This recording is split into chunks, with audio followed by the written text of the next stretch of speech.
Good morning and welcome to the FIDE Grand Swiss 2025. We are now in round number 3 of the 11-round super tournament, which will see players earn their spots to the candidates to fight for the World Championship. It's not just a giant purse on the line, plenty of other incentives as well, and this is where it all happens. I'm John Sargent. Joining me are Grandmasters Judith Polgar and David Howell for today's proceedings.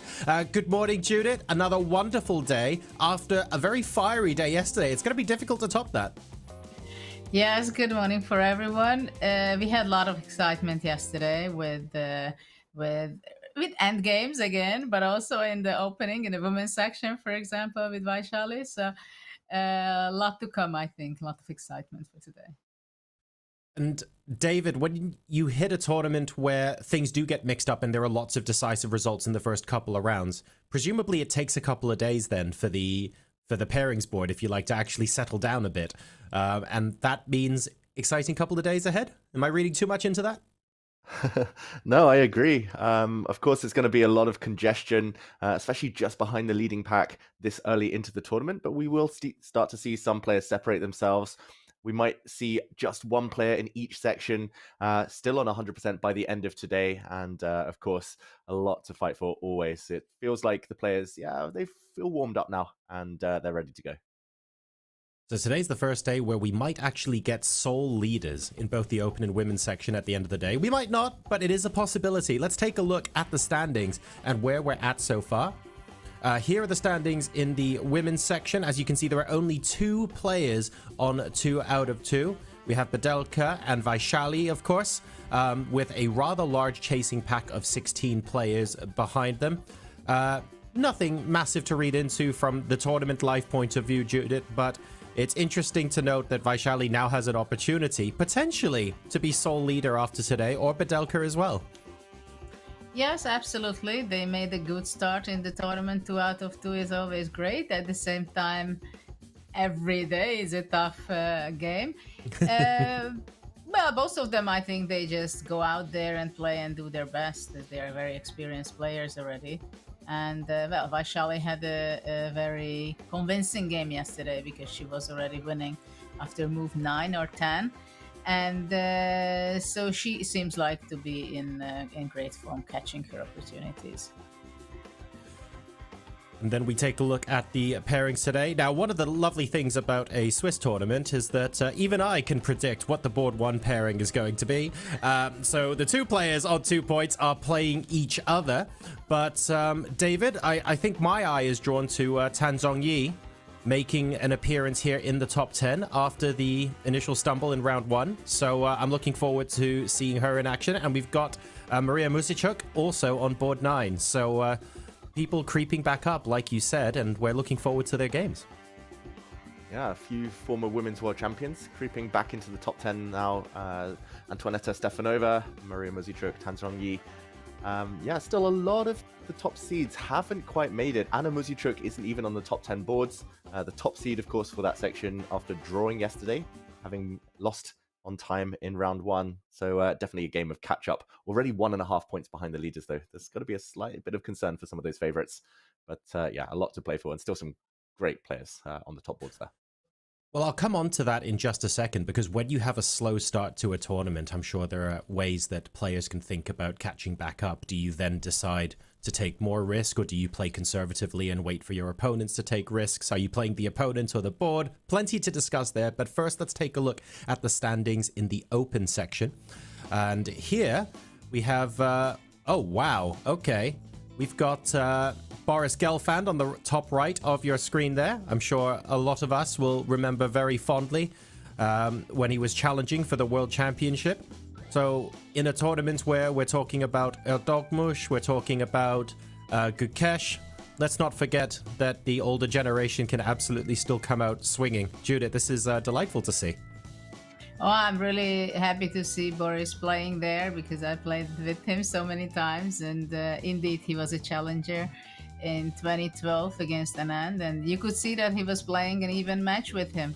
He was always one of the most prepared person in the chess scene over there, and of course it's nice to see the older generations to give a great fight to to the much younger ones. Though you can see that there are a lot of youngsters playing in this event, especially you can see on the top field, around age 20 or below that. So, well, the sport is getting younger and younger, but the older generation is still there and trying to give a hard time to them. And at the top of the standings, we've got 3 players on 2 out of 2 so far, Maghsoodloo and Firouzja, as well as Demchenko. Now, David, Demchenko may be a name that people watching at home who watch the Super GM tournaments regularly might be less familiar with, but clearly a formidable opponent. What can you tell us about him? Yeah, so Demchenko now represents Slovenia, but he's from Russia. He's very well known as a solid player. His openings are fantastic. He's a bit of a trendsetter. He's known to be very stubborn as well in his opening choices. He repeats the same thing game in, game out. Yesterday, he won a very interesting game against Sam Shankland, an open Sicilian, very attacking stuff. He is quite an aggressive player when given the opportunity. And he's just the picture of professionalism, discipline. He shows what hard work can get you. He's been 2,600 for many, many years now, around 10 years. So not one to be underestimated. Excellent. Well, we look forward to seeing how he does today. Obviously, we will have the players on 2 out of 2. 2 of them playing each other, but you can't have all 3, so one of them will be down-floated by half a point. Speaking of down-floated by half a point, the chasing pack here is, shall we say, strong. There are 30 players with 1.5 points, so we're not reading too much into this as far as tournament outcomes are concerned, but just looking at the roll call of names on this second sheet as well, like, fills me with confidence that we're going to get a ridiculous level of chess today. That is so much fun. What do we make of today's pairings then? It's obvious that Firouzja, Maghsoodloo, Judith is going to be the point of contention for many people who are watching. But if I'm being honest, pretty much all of these pairings look fantastic. Oh, absolutely. I mean, of course, I'm looking forward very much to Praggnanandhaa's game versus Boris Gelfand. But Alireza is playing also very interesting here. In the first 2 games, both of his games were like without queen's middle game, and it seems like he outplays his opponents. He's in good form. So obviously board 1 is a big match, but also looking forward for how the world champion Gukesh is going to be today, because yesterday he had a very good game, but just when he had to be making the final great decision, he was missed that opportunity in move 40. But Vincent Keimer made a great performance yesterday, won a very nice rook hand game, also playing with the young prodigy. So there are a lot to see for today.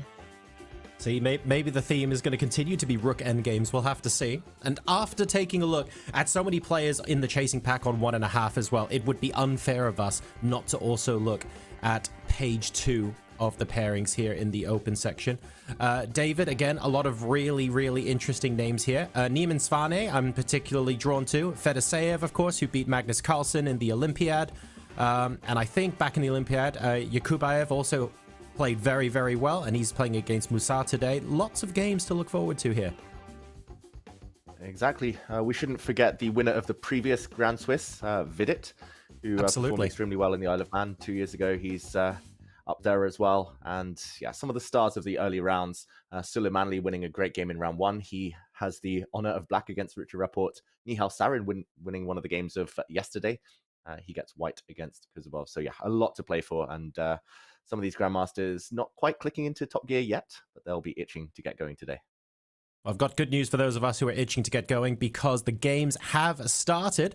We're going to take a look at our bird's eye view already. A couple of interesting positions with pieces infiltrating, but I'm sure we are very much in opening preparation at the moment, which means it is my great pleasure to say, Judith, David, the buffet is yours to select your starters from. Where would you like to begin?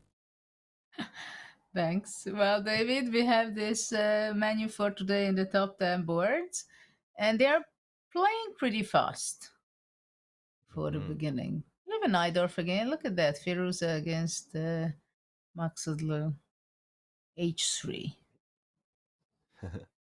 Now we have a few E4 systems, a couple of Petrovs as well. Arjun as well as down there on board 10 with Mishra. And yeah, some Queen's Gambit declines, some Nimzos, e4, e5. We have a bit of everything. Judith, where should we jump in first? Is board 1 top of the menu? Yeah, we are very much into the very beginning of the openings, right? So maybe we can wait just 1-2 move. What do you think? We have an also with Nepo we have a isolated pawn. Mm-hmm. Why don't we jump there first? Okay, let's do that. That is one of the modern main lines of the Nimzo Indian defense, I believe. Can also be reached by the Karakan defense. And, Yeah. yeah. Yesterday we were discussing about move orders, right? And yeah, sometimes chess makes jokes on us that you can argue: is this a Panov from the Karakan or himself? Actually, we end up in the same kind and type of position, or exactly the same. Mm-hmm. Yeah, and we'll just do a quick action replay to revisit how we got here. It did start as a Nimzo Indian, and actually, I'll just show that it can reach via Karo as well. Karakan, for all of those opening move order lovers. You can also get this exact position here if after bishop b4, white plays bishop d3, for example. Then you can take, and we'll see what we get in a moment from the Nimzo Indian. We saw instead the black bishop come out, bishop d3, everything pretty much the same, and now a capture and capture, so exact position, b6. Now many moves here for white, bishop g5 is the old main line, but queen e2, and yeah, h6. Judith, they used to all play knight d7, and then d5 was very trendy, and it was very forcing, like bishop takes c3, d takes e6, and some crazy lines there. But these days, h6, I think, was made popular by some games by Kramnik. But okay, what do you make of this? Do you have any experience in this line yourself?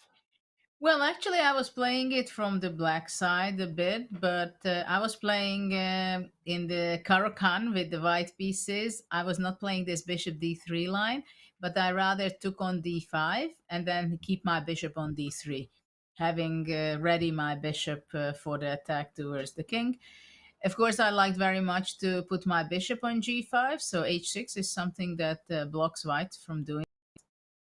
And Karpov was good, very good with the black pieces. After a3, I guess bishop c3 will be the move, and then queen c7, knight d7. And it's not easy to play it with either color because black gives up the black square bishop. At the same time, we'll have a very healthy position with the queen on c7, knight d7. Bishop on b7 is obviously standing excellent. And black is playing against the hanging pawns, which is going to be after bishop c3, b takes e3. It's not easy to play. I played such a structure against Gelfand, so I was the black side. You always have to take account what your opponent is doing and reacting against that. Sometimes a6, b5 is possible for black, trying to control some of the white squares. But the time is very important here. Who is able to get with white bishop, after bishop c3, b3, coming back bishop d3, bishop b2, c4, knight e5, at some point breakthrough with d5. But it's a position to play for both sides. Yeah, and I'm trying to remember what I studied here as black. I know you can retreat, but as you said, bishop takes c3 is maybe more principled. The opponent's wasted a move with a3 after all, so it kind of looks nice to pin the opponent. And there's a positional threat in some lines of taking this knight, as the white queen is a bit kind of overstretched, defending her knight, defending her bishop. So if I recall correctly, bishop d3 is one of the main moves, kind of asking this pawn to be captured. And Judith, it's been many years since I looked at this, but I think bishop takes h6 is a move here. Really? Okay, Wow. the bar doesn't drop, so I'm not wrong. And then I think the idea is to take, and then it's either knight e5 or rook c1 immediately. There's some ideas of queen e3 as well, with bishop to h7 check, one of the threats, as the black queen is hanging. This can get very scary. Yeah, if you want to take on c3, you have to make sure that you made all your homework very carefully, because It can get very dangerous, right? Yeah. And There's another idea for black not taking on c3, mhm. which is knight g4. It would work much more powerful if the rook would be standing on f1, because now after knight g4, h3 is possible, right? And after bishop f3, queen f3, queen h2 is not a checkmate. It's only a check, so white is just going king f1 and everything stands perfect. White is winning. But that's why the rook on d1 stands well Um, already. yeah. Very important idea, this knight g4, in a lot of similar positions, maybe even in this line just a bit later. So, yeah, interesting moment. Nepo, I mean, he's super well prepared. He's prepared for World Championship matches, candidates tournaments. I would have thought he's looked at this at some point because he's been playing the Nimzo Indian as his main defense to 1d4 for a long, long time. Yeah, but sometimes it happens with the top guys. Okay, probably he might have expected to have this on the board, but maybe not as a main option. And then he says, "Well, okay, I can do this, I can do that," but has to make a decision now what kind of type of position he wants to be playing on, because if he takes on c3, it's a very clear known pawn structure. That's one thing, but if you go back, that's a completely different way of playing. So it's he's not thinking about the concrete moves, but thinking about which direction and type of position he wants to be playing. And he went bishop d6. Mm. Interesting. I think if given two moves, black wants to play knight c6 and knight e7 just to control the d5 square, but you've always got to watch out for d5 in the near future. Bishop d6 is unusual for me. Mm-hmm. Yeah, it is. It is an idea I have seen at some point, but yeah, it is quite rare, as you say, Judith. Normally, you play bishop d6 with the knight ready to immediately hop back to e7 to cover everything. Well, that will be not so easy for black, because once knight comes to c6, d5 has to be taken in account immediately. Mm-hmm. Knight e5. Some kind of knight f7 in there. Yeah, you always have to triple check those variations, right? It's always a bit scary. I want Well, to play knight sometimes d6. it's more scary than actually it is, right? Mm-hmm. Like after knight d7, does it Yeah. make sense to take on? No, you know what? A knight g6 is not possible because rook e8, right? Mm-hmm. Knight g6 is cool, just to show everyone this would be winning a pawn for white, but probably black just dodges. Yeah, so okay, Judah, I think we'll come back to this game. Knight e5. Salem is a very, very aggressive player by nature. Maybe even we'll see a rook lift on the third rank in the near future. But it looks like the games have, as you said, they've developed very quickly, even quicker than normal. All of the games now are deep into kind of move 10, move 12, even beyond. What We else have a catches your eye here? nice moment, I think, at the Firouzja game, Mm-hmm. because a5 was played, and maybe if we pick that game, Yep. we can talk a little bit about that. Who has more weaknesses on the queen side? Already at a very early stage. Yeah. And we should also mention that they're good friends, Alireza, Firouzja, and Parham Maghsoodloo, both from Iran, although Firouzja now represents France. They know each other extremely well. They grew up on the same circuit. I played against an Iranian team at the Olympiad in 2016 when they were both already at the top boards for Iran, when they were both like early teens. Yeah. And yeah, this is interesting, Judith. I think this is a theoretical position, but normally the pawn's on f3 rather than h3. I don't know if that makes a difference. Yeah, can we go back until move h3, which Mm-hmm. happened move 8 or something like that? Yeah. I mean, after h3, people want to go g4 in many cases, and then later on to play f4, right? Mm-hmm. So the h3 pawn will make the job protecting the g4. But it was bishop e6, I believe. Yep, bishop e6, queen to Queen d2, d2. castles, and now black plays a5. It's a well-known idea. threatening a4, which is a bit scary. Blocks. There's always But a big question, sometimes, sorry. right? Go on, Judith. Sorry. Sometimes you can go bishop b5 against a5, right? But now that it's h3 and not f3, the e4 can be hanging. So after bishop b5, a4 would be the move. And then bishop a4, knight e4, I believe. So this is already a small difference compared to f3 and h3. That's a nice detail. So a4 was chosen instead of bishop b5, and now knight a6 is the live position. Yeah, I was going to say, like, it's always a question, like, whether black ever takes here. I think probably you don't, because you lose all the light squares. But the knight at least has a nice square on b4 to sit on now. I like it for black. Of course, it's a very complicated middle game, which we're going to be entering and seeing. But to have the knight on b4, playing rook c8 after that, threatening to take on c3 time to time. So white will have to decide, is he going to be pushing f3? Then it seems like h3 was not it was kind of time, right? Or white will be fast enough and push f4. But white will have to make a move with the f-pawn in the next few moves. Yeah, you kind of want to play king b1 always in these Sicilians. You kind of want to put a bishop on b5. You kind of want to do f4, f5, maybe g4, but you just got to choose the order, right? It's never clear. But if you go king b1, let's say I go rook c8. Yeah. And isn't it the moment where you have to play f3? Or you don't care about my rook c3 things because queen c3 and... Okay, bishop b5. Probably, yeah. Probably I would play f3 in a real game, but let's say I call the bluff. Yeah, because it seems rook c3 is not possible yet because queen c3, knight e4, queen a5. Yeah, just to show. And white is alive. Material up. So maybe knight b4. Knight b4. Now I'm a bit scared of knight takes e4. But you should be scared also with my d5 threat. Yeah. If I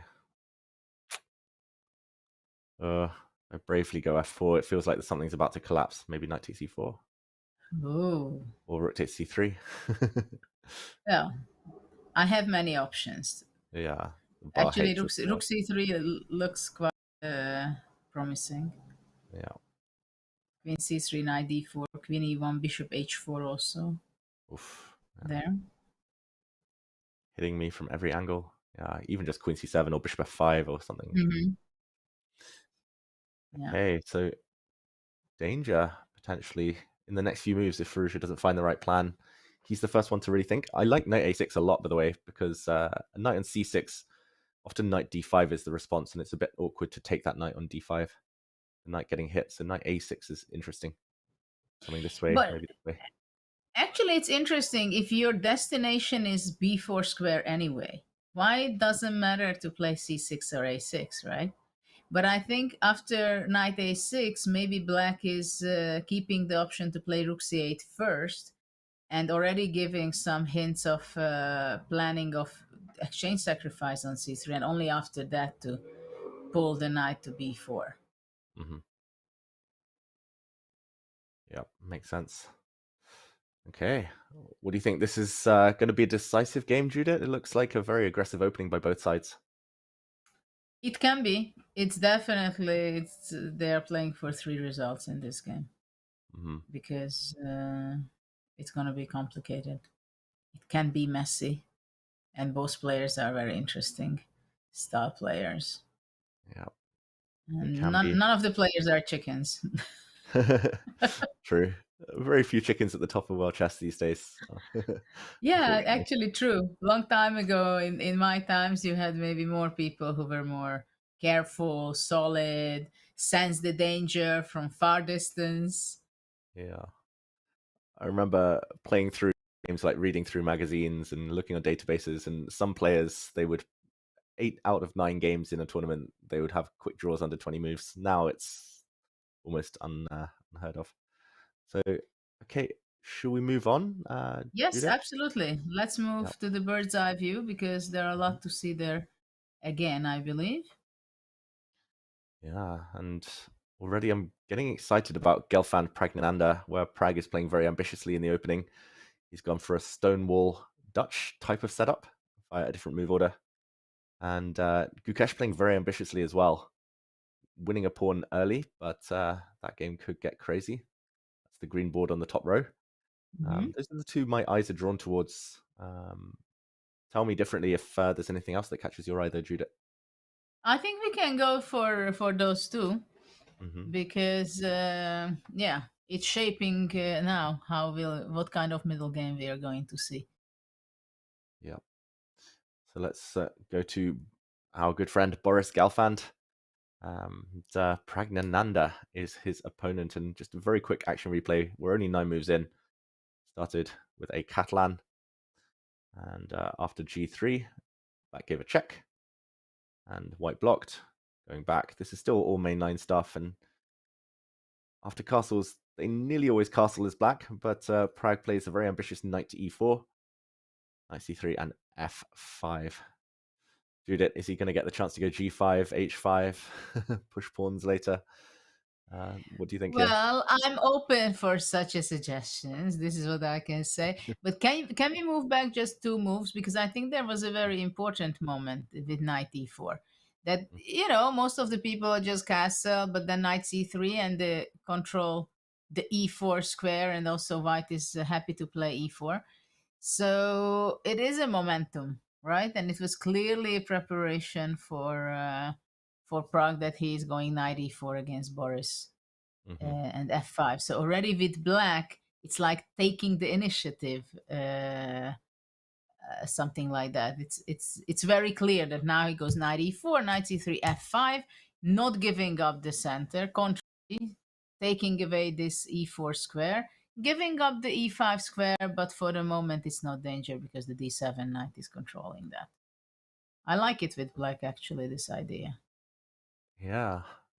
I'm wondering why I've never played like this with black. I struggle against the Catalan. I've tried everything against the Catalan, but nothing seems to be so kind of appealing. But this is very interesting. Though I don't know. I mean, were you serious or teasing me with the g5, h5? A bit of both. I wasn't fully joking. I'm not sure when g5, h5, but I've seen h5 very quickly in some of these lines. I have seen that before. Yeah, but these days, after Alpha Zero came to life in 2017 or something, after that, if you were not playing in time to time h4 or h5, you're very old fashioned, right? Exactly. You have A to lot show of the that time. you follow the trends and play h5 just whenever it comes to your mind, it seems. But my question is that black play h5 first without g5, or g5 would be a must before h5? Because maybe after h5, h4 could stop g5. So, for example, just to check the chess.com opening database, rook d1 is the most popular move in this position. And okay, a few moves have been played. h5, yeah, I quite like your h4, and now this is impossible, as white will just take the knights and take the pawn. Yeah, probably this is too soon, h5. Black? How many games were after rook d1? 6, at least according to this database. But there have been 4 games after bishop f4. White's played bishop b3, bishop b3, rook fd1. White's even played h4. White's done a lot of things. Don't really see the point behind rook d1, but it's kind of a hand move, right? Like you play it first and then you think later. Well, maybe after rook a d1, white can think of moving back the bishop to c1, so you're out with the rook already. And then move away the f3 knight and start planning with f3, e4. Yeah, so something like this and f3, e4. Yeah. Very interesting. I mean, I'm scared of these positions with both colors, I must admit. Like these stone systems I've never looked at so deeply. Yeah, it's a very interesting structure because it looks very appealing at first with black, that black is very active, controlling the e4 square, limiting white's moves in the beginning. But once the knight moves back to e1 and goes f3, I mean, the e4 knight is pushed back or forced to exchange on c3, and then and white is in the driving seat. Knight d3, bishop f4, controlling the e5 also. Yeah. And I'm Okay. not sure how g5 will be helping out black's idea, right? I mean, against the fianchetto, it's never so simple to attack. I Yeah. tried it in many ways, trust me. Your King's Indians and your Yeah, my King's Indian, especially when Karpov played g3 fianchetto against King's Indian. It's like, it's not that it's a killer, but it just stops you of even thinking about serious attack there. yeah. Yeah, that's why I switched to these G3 systems a lot with white, because I just know I won't get checkmated in the first 20 moves, and that's already step one. Yeah. Okay, Boris has played Rook D1. We'll come back to this game a bit later as Pragg mulls over what to do. I'm expecting him to just castle, keep developing, but very interesting start to that game. And it looks like Gukesh potentially has an advantage already, at least according to the eval bar in his game, because Euwe's just played a bizarre move. Judith, we'll jump into this game, and queen back to D1 was White's last decision. We'll quickly do an action replay. D4, D5, and this time it's a Rogozin, marked by the bishop coming out to B4. It's like a Queen's Gambit declined and Nimzo hybrid. White gives a check, and bishop G5 takes. This is a line I played myself a couple of times as White, but I realized that, yeah, it gets quite complicated because bishop D7 is a bit of an annoying move. Like bishop takes C4, the idea is knight takes D4, hitting the queen, and you can't take the bishop because of a check. This would be deadly. So queen d1, though. There's other squares, Judith, but he goes the whole way home, and apparently black's doing very well. Queen exercise, it seems. Queen a4, going back. Unexpected. Mm-hmm. Right? Can go b5. Yeah. Can he go b5? And after e5, h6? Mm-hmm. E5, h6. Difficult idea, and then g5. Looks like black's got a dream version compared to these kind of Botvinnik Slav systems. Yeah, I mean, you don't have to take bishop c3, right? I mean, white has to fight for it. That's a big achievement if black will be capturing on c3. You want to go knight takes? But I think after knight takes, knight d5. Yeah. I was wondering that. Pin here, pin here. Oof. Looks like white's in trouble. You know, I was even wondering, let's go back one move. I take on g5, bishop g5. I go knight e4. Oof. Takes and knight c3. Judith, you found mine. Cool, and sacrifice. The bar is on my side. It approves me. I mean, party time. BC, bishop c3, king e2, knight d4, king e3, rook d8. Yeah, king of the hill, king e4. Yeah. Yeah, this is horrible for white. Who needs a queen when you've got such attacking pieces as black here? Yeah, this is a dream scenario for Gukesh. Wow, b5, he's played it. Euwe's gained a lot of rating over the last year, I should mention. He was even as high as 2670, 2680 after the European Championship. But yeah, he's been a kind of high 2500, low 2600 player for many, many years, and had a big breakthrough in 2024, 25. But this has gone wrong, it feels like, this opening for white. Well, I've never seen when it was good to go queen a4 and queen d1 back in any of these positions, right? I mean, basically, you're wasting time. Too tempy. Yeah, as you said, queen c2 was not really understandable. Why not? Yeah. You know why? Maybe after queen c2, there was h6, g5, and g4, and the d4 pawn would be hanging. I mean, unless you go to e3, but that's usually not the aim. Yeah, and now b5 probably. Yeah, I mean, it seems like black has quite a few tempes extra compared to most of the time to similar positions. Yeah. Okay. So Looks he like was in Desperado yeah, with you've d1. you might have mixed up some move orders, you know, like often in the Ragozin, white plays bishop g5 first, and only after, for example, h6, and then you can take, or now you can go queen a4, and you've kind of forced black to play h6 first.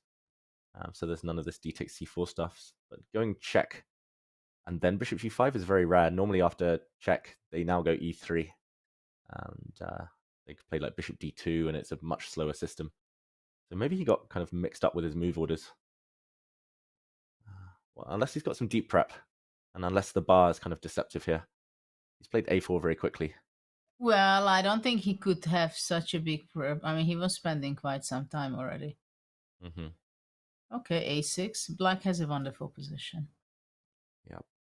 Have you ever done that, Judith? Just spend a bit of time, like just you actually have 20 moves of preparation, but you spend a bit of time on move 7, move 8, just to trick your opponent into thinking that you're making it up, and then they walk into your traps. I was not playing. I was not blitzing it out if I had my prep. I was always thinking 1-2 minutes here, 1-2 minutes there. But I'm like having my home prep. I have a great novelty, and that I'm spending 25 minutes just to give the impression for my opponent that I have no idea what's going on. No, I was not such a good actor, and I didn't feel like I had the time for that. And I think it also psychologically can be a much bigger power to play fast. Yeah. Once I had a great preparation, probably you know my game, which I played in Buenos Aires against Shirov. And these 2 nights when I was starting with my 2 black knights. And that was a great preparation of mine until quite some time. And I didn't play so fast, but I think I played pretty fast.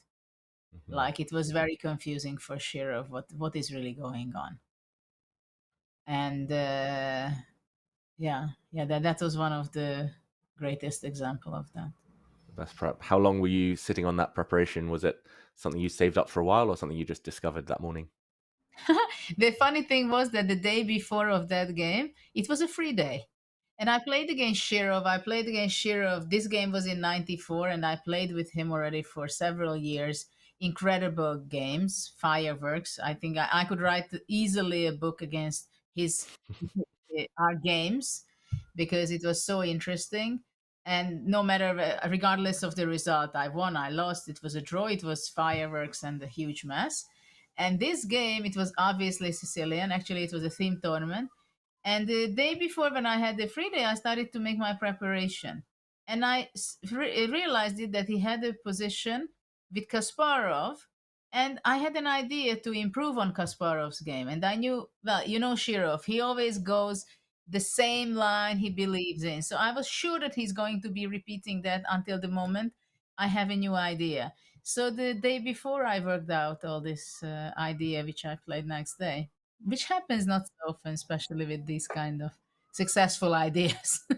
Yeah, that's always the dream, but it's so hard to turn it into reality, right? Like, Did you have something like that?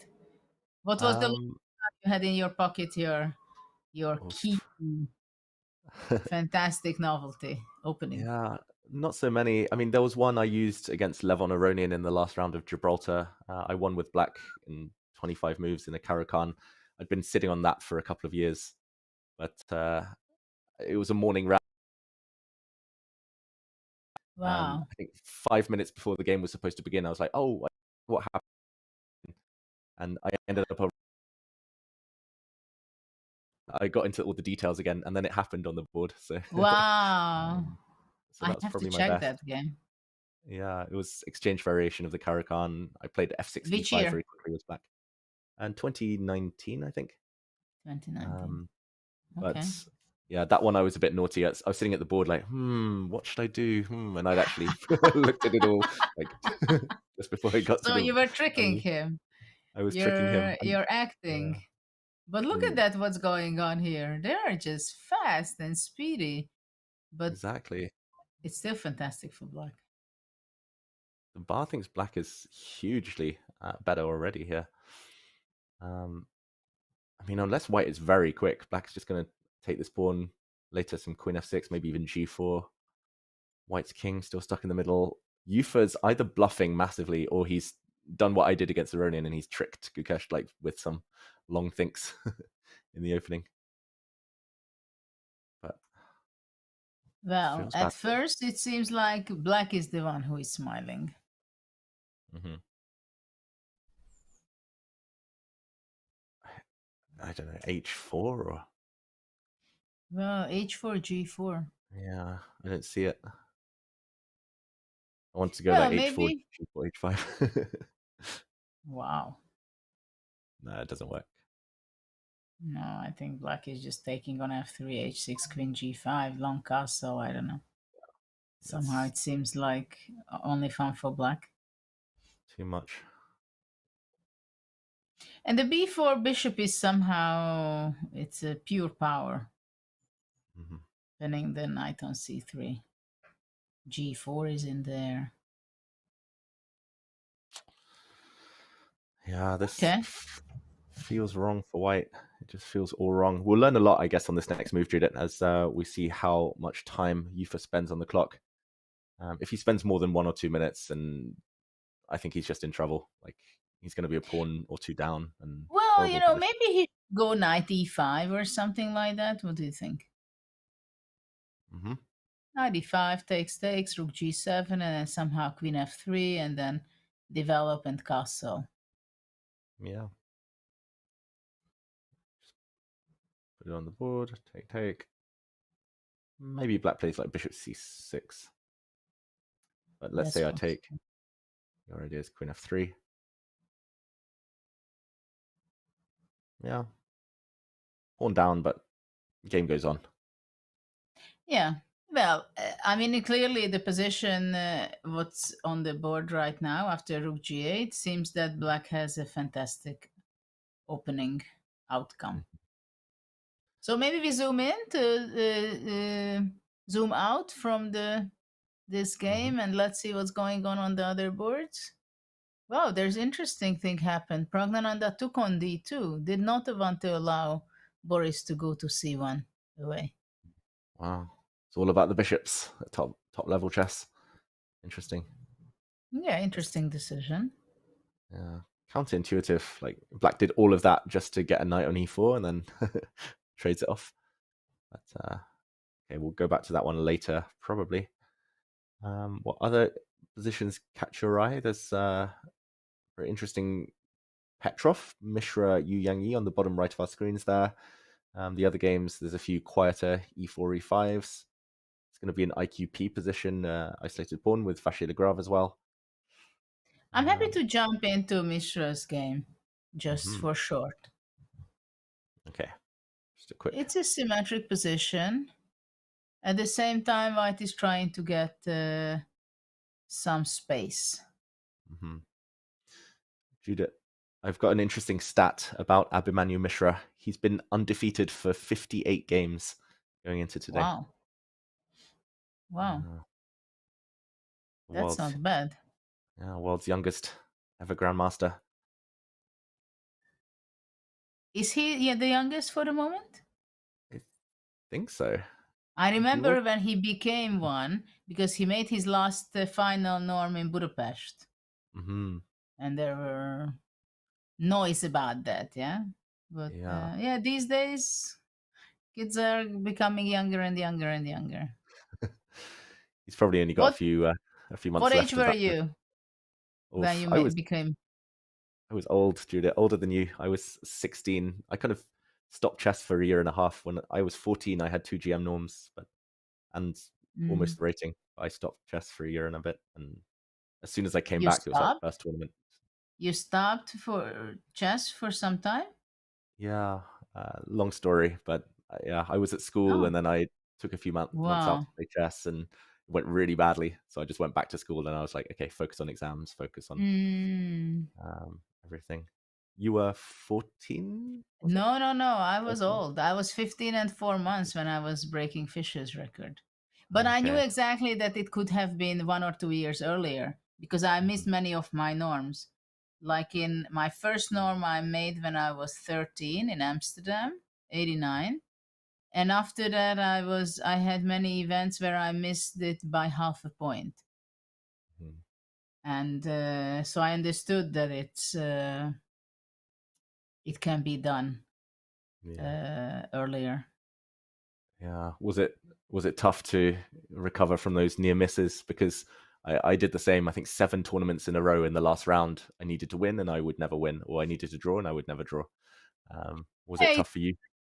yeah, it's a special thing, right? You're missing it again and again and again, and you're so close, yet you're so far. And it's because the final norm I did, it was in December 91.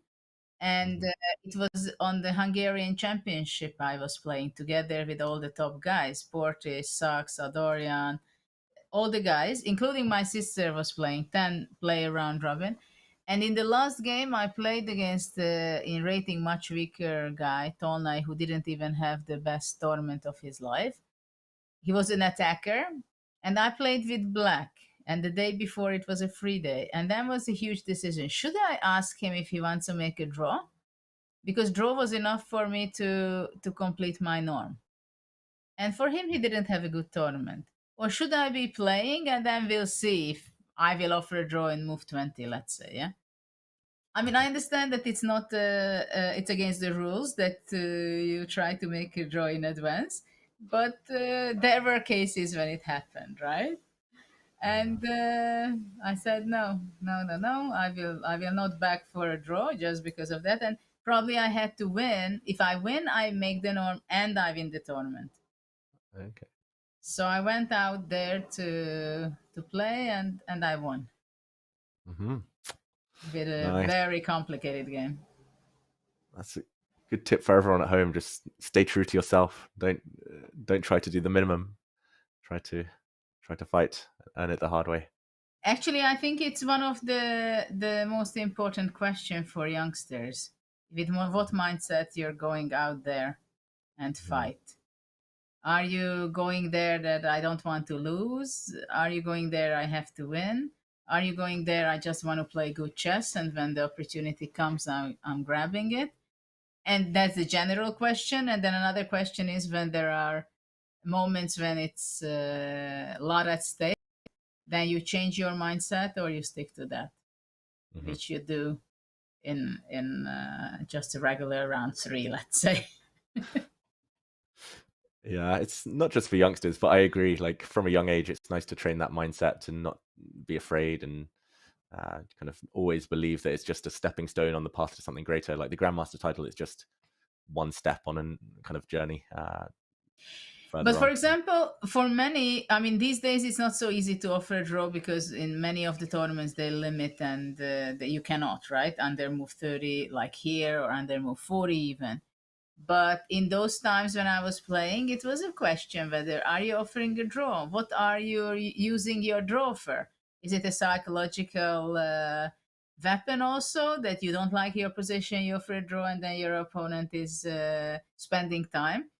And I had a friend who had just a principle. He says he never offers a draw. That's that was his way of thinking. And well, in Hungary we have a tradition of being solid. I was the exception. the exception who was thinking differently in this respect. So what is this G4? Black is spending so much time. Yeah, it's interesting. Like Black's just played bishop f5, literally last move. So you would think he's quite keen to exchange bishops, but maybe he's just looking for the follow-up. Computer says it's level, but I don't know. These positions can be a bit uncomfortable for Black if you don't find something concrete. Well, at the same time, if you go bishop f5, there must have been an idea for you that you're expecting that g4 can be on the board, right? So it shouldn't be a surprise. Especially because White's last move was h3. g4 is probably not a shock. Well, and in this type of position, g4 comes almost all the time. So my question is, can it be that black is thinking to play bishop g6? Hmm.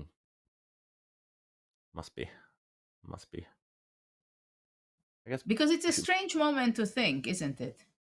Yeah. If you play bishop f5, you should know more or less that you want to take on d3.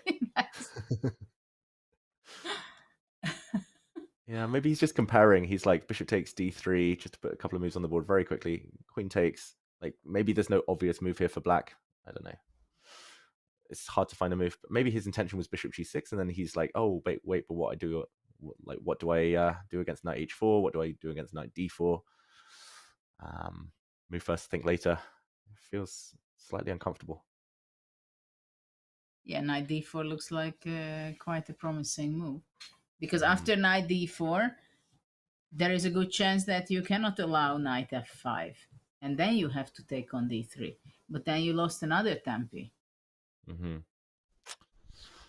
Yeah, interesting moment. Abhimanyu Mishra, the world's youngest grandmaster, he's been clearly deep in preparation. Yu Yangyi, Petrov expert, he is feeling slightly uncomfortable. In the meantime, I'm going to bring John back in as we kind of close out towards the hour mark now in these in these third round encounters.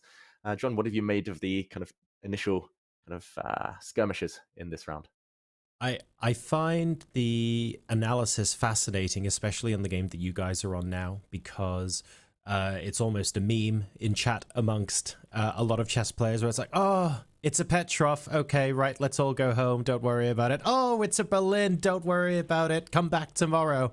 And already in the first hour of the broadcast, we're looking at a Petrov going, actually, this is ridiculous. Potentially on a knife edge, and this preparation is really, really good. So I'm thoroughly enjoying debunking the memes, if that makes sense. And I'm keen to see how we're able to respond to this as the round goes on. Ultimately, any position that looks like it could just, or it is famous for being boring, well, guess what? It definitely isn't in this case. And I don't know, that makes me very happy. We have some fun openings. Definitely, like board one with Firouzja, with Gukesh also, it seems to be going to develop to great fun. And others are still working to create the fun. And Judith, do we think that it's a deliberate choice in most of these cases to bring the fun in the first hour of the broadcast and really try and crank the screw and get the games a little bit sharper at the very beginning of the games? Is this deliberate by the players today? No, I don't think it's deliberate. I think simply because of the generational mix in this tournament. That's why we are going to see more and more games like that, because the youngsters have a completely different approach and very fresh look at even the same classical positions, and with an aim of winning and fighting it out.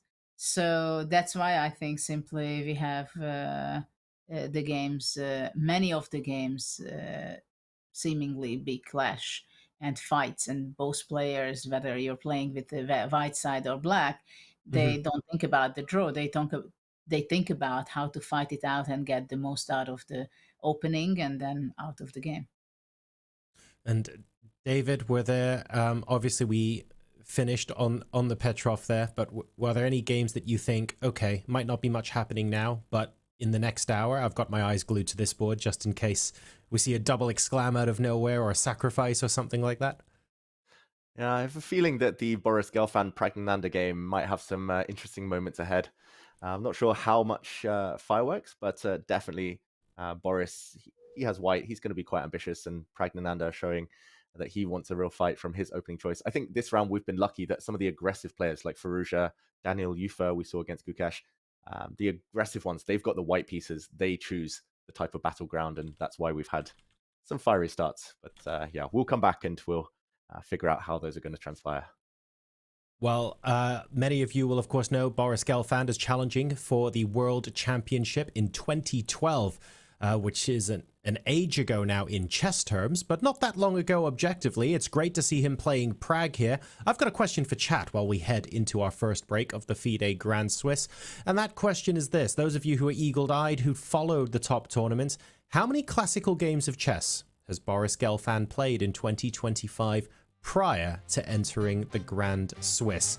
Let's hear your answers in chat, and we'll reveal the answer after the break. But otherwise, top up your teas and coffees, and we'll see you in a few minutes.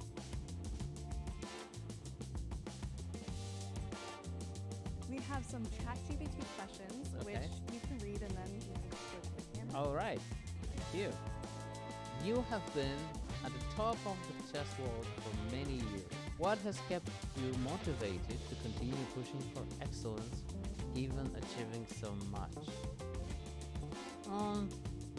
I am a very curious person, and I just want to know. I want to see what happens. You know, I am enjoying the game of chess a lot, especially the freestyle chess, and I am a person who accepts my drawbacks as a chess player, and I want to learn it. And that's what actually keeps me going. You have faced against some of the strongest players of your generation. Who has been the most difficult opponent for you, and why?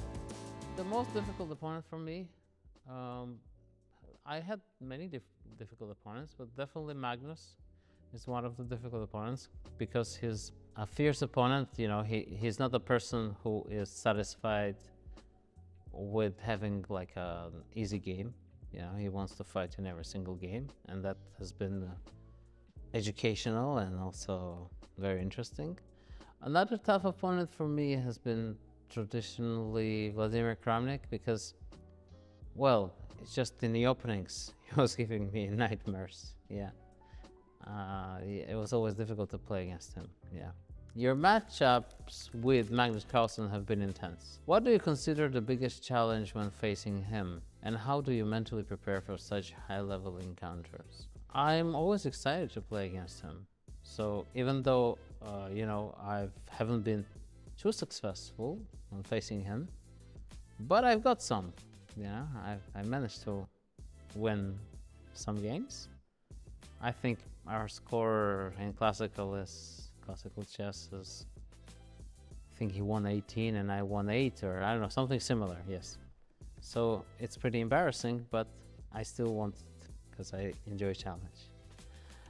The way I was preparing, I think intense battles require, you know, when you feel your opponent is here to play very intensely and challenge you, you just need to kind of be relaxed and just get away from the emotional point of it. Because of course it's unpleasant. Throughout the years you're playing, everybody gives you respect, and here's a guy who wants to beat you. And if you let it go into your mind, it's going to be tough, you know, to challenge it. So yeah, whenever I relaxed against Magnus, I think I played well.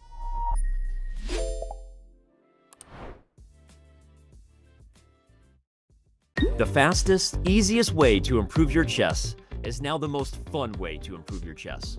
Chess.com's brand new puzzles now have loads of exciting features to make solving a joy. Earn points and race your friends across puzzle tiers from wood to bronze, all the way to legend. Rack up bonuses for streaks, for speed, for accuracy, for daily solving, difficulty, and more. And now, you can get feedback from Coach while solving puzzles. Coach lets you know what each puzzle's goal is and why a move doesn't actually work. And, as always, puzzles will be selected just for your level from our database of hundreds of thousands of high-quality, beautiful, brilliant, and instructive puzzles. So what are you waiting for? Try puzzles today on web, Android, or iOS, and have a blast leveling up your chess. It's your time to shine. The Chess.com Community Championships are open to anyone, whether you're a grandmaster or just starting out on your chess journey. Each month, Chess.com offers one community championship. From Bauhaus to Hyperbullet, you can always find a fun and exciting variant to enjoy with your fellow chess fans. This month we are playing Duck Chess. In this variant, you make a move, then place a duck to block any empty square on the board. It's like a brick. Pieces cannot move through the square occupied by the duck. Mark your calendars, September 4th for the qualifiers and September 5th the finals. Don't miss out. And did we mention the cash prizes? This championship has a $2,500 prize. All you have to do to play is join the community club. Watch for the announcement each month and join any of the 8 qualifying arenas. We'll see you there at the next Chess.com Community Championship.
Welcome back to the FIDE Grand Swiss round number 3. Before the break, we asked you the question how many classical games Boris Gelfand had played prior to entering the Grand Swiss.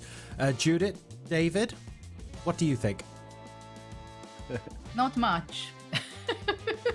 Not many games he played, for sure. David, you have a bit of insight on this? Yeah, I mean, no insight, just a pure guess, but I haven't seen him so active lately. My theory, just the fact that this is even a question, is that it's either a lot or not many at all. And I'm going to say 0, but we were discussing a bit in the break. I'll say 0 and see whether that's right.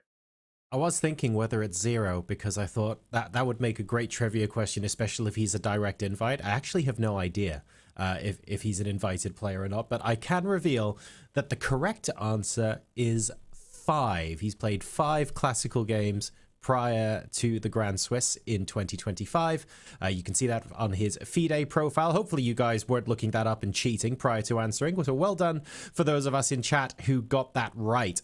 Now let's go ahead and take a look now at the women's section of the Grand Swiss, where the games are coming thick and fast, and some of them actually have played a large number of moves, and a lot of pieces are already off the board. This is our bird's eye view of the women's section. You'll recall that the players on 2 points out of 2, so Vaishali and Badelka, are fighting each other on board 1, and the chasing pack is basically what you see on the rest of your screen here. So David, Judith, I leave it in your capable hands to have a look at what's piquing our interest on this side of the playing hall. Yeah, very interesting positions, Judith. Some much more developed than others. Board 1 between Vaishali and Badelka still in the opening. Looks like a modern defense, which is very interesting. Badelka dodging any mainline theory. Bibisara on board 2. We saw her a bit yesterday in the endgame. Her position has exploded. Already queens, knights, all off the board, deep into the endgame there. But I'll let you pick which one is catching your eye. Well, there is a very interesting game going on, I think, between Tuxin Song and Vantika. It seems to be quite interesting, with already a pawn sacrifice from white side, I believe. And yeah, we have other games also. For example, Giria's against Karimova also seems to be some active play, knight on d5 and a5. Seems to be kind of pretty unpleasant for black already. Yeah. These two, I think, which is clearly on. In the next few moves, I think there will be further important updates. But already, Yeah. I would be happy to see the Vantika game for short, just what was that pawn sacrifice all about? Yeah, great call, Judah. And before we even try to break down the moves and evaluate the position, I just want to point out the clock, because the players in the women's section, they start with 1.5 hour, 90 minutes on their clock. And here we see Yutzin Song has gained 5.5 minutes since this game began, while Vantika has used a lot of time. She's down nearly a whole hour on the clock right now. White is, as you said, a pawn down, but it's clearly a sacrifice. And it does look very scary for black. Queen h5, the last move, hitting a pawn, lining up some stuff maybe against the black king. And apparently the only move to stay in the game, bishop to d7, Judith. How easy or findable do you feel that move is? Well, by elimination, for sure, you can get there probably pretty fast. You want to make your king into safety. At the same time, it seems to me that after bishop d7, queen h7, probably black is the one who has to start sacrificing material and castling long, giving up the f7 pawn.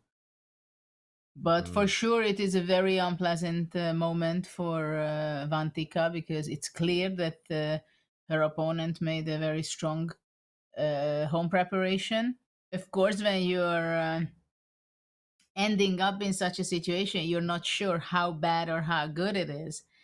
You just see that your opponent is blitzing out the moves, right? Move 14. So it means that she did really work very hard. Very good home prep. Regardless, even, I can say whether how good it is. Because even if it's not so good objectively, and we see bishop d7 on the board. Not just bishop d7, but an immediate response. Bishop f4 without even thinking from Yutzin Song here. Yeah, just to mention, it was a knight d2 French, so a Tarash variation. One of the main lines there. I'm going to be looking up this game a bit later because it looks like some very interesting developments. Looks like some fantastic prep by white. And now I guess same idea. If black castles, white will take on f7, and already the black king actually feels quite uncomfortable, Judith. Yeah, Maybe. the f4 bishop can be very powerful there if black goes long castle, and definitely after bishop d7, that was the intention and the plan for black.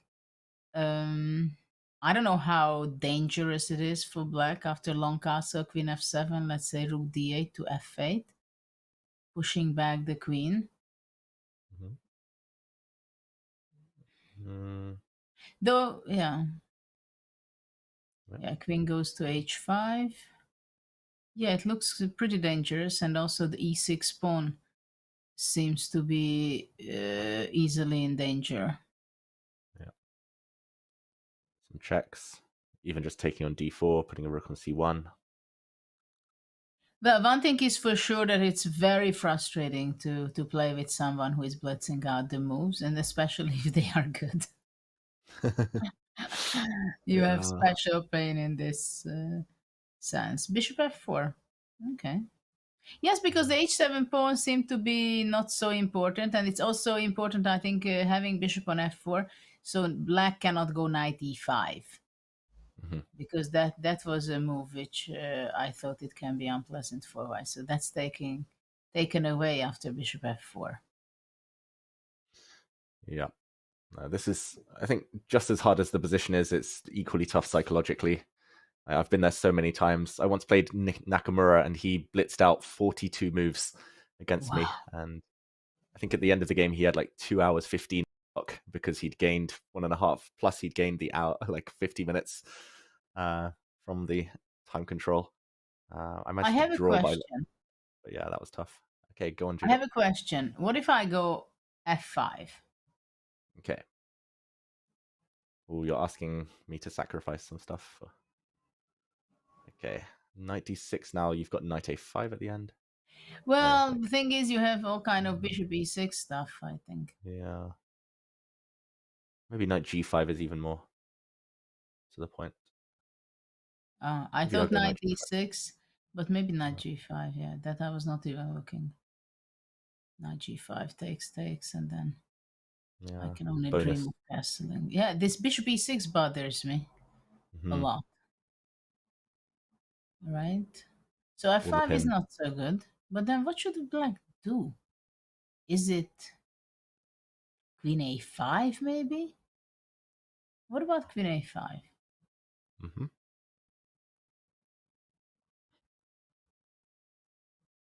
Yeah, interesting. Well, I guess you take queen h7. And if I go long castle, you take already on f7.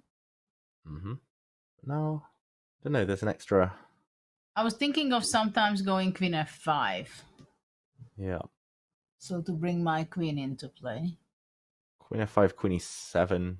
Yeah, queen e7, queen f4, queen f6. Oh, yeah. Actually, after queen e7, wait, there's rook takes g. It gets very sharp. Just to get the Maybe black queen out g6?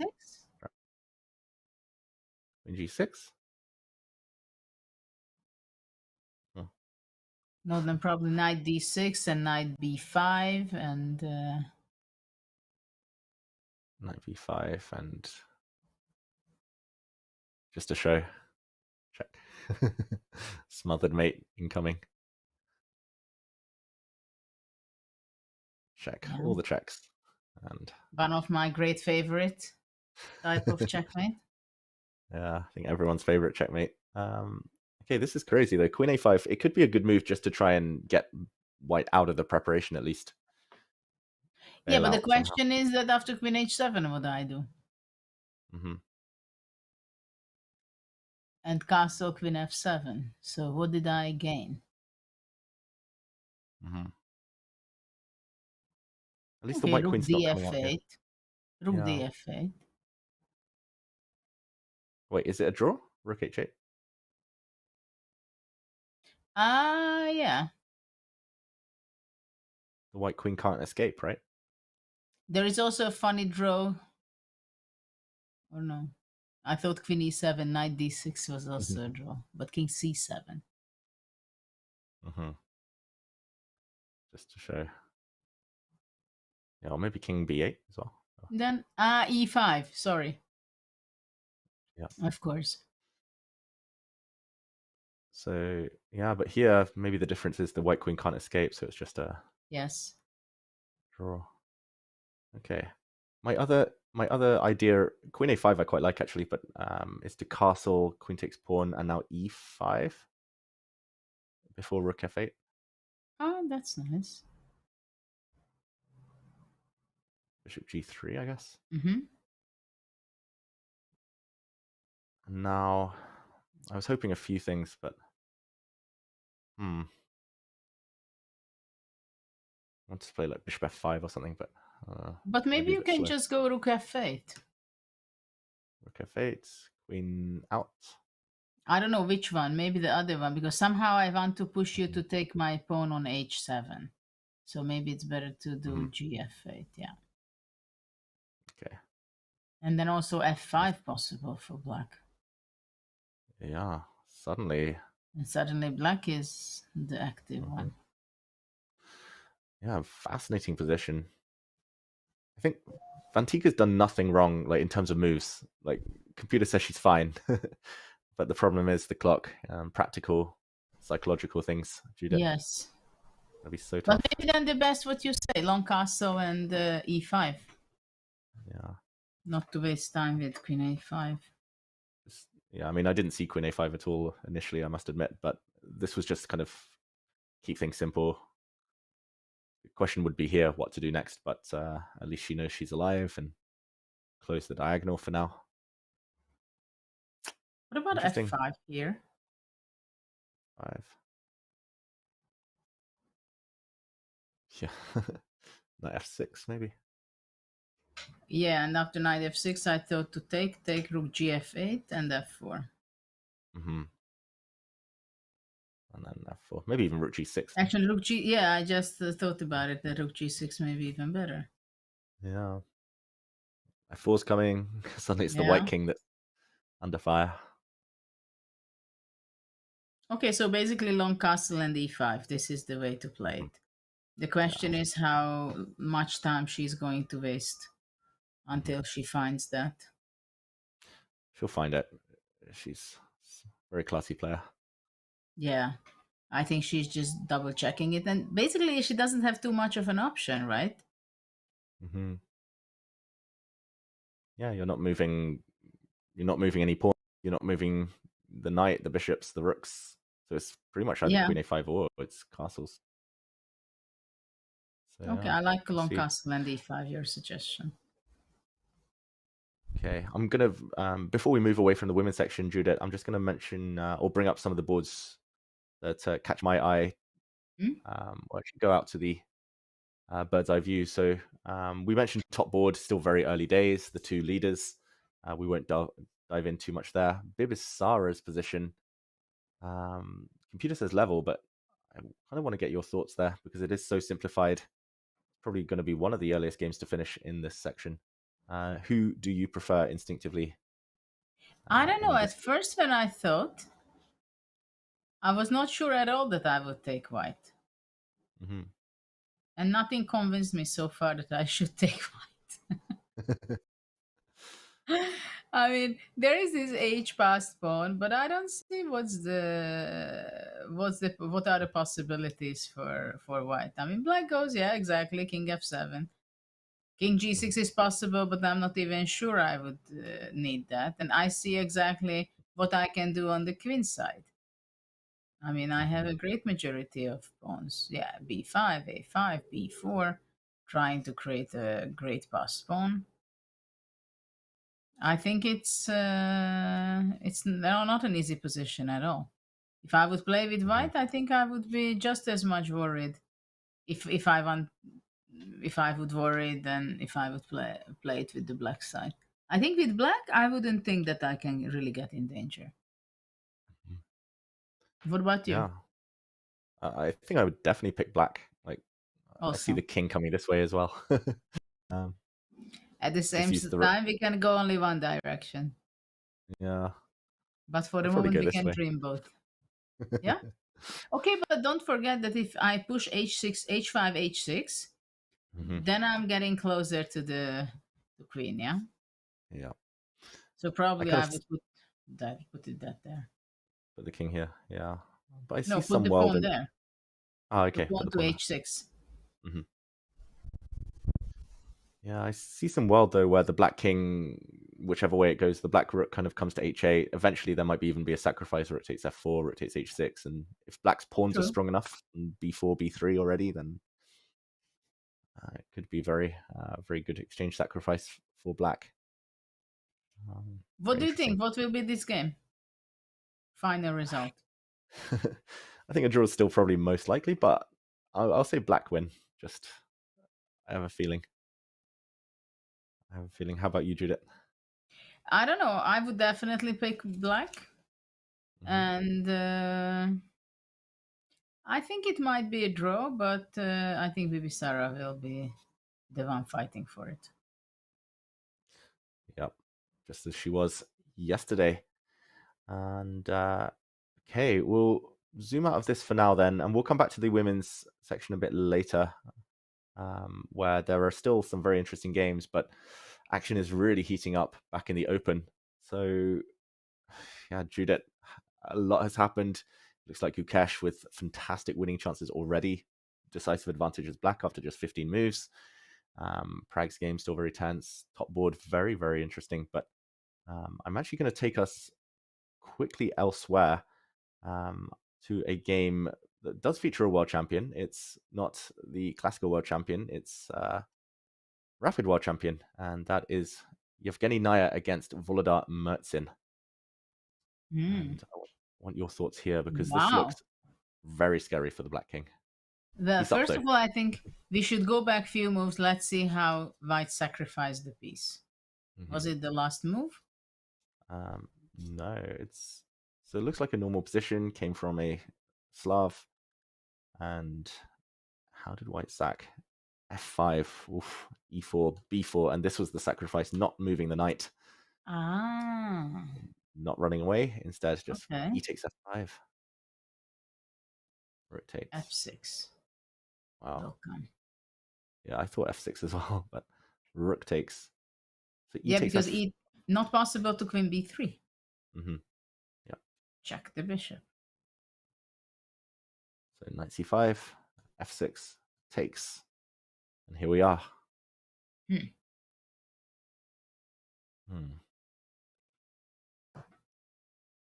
Some queen moves come to mind. Well, that's a question. Queen G4, King H8.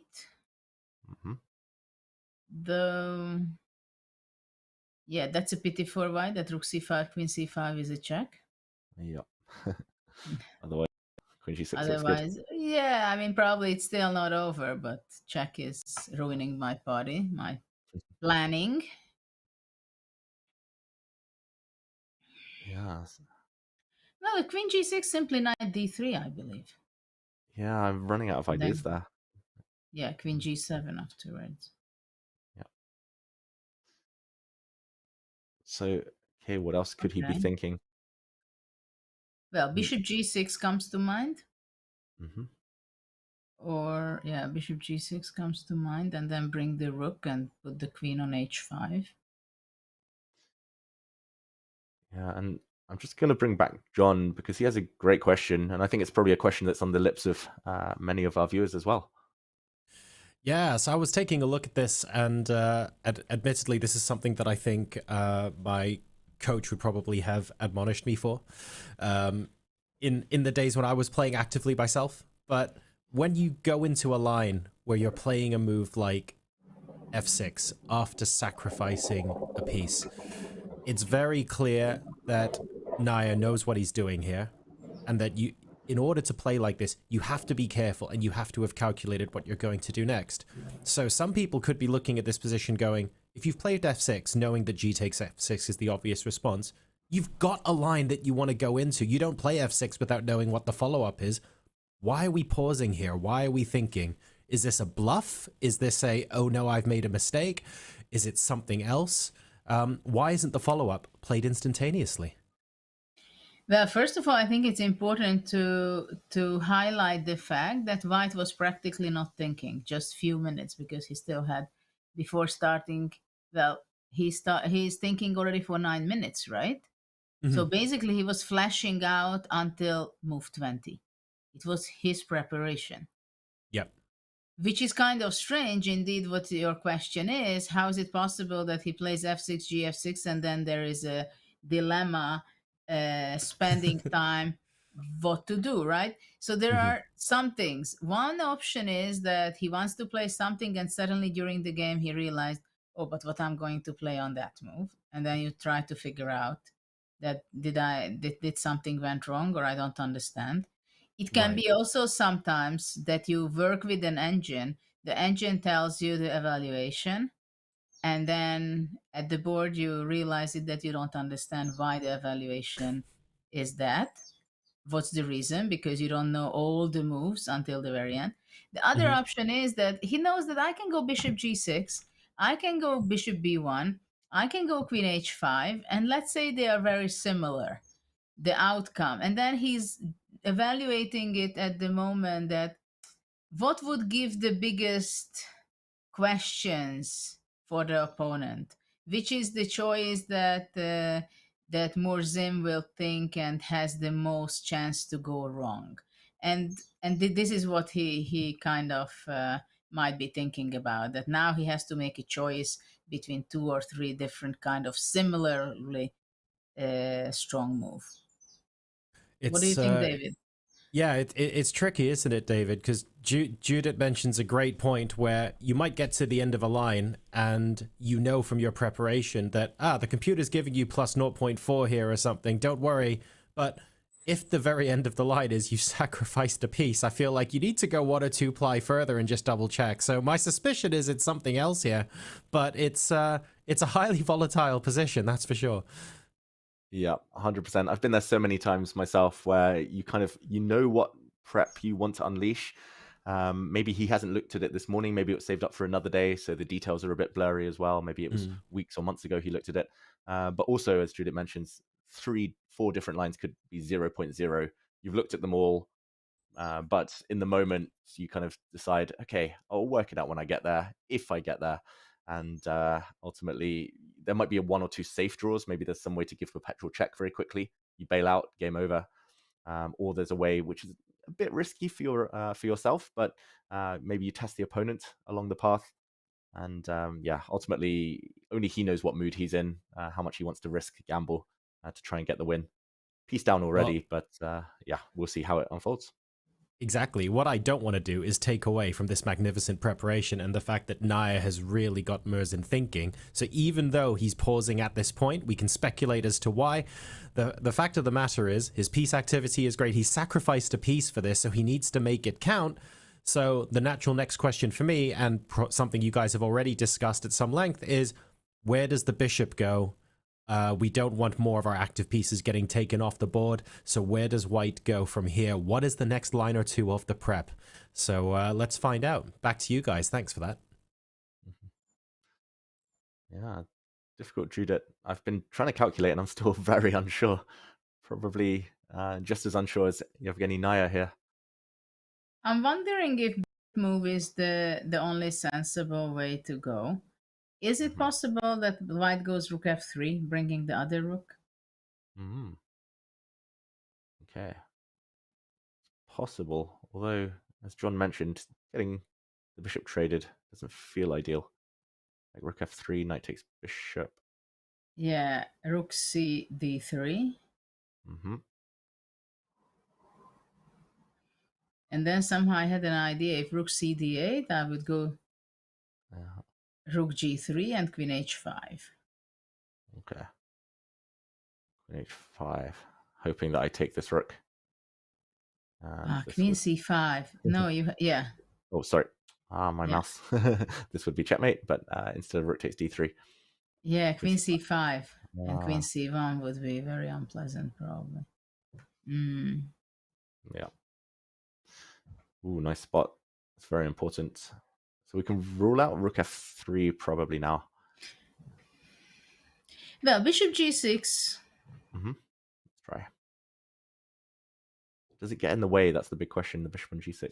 Yeah, that's a question whether how much is it in the way. But let's say if the bishop goes to b1, then I would think, but maybe I think it wrongly. If bishop b1, f5.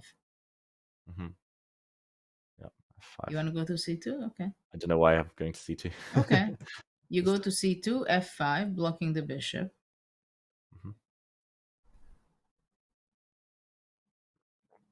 Queen h5. I think there are, I mean, you can even go rook f7 simply. King h7, another one.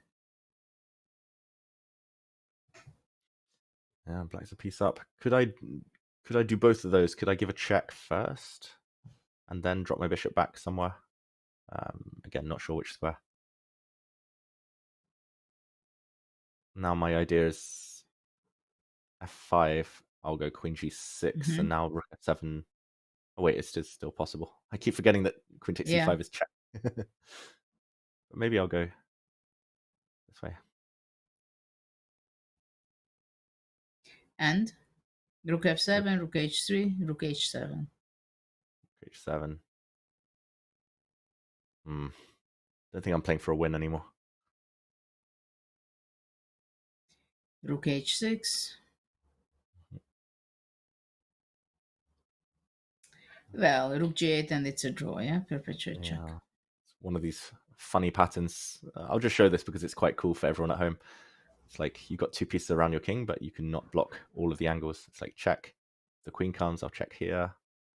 If the rook comes, I'll check here. And it's like you can shuffle the pieces as much as you want. Actually, you could go queen c8 and queen takes c5. But yeah, you just wanted to show the pattern. Yeah, I wanted to show fun patterns. And yeah, it's always a draw. You kind of check from this. Well, I see a great chance that it's going to be a draw, for example. This game, even though it's very sharp, I think the outcome will be a draw. Some kind of perpetuate check. Yep, that's a good note for us to zoom out from this game. Great preparation from Naya, but maybe difficult to back it up. And I see some really interesting fights. It looks like Vincent Keimer may be in a bit of trouble, at least objectively, Judith. And Yes. Gukesh, huge advantage there. Yeah, maybe we can jump into just to update ourselves on Gukesh. Just very quickly what has happened, and then jump to Keimer, because it also caught my eyes that the Keimer gave up the center. Yeah. And okay, we've just had 3 moves since we were last here, Judith. I'll just quickly recap for everyone. We left it with rook g8. Black was about to go a pawn up.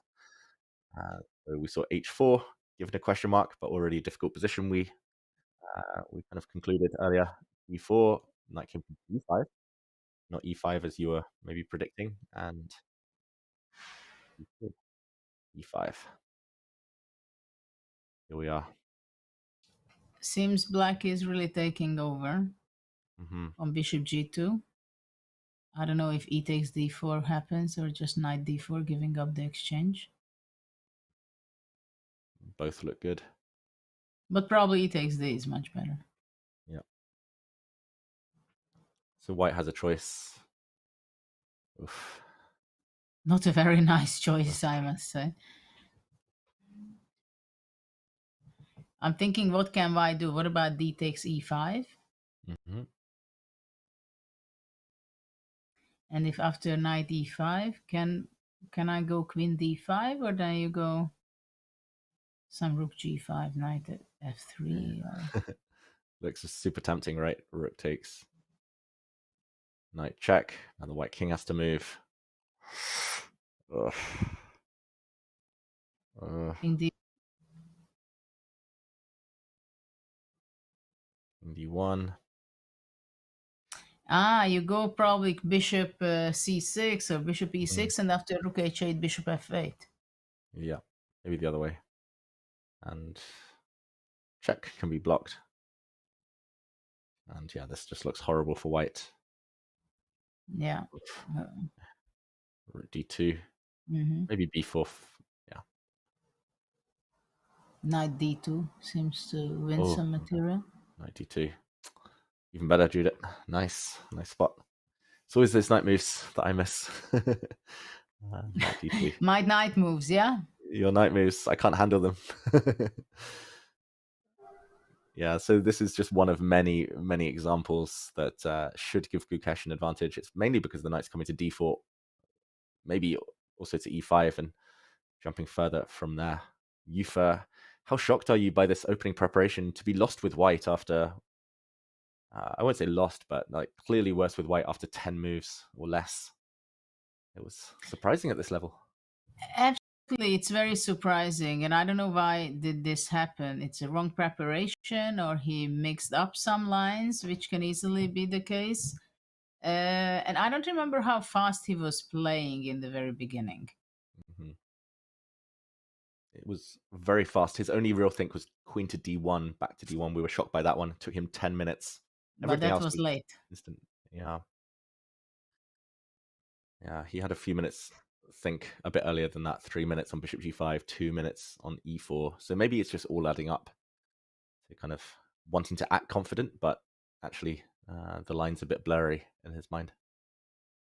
Well, something went real wrong, that's clear, and Gukesh was taking his opportunity, and now he has a dream position for the moment. Yeah. The white king. Just need one more move, actually. If the bishop was already on g2 and you'd already castled, maybe some compensation, but... Well, then it would be great for white. Yeah. But that's far away, hmm far distance. Okay, from here, we'll say that Gukesh is a big favorite now. Also, an Mhm. extra 35 minutes on the clock. We'll zoom out yet again, and yeah, maybe Let's we go will. to Mhm. Keimer's game. Yes, you read my mind. Okay, and Can we I'll go just back a few moves, because I don't really understand why did e take 4 happened. mhm. Yeah, it was here, move 15. He spent only 3-4 minutes on this, Vincent Keimer. I'm surprised. Normally with black, you kind of have to be super patient. You kind of wait, knight a5, maybe c5. I don't know, you just keep developing bishop g7. It's a bit uncomfortable, this tension. White has the key to the center, right, Judith? Like, white can choose to lock it up or open it up. So often you actually just have to sit and wait, and he didn't want to do that, so he took, and knight b4, hunting the bishop pair, but the bishop just moves, and this knight is a bit loose. Not great, this position for black. Well, I'm wondering what his coach, Peter Leko, will be telling him about Oh, this dear. decision of e takes d4, giving up the center. For what reason do you do that, right? I mean, the bishop is pushed back to b1, but after that, white can go easily a3 if it's allowed. e5 is something to play for, but also sometimes white just goes d5, making space for his knight or bishop on d4. So the question is for me whether did Keimer had in mind to play a3 here and trying not to allow white to do so? It must be either a3 or c5 for black, like something to do with breaking the center, or at least making this knight slightly harder to kick away. a3, let's say I take it though. You take it. Okay, yep. Rook takes.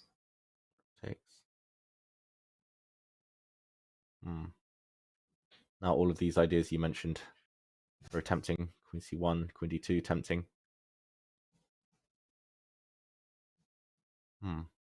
Yeah, queen d2, c5. D2, c5, yeah. But this is what black wants. Black wants c5, so I don't know if white can stop that. Maybe your d5 move. You can also go queen c1 maybe to start with, and after that. Rook somewhere. Or queen a8. Or queen a8, yeah, queen a8. Still messy despite Vincent maybe not objectively choosing the correct move. But there is also an option if after a3 white goes b3. Is there going to be a problem for white? c5, bishop g7?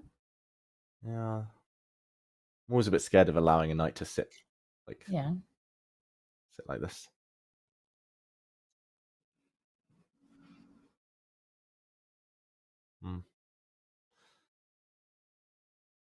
Also after a3, maybe queen b3 ideas.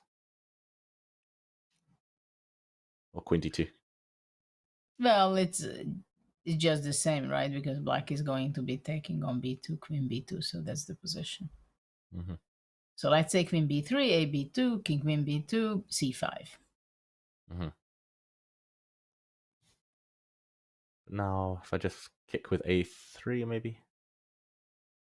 Or wait, maybe knight c6. Yeah, knight c6. Computer gives a huge advantage here after c5, but I'm not sure why.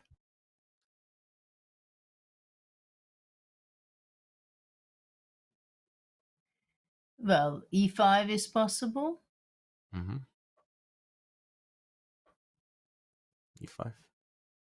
Then knight. Knight d5, bishop g5, and knight e4 kind of ideas I had in mind. g5 and knight e4. Yeah, these positions are so messy. Pure calculation, right? Kasparov-Karpov match, they had some amazing Zaitsevs. All these Zaitsevs. Old, nice times with a lot of complications. Yeah. That was more like white going d5 and then black striking with f5, right? Yes. White with a rook on a3 Yeah. swinging over. Exactly. Yeah. Those ones. Very interesting. Yeah, so I mean, just out of curiosity, I'll check what. Apparently, a3 is the best move, and in this position, bishop to c1, which is not easy. And now after rook goes back, a3. So he wants to push it back by any means, and bishop b2. Yeah, bishop b2, and there's a big problem here actually, because in this line, Takes on e5. yeah, takes e5 is just very strong. Well, trapping the knight. Yeah, just winning on the spot, nowhere to go. Knight h5 is unthinkable. Yeah, just queen somewhere. This is big problems for Vincent Keimer. Maybe he realized, maybe this was his plan, like he wanted to go a3 and he realized there's actually some concrete issues, like very forcing lines. Yeah, but black has put himself into huge danger. Mm-hmm. Okay. Yeah. Dogmish, 14 years old, big advantage. Looking promising for him. Vincent Keimer, it's not his type of position either where it gets a bit crazy. He wants some stability. Cemento, as his coach would say. But really, this e takes d4, I wonder how did he come to the conclusion of playing that? Mm-hmm. Maybe he doesn't have enough experience in these kind of positions. Yeah, I've seen him play lots of e4, e5 as black. And kind of, he's played some Breyers, he's played some kind of martial, anti-martial type systems. This one is maybe he kind of likes to release the tension a bit sooner as black. But this one needed to be a bit more patient.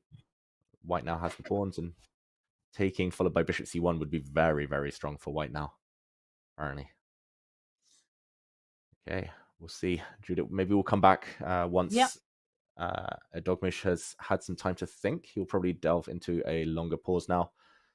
And we go back to the bird's eye view. Should we check in on board one? We haven't been there in a while. Why not? And again, look at that. It is very interesting that really I'm noticing it that Alireza is looking forward to play this without queen kind of end games, middle games. And again, we are here. Yeah.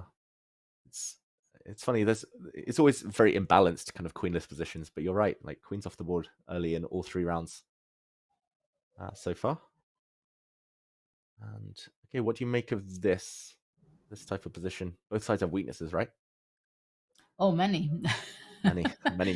on the queen side, definitely many, and of course, white still has to be taking care of the possibility of rook c3, knight e4. At the same time, when there is no rook left after that for black, it's a different story.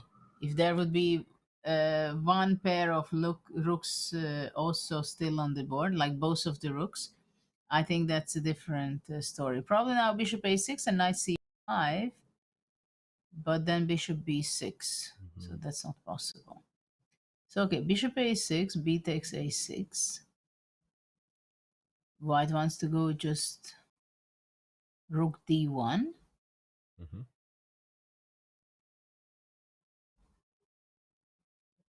Yeah, Maghsoodloo, we should mention, he's up nearly an hour on the clock, so some very strong preparation from him. Firouzja spent a long time. d1 played. Yeah, because for now, white is indirectly protected the e4. If black goes bishop b3, c takes b3, knight e4, then rook d8. Yeah, I was going to ask you what you think of this, like f5. Knight c5. Yeah, and I want to go f4. Okay, let's go f4. f4, bishop f2. Yeah, and then I just try to rush. Boom, boom, boom, boom.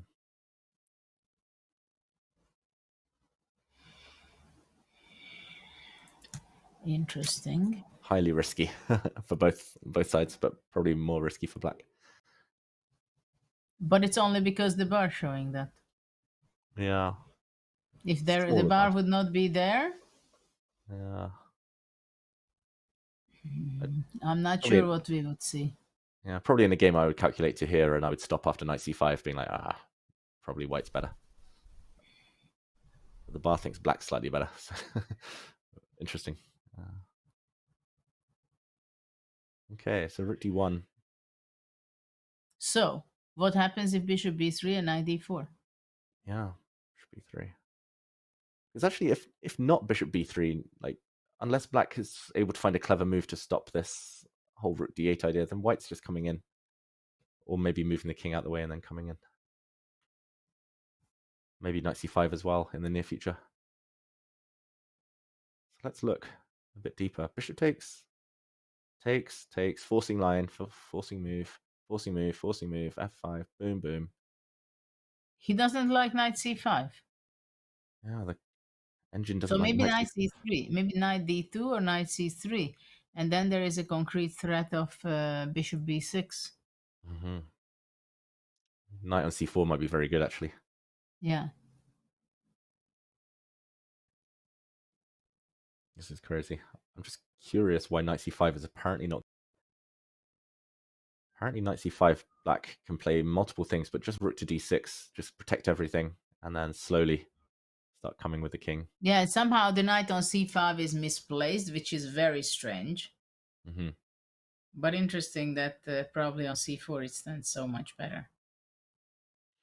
Wow, what a cool endgame this would be, though. Sorry, if that whole variation happens and we get this position. Could go any direction. Indeed.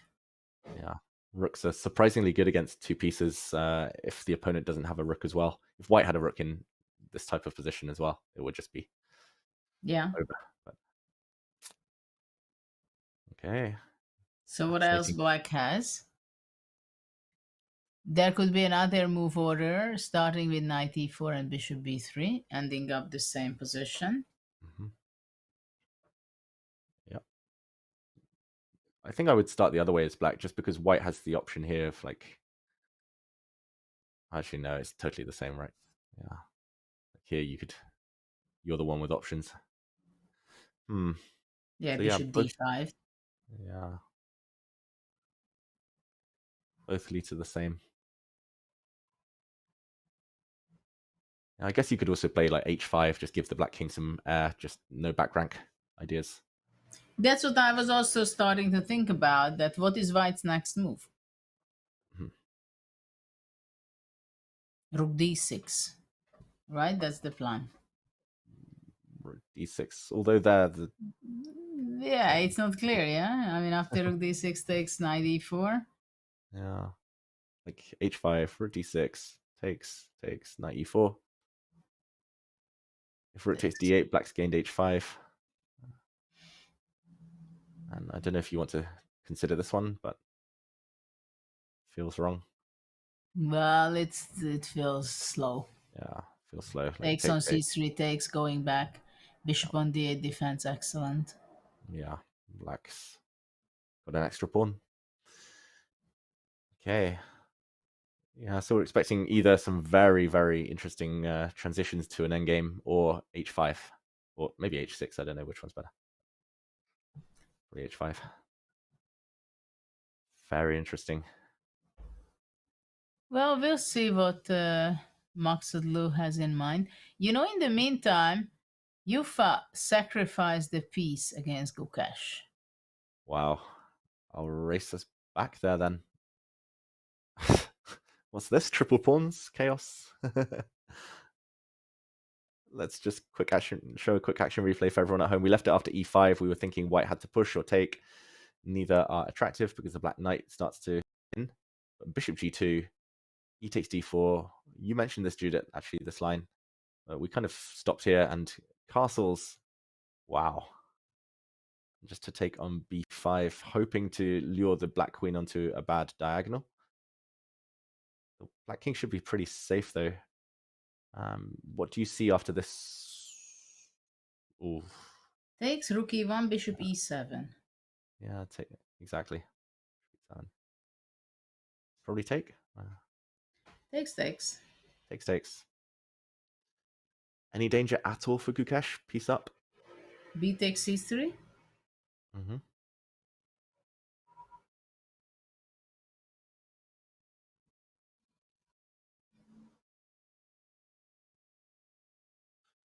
Yeah, just moving the queen is quite tempting. Not sure where. Yeah, still not. Maybe queen A3, Mm-hmm. defending the E7 bishop this way. Yeah, that's better.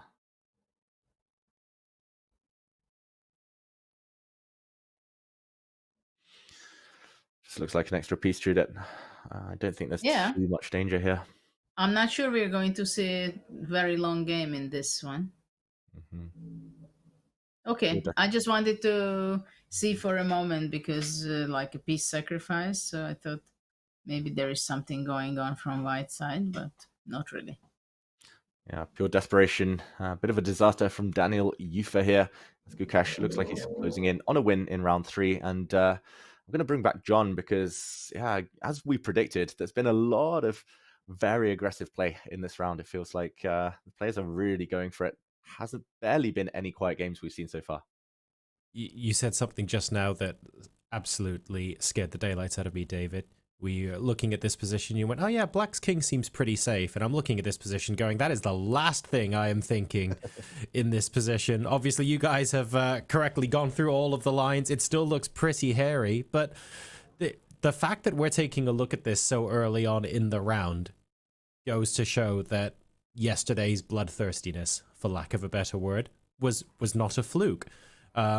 Judith, a lot of these players, Gukesh included, we actually saw some of his fireworks with the bishops in the Caro-Kann, for example, to start off the tournament. He is continuing in that same vein and absolutely not letting up. This is becoming a really nice pattern, nice storyline to follow, and it's more than just one isolated game now where he produces stuff like this. It's very much a statement of intent. Yeah, and he's a player of looking for sharp and complicated games with both colors. And this is exactly what's happening today also, that he was ready to go into the sharpest thing. Well, of course, why not if you're collecting extra pieces on the way, right? Forcing your opponent to sacrifice a piece, like it's certainly a strong position. Yeah. So now heading into more complex middle games, we actually run the danger, David, of there being like multiple sacrifices, multiple super sharp positions going on all at once, and we're having to jump through a lot of games in the next half an hour or so. Is that likely to happen, or might we actually see a little bit of a lull while things quieten down just a bit? Yeah, I think we'll see some long pauses. The players invest a lot of their time. The fireworks, I think they're just guaranteed to happen on most of the boards we've been looking at so far. There have been some quieter games as well, of course, so no guarantees, but it's always that third, fourth hour that I look forward to most. And I think especially the likes of Gukesh now setting the tone, it's going to make others kind of see him winning.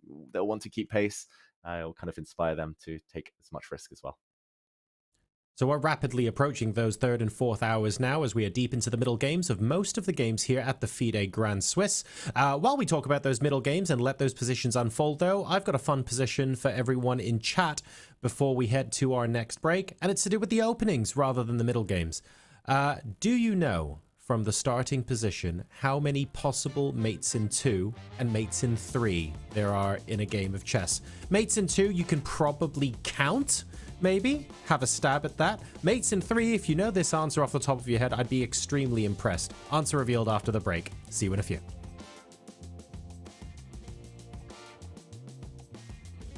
Do you think if we had been playing instead of normal chess 960 as the main competition, would you have become world champion? No.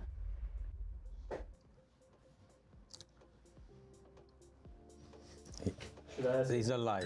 It's a lie. Okay. You know how arrogant I am.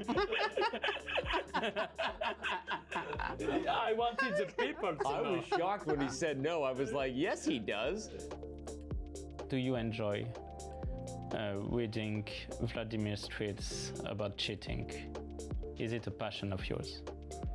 Yes.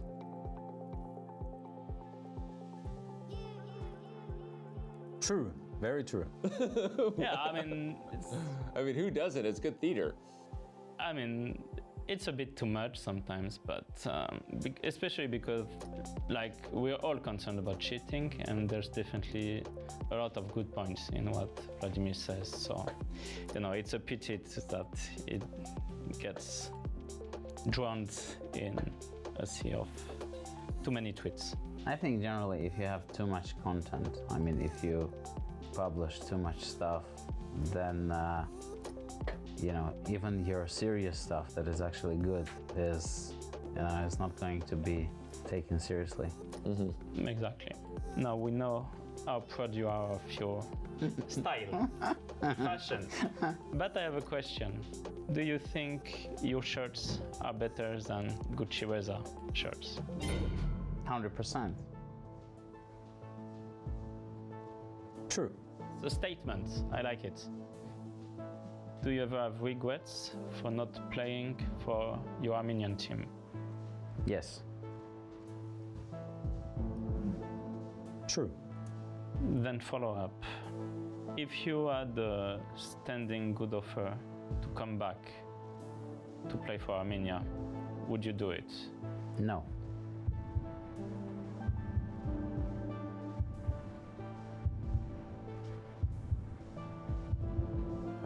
It's maybe true, but there are some mixed emotions there. Yeah, but I can understand. Like, you played for what, 20 years or so? Yeah. Yeah. No, I do believe that some chapters get closed, you know, in our lives, and you just have to move on. Yeah.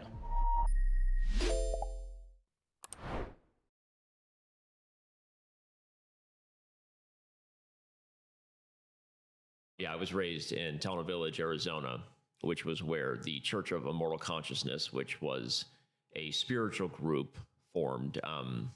It was a cult, and it's taken me a lot of years to come to terms with that. But once you do, and you kind of reflect on a lot of things about that experience, you realize that it was not normal and not okay.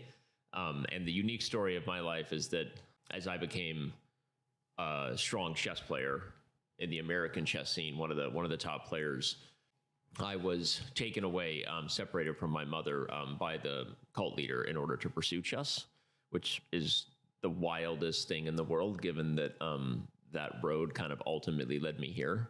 Did they realize that you have talent, the cult leader? Or what was the process there? Yeah, I mean, I learned to play chess along with my stepbrother, which is its own very complicated story with my parents and how that dynamic went down. Because my dad was actually one of the leaders of the cult.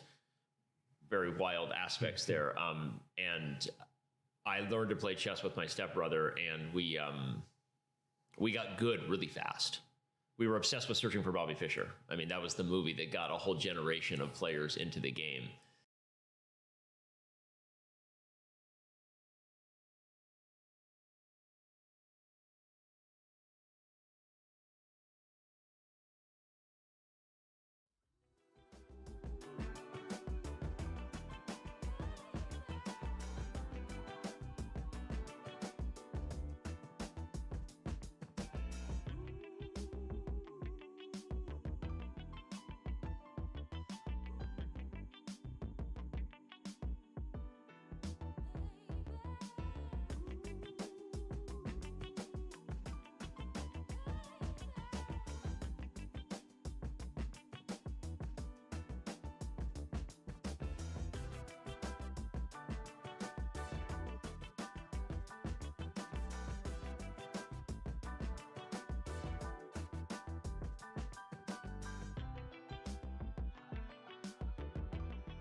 We're back with round 3 of the FIDE Grand Swiss. Spots at the candidates tournament, remember, up for grabs for the first 2 places here. So a lot to be playing for in addition to the prize money. Before the break, we asked you how many possible mates in 2 and 3 there are from the starting position. I can tell from your tentative smiles that neither of you want me to put you on the spot first. So Judith, we'll start with you. How many mates in 2? How many mates in 3? Oh, I have no idea. 100? For mates in 3, you mean? Yeah. And what about for mates in 2? How many different move orders? The classic, the real classic, right? Yes, of course. G4, the real stuff. Yes, exactly. So how many different move orders exist? That's going to be the fun one. David, do you have an idea? Different move orders for mates in 2? Mates in 2, 4. Yep. 4? Yeah. Okay. I can reveal the correct answer for mates in 2 is 8. Oh, God. You can have F3 and F4 on move 1.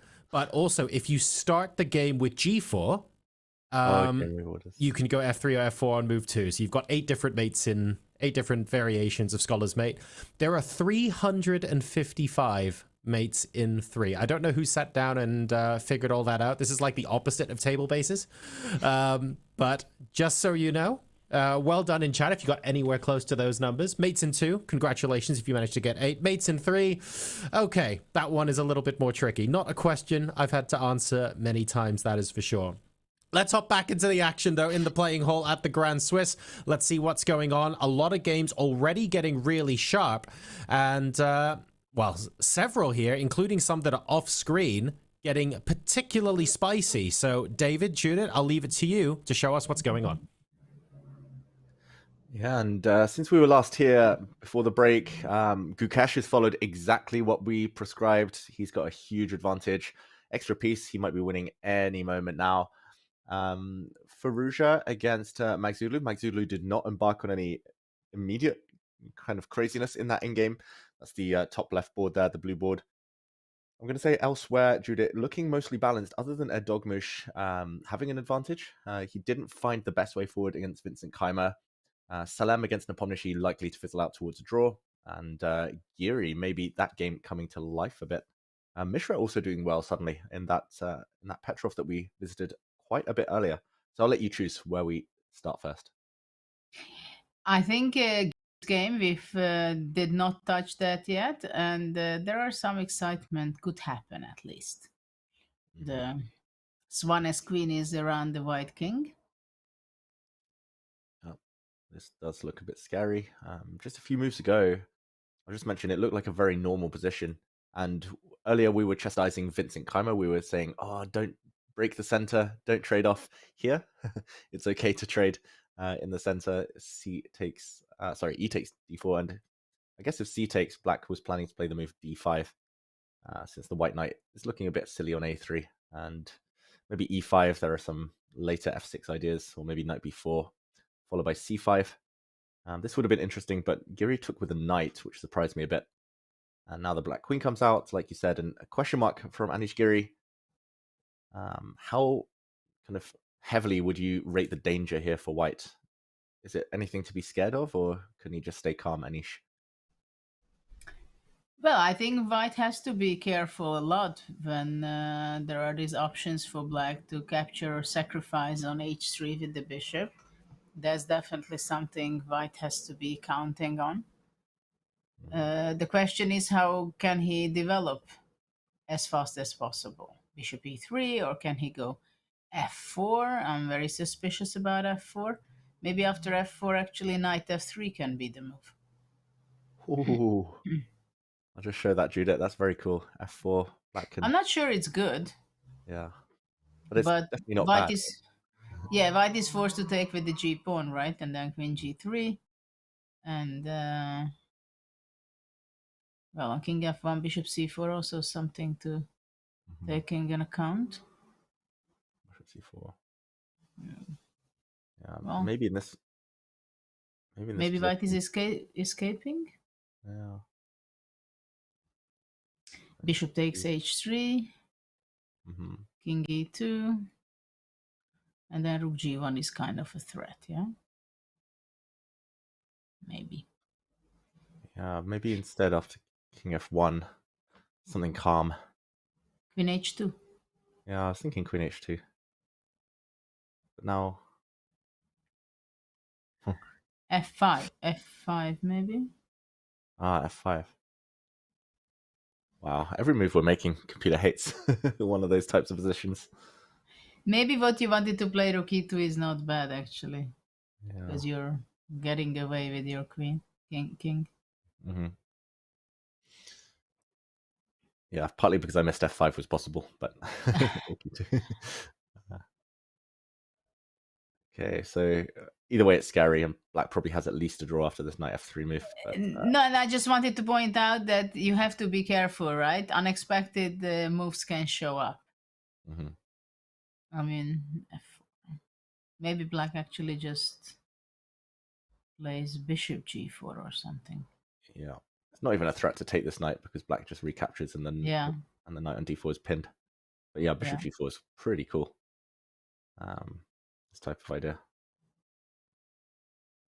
And black's not risking too much, it feels like. Always going to be perpetual check at the minimum. Maybe bishop e3. Oof. Yeah. Yeah, black can get 3 pawns for the piece, but probably not more. Okay, but after f4, there is no threat for white. Mm-hmm.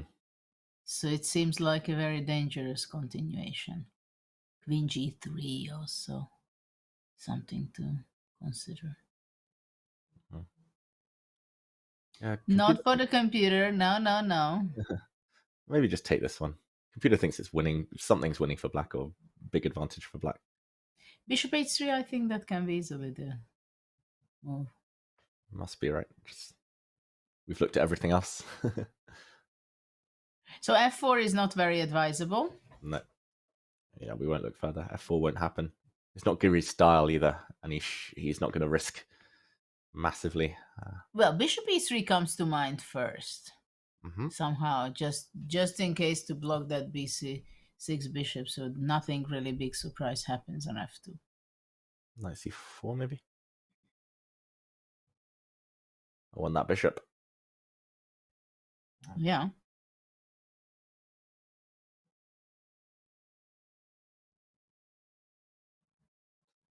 I would feel uncomfortable with white. Same. In this position. It's like a dream for black in any Italian game.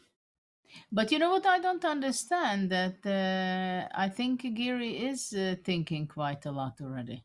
He played pretty fast before. Yeah, until he got to this point. One big mistake was knight ab5. I really don't know what the knight's doing there, to be honest. Okay, but when your knight is on a3, you tend to try to get closer to the game, yeah? Yeah. It would have been so much more logical to put a bishop on e3 before the knight landed on e5. That's true, and actually after knight on a3, at least it was controlling the important c4 square. Yeah. I didn't realize it, but the blue arrow appears saying bishop e3, definitely the best move. Also the most natural move. So, as you say, controlling this one. Yeah. Very odd. Very odd. Okay, so for him, maybe it's not a good moment in this game. Okay, maybe we zoom out. Yep, let's zoom out. I'll just mention the best computer move apparently was a4 for white, which I don't think will be on his radar at all. So, okay, we zoom out back to the bird's eye view. Let's just recap some of the top games, I feel, Judith. Haven't looked at Arjun against Demchenko really today, so we won't linger there long, but maybe just a quick peek to see the kind of current status of this game. Oh, yeah.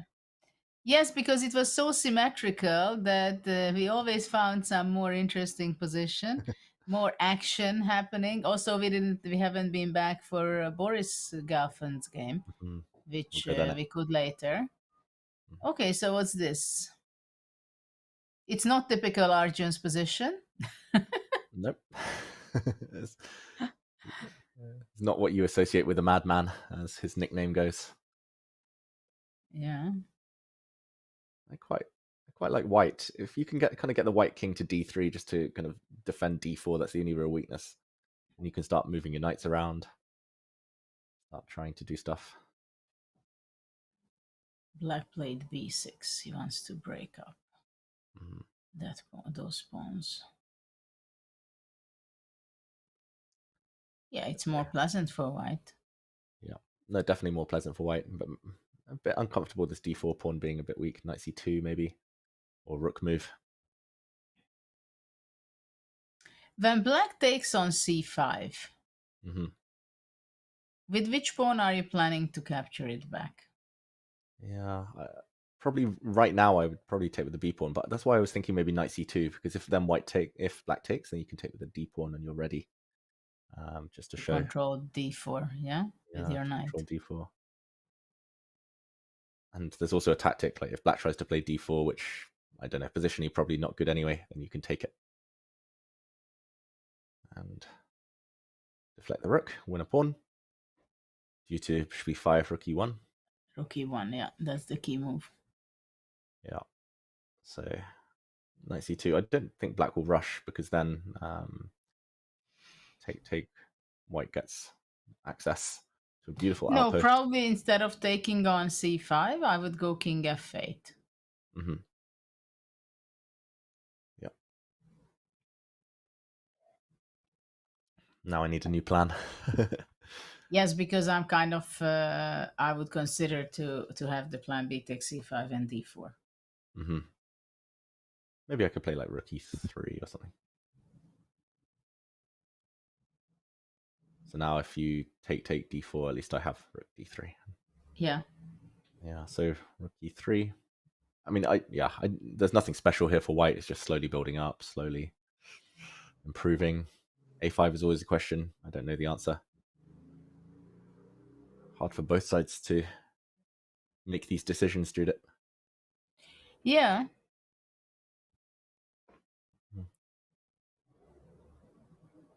Yeah, so maybe we leave Arjun to it. Like, we both think white's position may be slightly more comfortable, but nothing special. Yes, absolutely. Yeah, and as promised, let's look at Boris Gelfand against Praggnanandhaa, because that one has changed. And it looks like Boris is doing Boris things. I've seen him kind of squeeze these types of positions before, Judith, many times. Yeah, it's maneuvering back and forth, right? Yeah. What do you think Boris is going to try? Is he going to try something a3, b4 in the near future? Maybe need to slowly... yeah, probably b3, a3, b4. Because he doesn't want to allow after a3, a4. I would think. Well, that's probably a good start. Though it's not so easy to break through with b5. Yes. That you would need a knight or bishop support from f1 or knight on c3.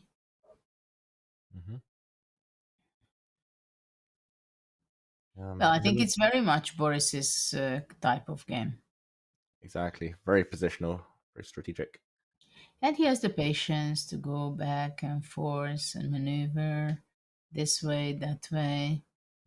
I don't think there is a huge advantage for white, but I think it's much better to play it for white. Yeah, I think I'm influenced by the person who's playing it with white. I think he's going to be enjoying this quite a lot. It's hard to know what to do with black, like unless black are going to try and whip up an attack, which, like you said earlier, is going to be very long, very difficult. It feels like Pragg is just passive. Well, is it possible that black is just trying to eliminate the e5 knight by playing knight d7? Yeah. So, for example, b3, knight d7. Yeah. I might be quite happy to take that knight, though. Okay, go ahead. Probably bishop takes, and very tempted to play f4 now. But c3 maybe. Yeah, the question is what black has in return, because white can strengthen his position f4, a3, b4, bishop f1, knight moves away, right? And what is black going to be doing? Maybe black is going to play g5. And bishop e8, bishop e8, bishop g6. Yeah, something like this. Come around. But if f4, I never know here with black whether you should block or whether you should take or just leave it and play h5, h4. Seek counterplay. But basically, white has only one plan, right? To play on the queen side, a through b4, b5. That's the only breakthrough. Yeah. I don't think white is risking much, like in these types of positions. I don't know what black does. Like, just even if you put a knight on e5, you're not really going to be worse with white ever. Probably you don't rush. Go like king f2 and bishop f3 and rook g1. Probably nothing special. Probably just very blocked. But a long game ahead, Judith. Yeah, with yeah. Also depends who is going to get into time trouble. They are pretty much the same on time. But I think Pragg will not exchange the knights. If he does, he will want to jump into e4 rather than go to d7. And probably the plan of g5, h5 is something that he will be trying out. Yeah. I think Pragg, the mood he's in 2025, the form he's in, I think he'll try and push some pawns and hope to create something. Or Can you tell me what was the idea behind rook c1?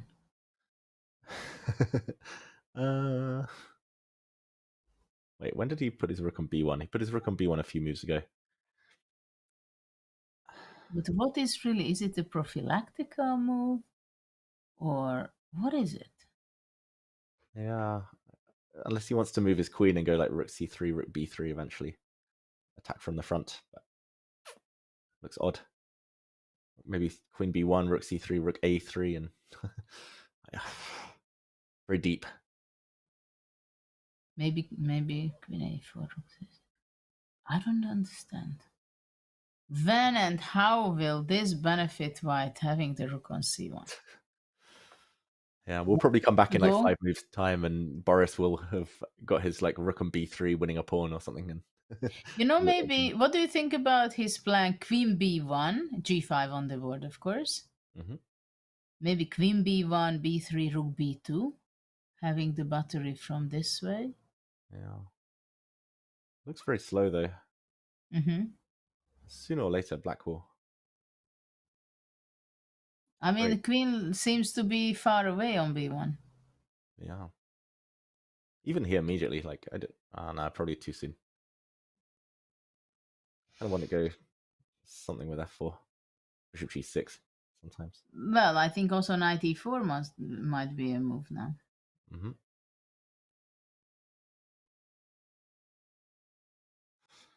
Just very difficult position to play, I think, with both colors, because it's like you're playing for a plan, but then if something happens and black goes, I don't know, bishop h5 or something, then maybe you have already another plan that you have to switch.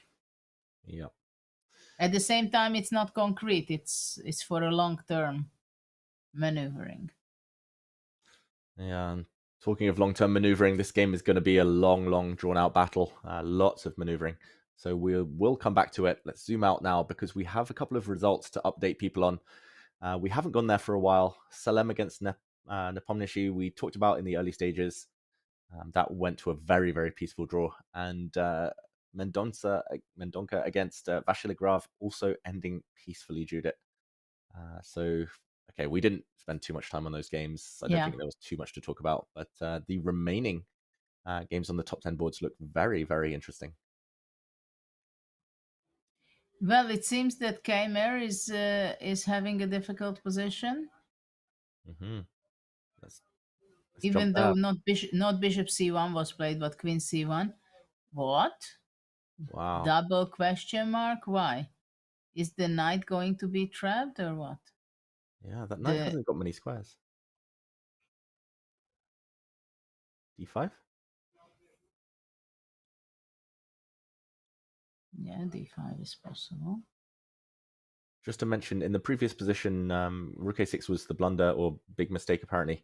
But your queen a8, that I think we actually suggested this position quite a long time ago, but queen a8, you mentioned that was the best move, just to keep the blockade with a rook on a3. But rook a6, let's try and figure out why this was apparently so terrible. Well, maybe to start with a3. A3.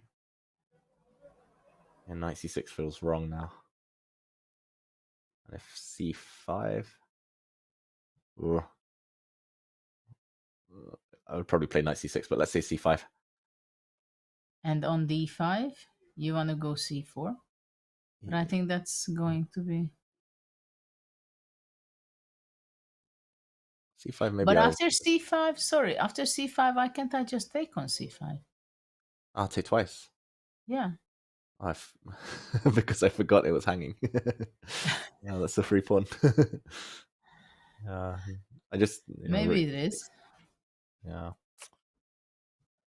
Yeah, that's not good news for Vincent Keimer. So a3, let's say black preemptively retreats. How bad is this?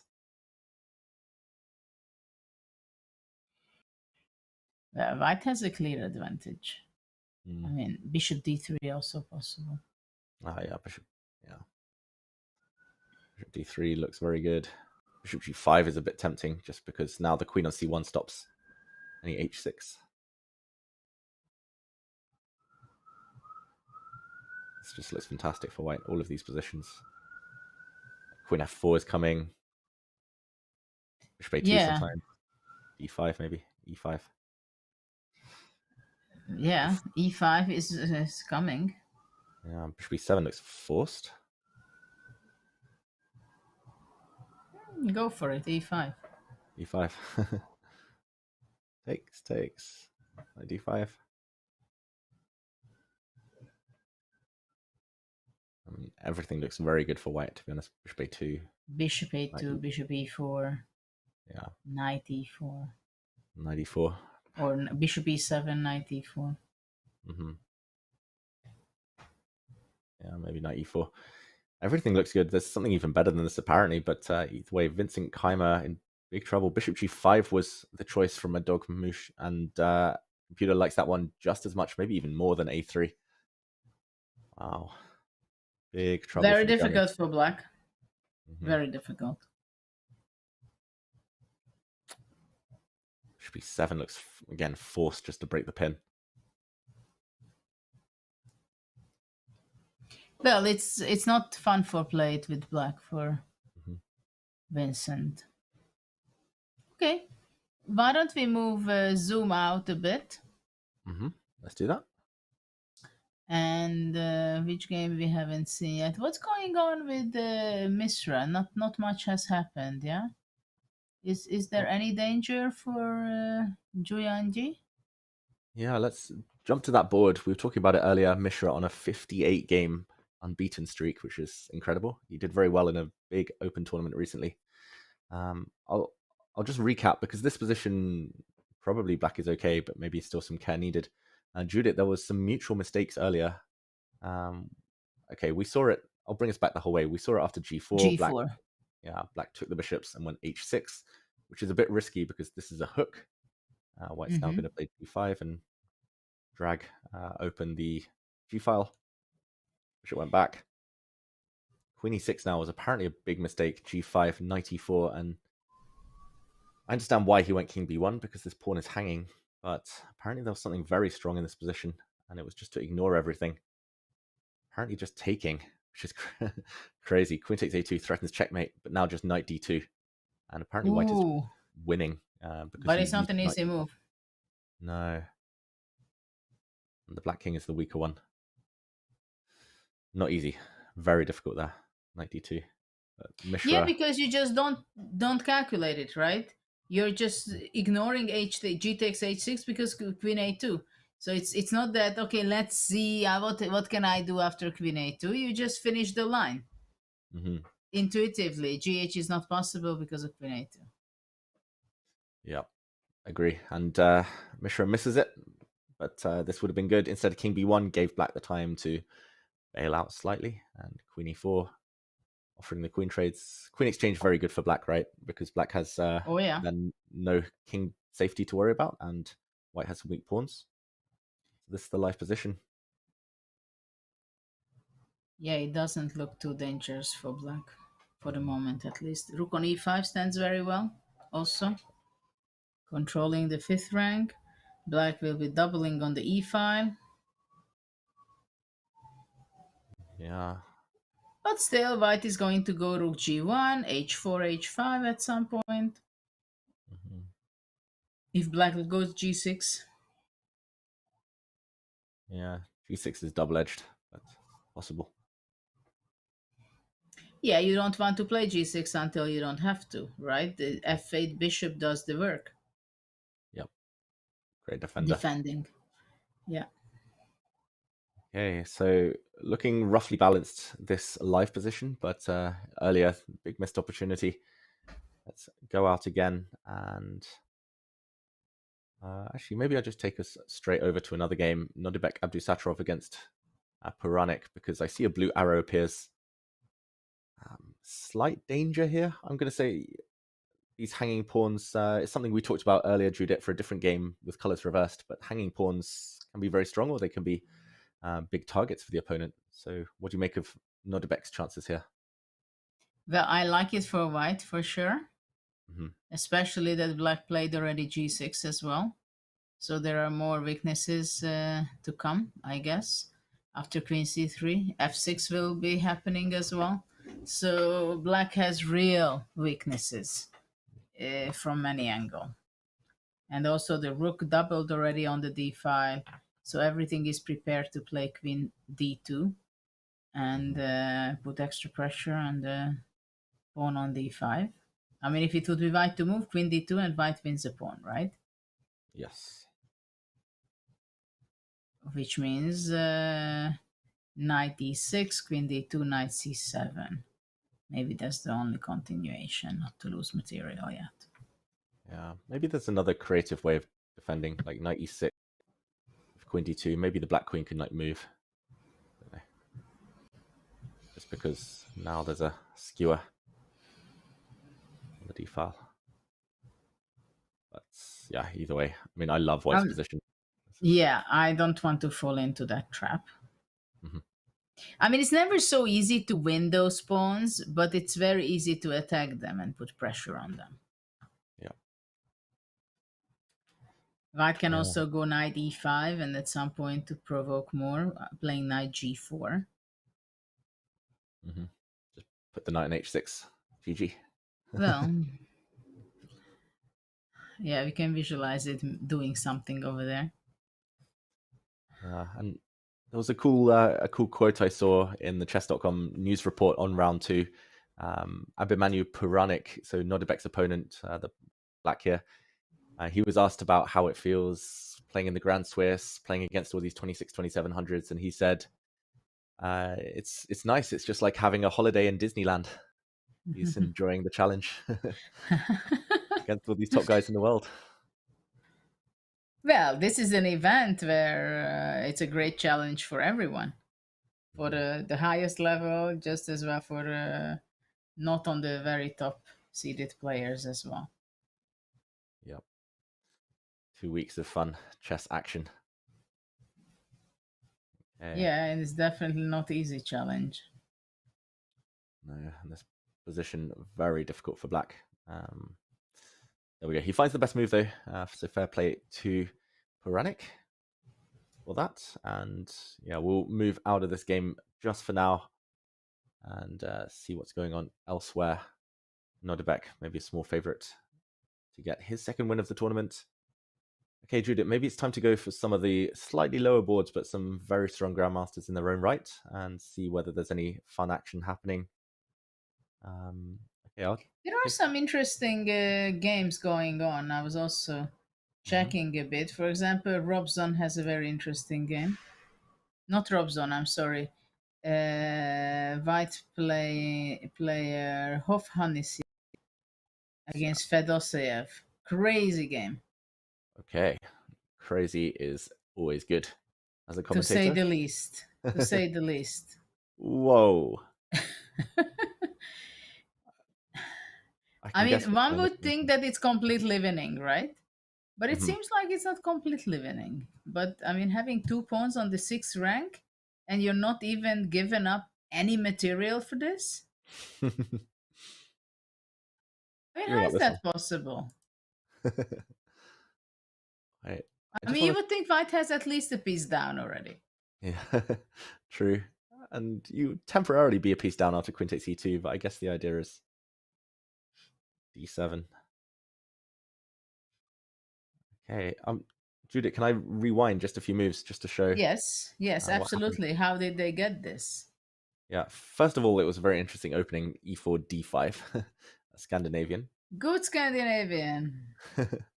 And which isn't the most popular, but if Not I fast forward to this moment, it looks like a stable-ish position.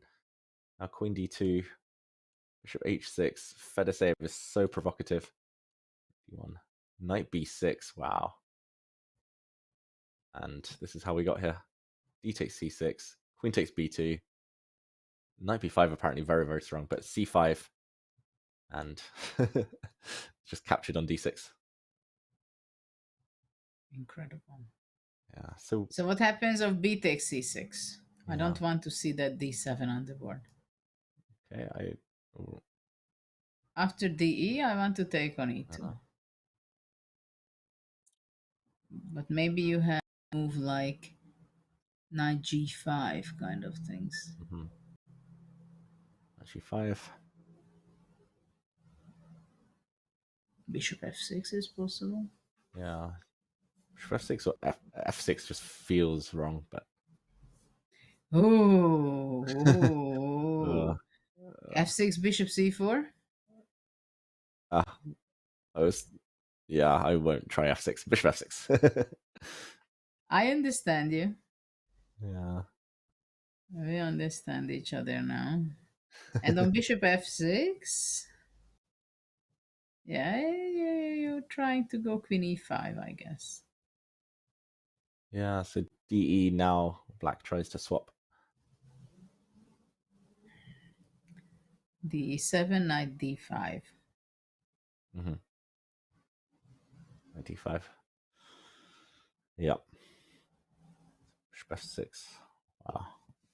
The way Fedoseev plays chess is just another planet to me. I've played him a few times, and he's always just trying to make it crazy. I'm always just desperately trying to keep control and some semblance of normality, but it's always wild. How about... No, knight h7 is too much. g5. Knight e4. Bishop b5. Yeah, but Fedoseev is a good freestyle chess player also. Just a good player in general. He won the Rapid and Blitz, one of the Grand Chess Tour events recently this year. Won with several rounds to spare, ahead of some of the best players in the world. Yeah, but he's ready to play this very complicated positions. And Hovhannisyan's more of a kind of, I'd say not positional, but like principled player. He'll play positional battles happily, but if the opponent provokes him, he'll always accept the challenge.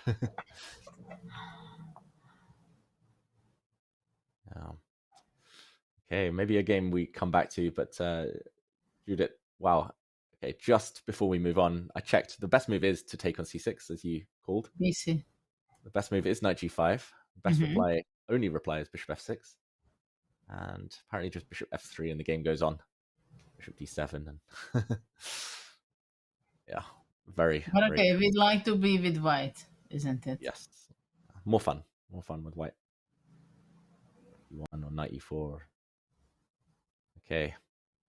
Dubov seems to be winning his game. Okay, that's nice for Dubov. Let's go to Daniel Dubov against Maxime Lagarde, not to be confused with Maxime Vachier-Lagrave. Yeah. Okay. Bishop c8.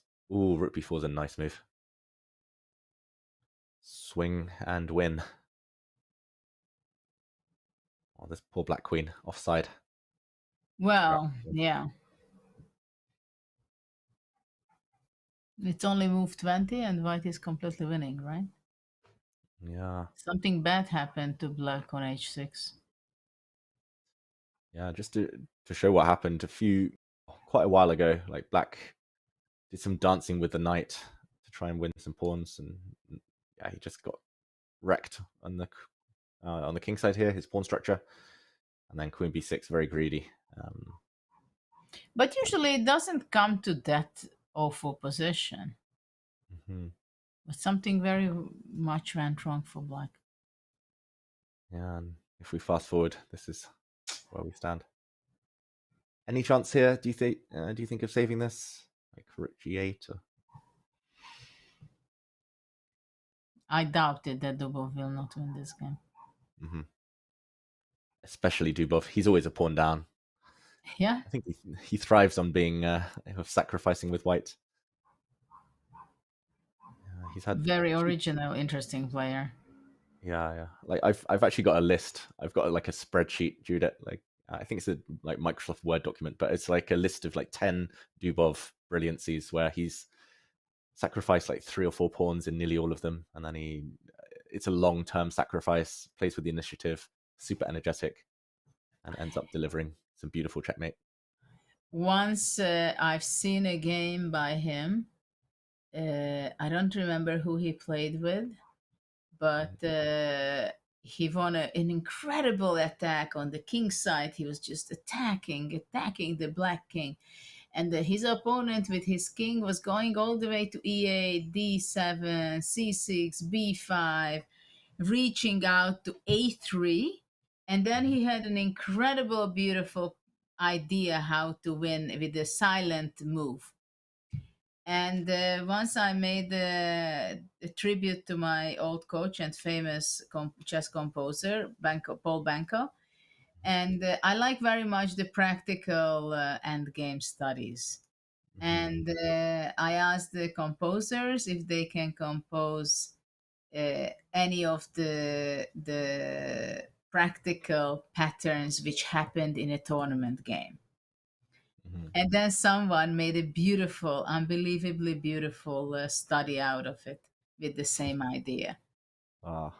And I'll show you one day. It's so beautiful. Yeah, I want to see the study. I think the game you're referring to is Dubov against Rasmus Svana from the European Team Championship in 2019.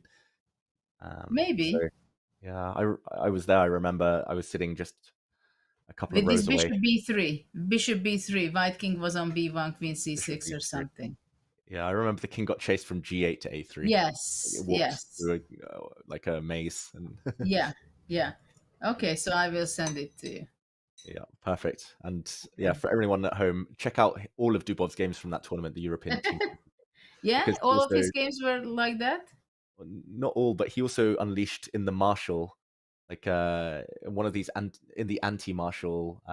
So in the Spanish, white plays a4 instead of allowing the main line, and black played d5 anyway. And that was like a almost brand new idea at the time. And he checkmated, I think it was Jonas Bjerre, the Danish grandmaster, in very nice fashion. The white king was on g4 at the end. So yeah, he's a genius. Also, a game against Anish Giri in the World Blitz was amazing. A game against Nakamura in the Tal Memorial Rapid. There's so many. When he's in the mood, I'll say that, Judith, because lately Dubov, he does take a lot of quick draws. He's taken 2 quite kind of non-eventful draws in the first 2 rounds here at the Grand Swiss as well. Well, actually, few players have that attitude that, okay, I can make draws. I'm not wasting energy. They think, what do you think, how much plus you need in this tournament? With plus 4, plus 5 to win or be in top 2? Plus 5 probably you need, no? I think, yeah, plus 5 probably. Or 6. Yeah, maybe even 6, depending on who. Top 2, probably 5 is okay. I think I got plus 4. I was on plus 4 twice, and I needed to still win in the last round. So basically what we say is between 8 and 9 points you can win or be a runner-up. Yeah. I think 8 minimum. Like, if there's lots of draws, then 8 is probably fine at the top. But these guys, they don't draw many games. It's a lot of action, so I have a feeling 8.5. Yeah. Yeah, I would also think 8.5, 9 you need to win. Okay. We have some fun games, other fun games. Yes. Bring me there. Like, for example, Cristobal Henriquez against Yasipenko. Okay. Piece sacrifice. Well, every board it feels like there's there's at least a pawn sacrifice, regularly piece sacrifice. Knight f4 only move apparently to keep the balance or to keep the advantage for Yasipenko.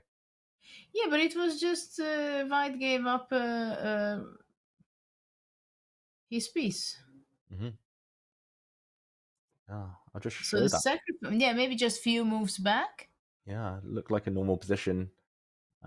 White's just broken in the center. Black played f5, and White happily sacrificed. Apparently a good move.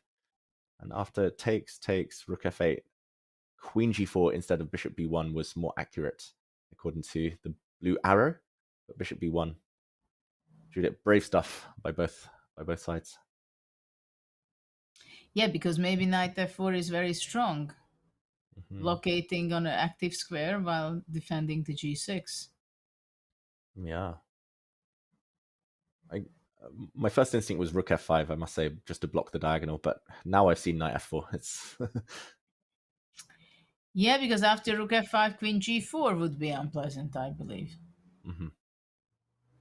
And then just to give the material, like rook f5, queen g4, maybe just rook f8.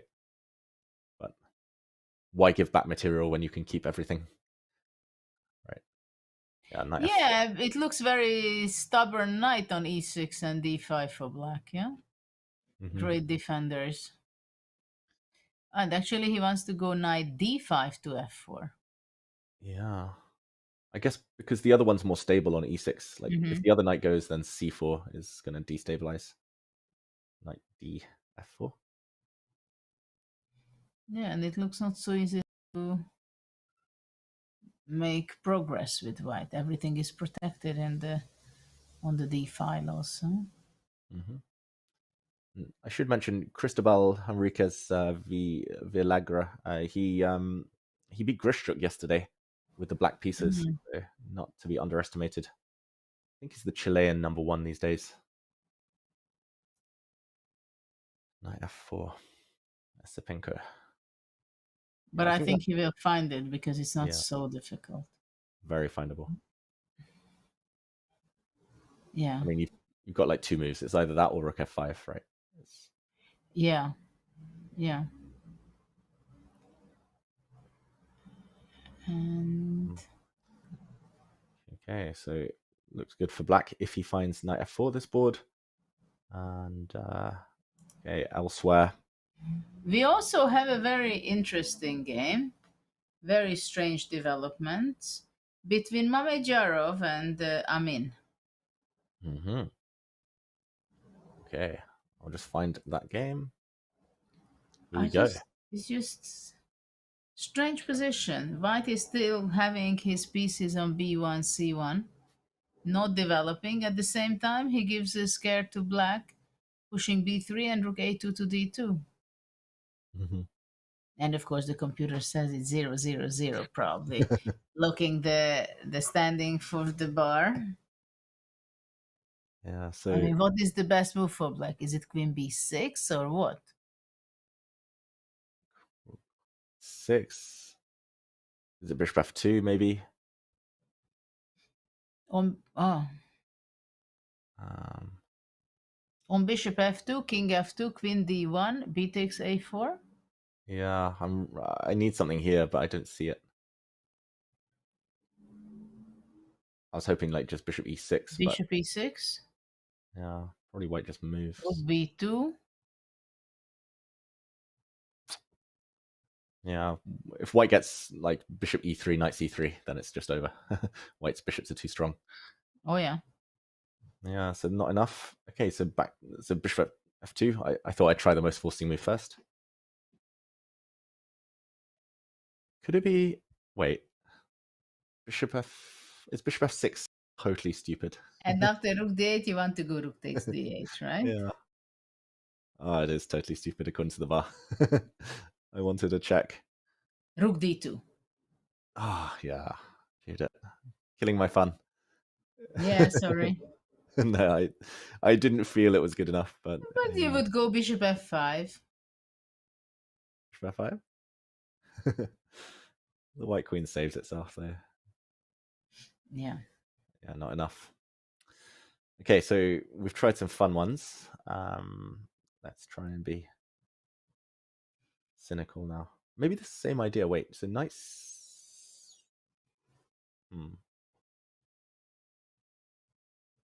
Knight c5? No. Maybe your queen b6. Wait, your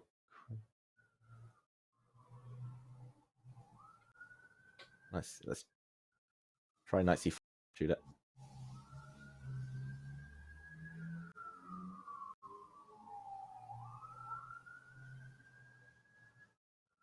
So now I want to take here if you pin me with your rooks. Mm-hmm. And if you play e3, I'm going to try what I did earlier. Just Okay, so I go rook a d2. okay, rook a d2.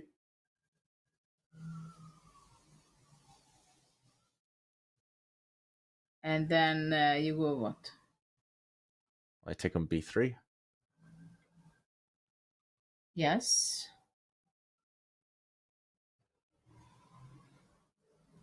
And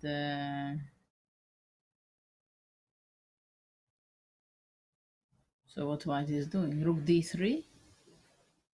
Yeah, rook d3.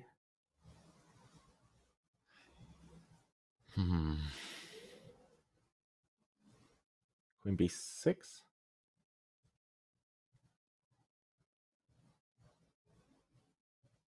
a bit scary for black. It's so loose. I hate these positions normally, but maybe it's holding together. Yeah. Not so simple.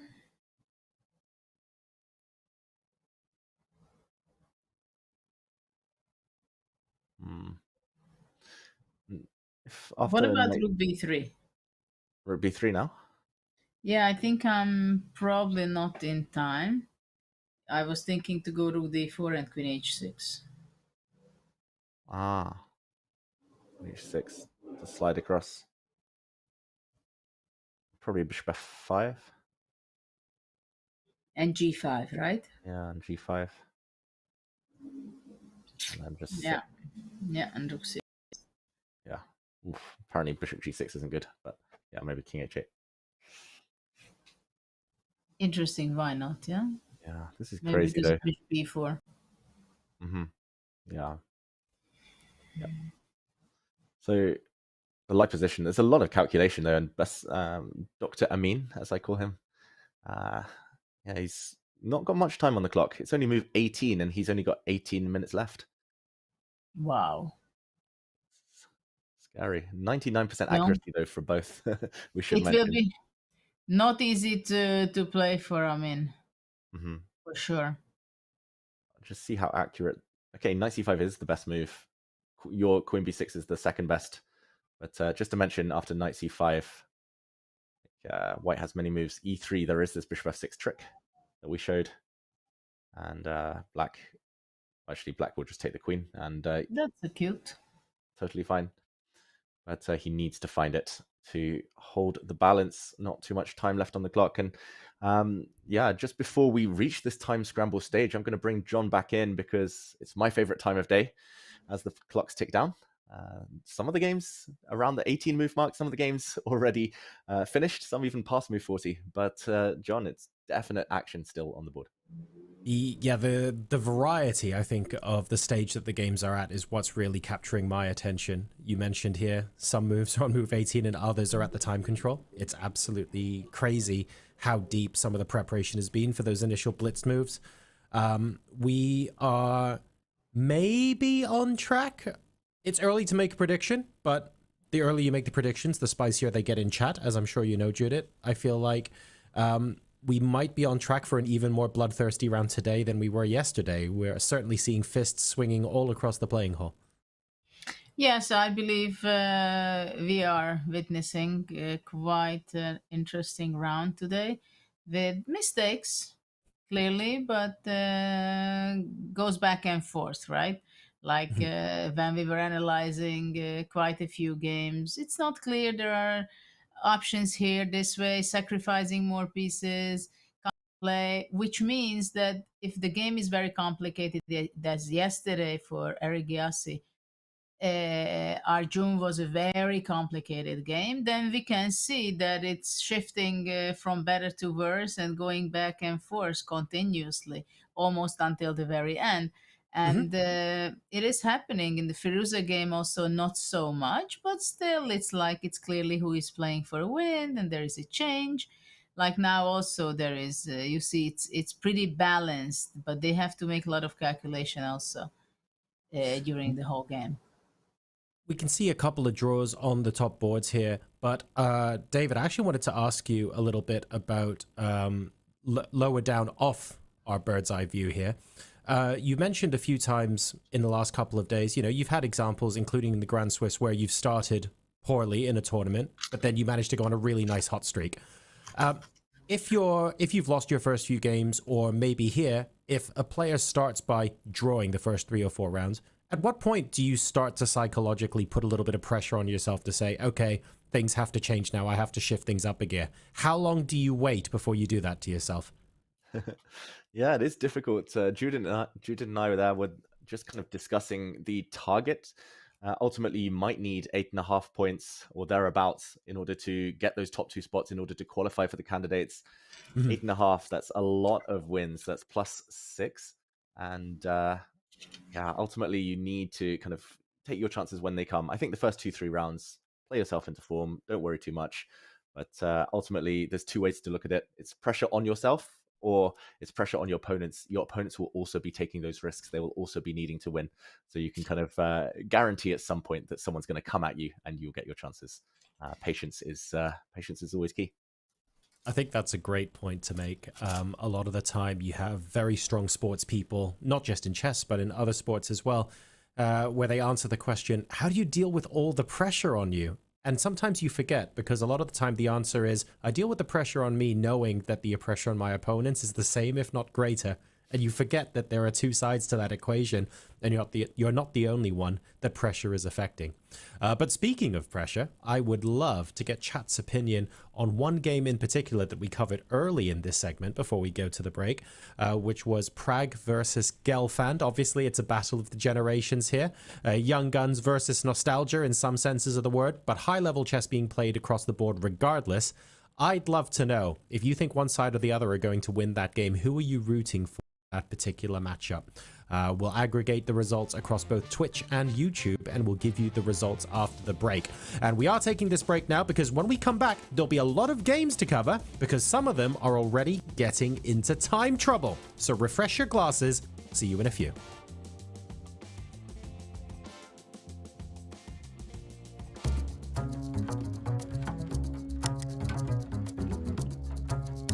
Brace yourself for a chess brawl. Nepo and Firouzja dive into a wild Sicilian Najdorf at the Champion Chess 2 finals, where every move hits like a knockout punch and the tension is off the charts. Who will survive this rollercoaster ride? I am Grandmaster Pepe Cuenca. Let's find out together. Nepo goes for a positional approach. The idea is to pile up on the backward d6 pawn with rook to d1.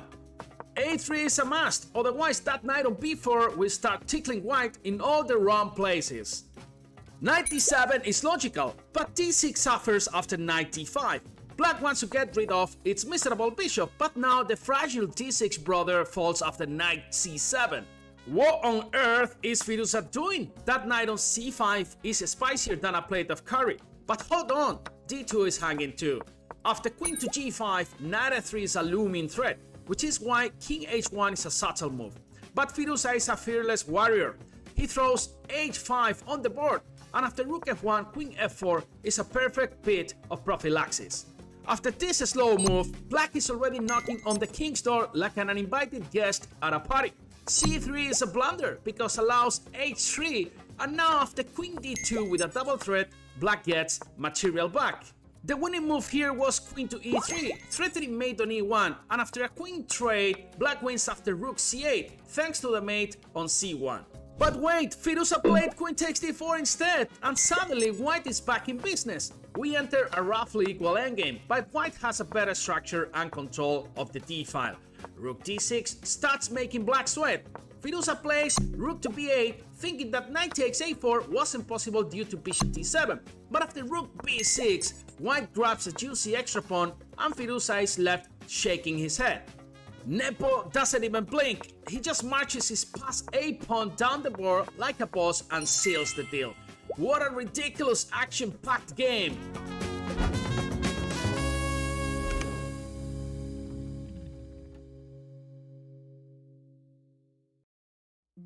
One event that really had a big impact on my career is the same tournament of Vacanze, but a different year where I lost 5 games in a row. And it came in an interesting moment in my career. I was 17 and I just won my first super tournament. I won the tournament in Reggio Emilia and I was on an absolute high. Like, there were articles all over the chess media. They were saying this is like the historic result, the youngest top tournament winner since Karpov, I think, at the time. Like, it was a little bit different time than now. Like, 17 now is already old, but back then it was kind of more special. And I was really on a high. And then I played the Vacanze tournament, which was, you know, this big tournament. I started with a win against the World Championship challenger Boris Gelfand. So, like, you can imagine the build-up to greatness. And then I lost the game later in the tournament. And then I came back the next day with a win. So I'm again back. So, like, I'm an absolute high. And then I lost the game. And then I lost another one. And then another one. And then another one. And you keep thinking, like, okay, but I'm not going to lose the next one. But it kept coming, you know? And I lost 5.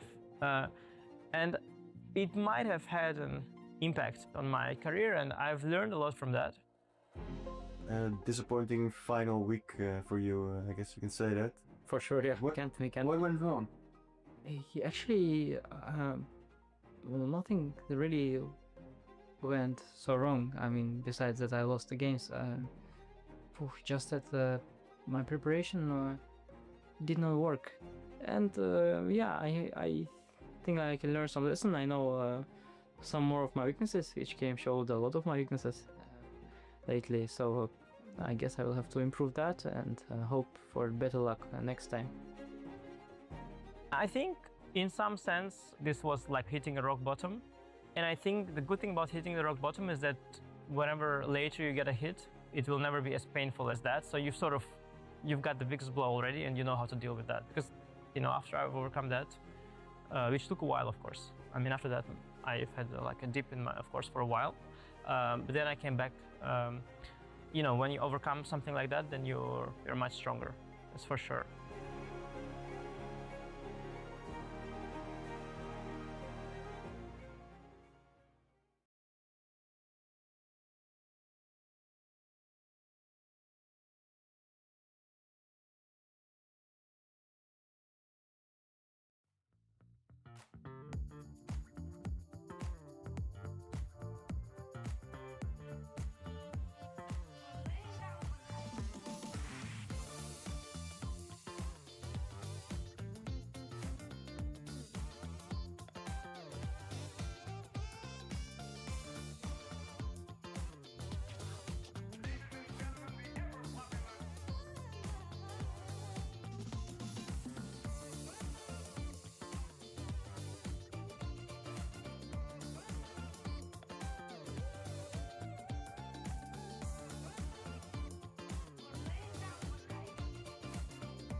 Welcome back, folks. We promised you excitement and non-stop action when we came back from the break.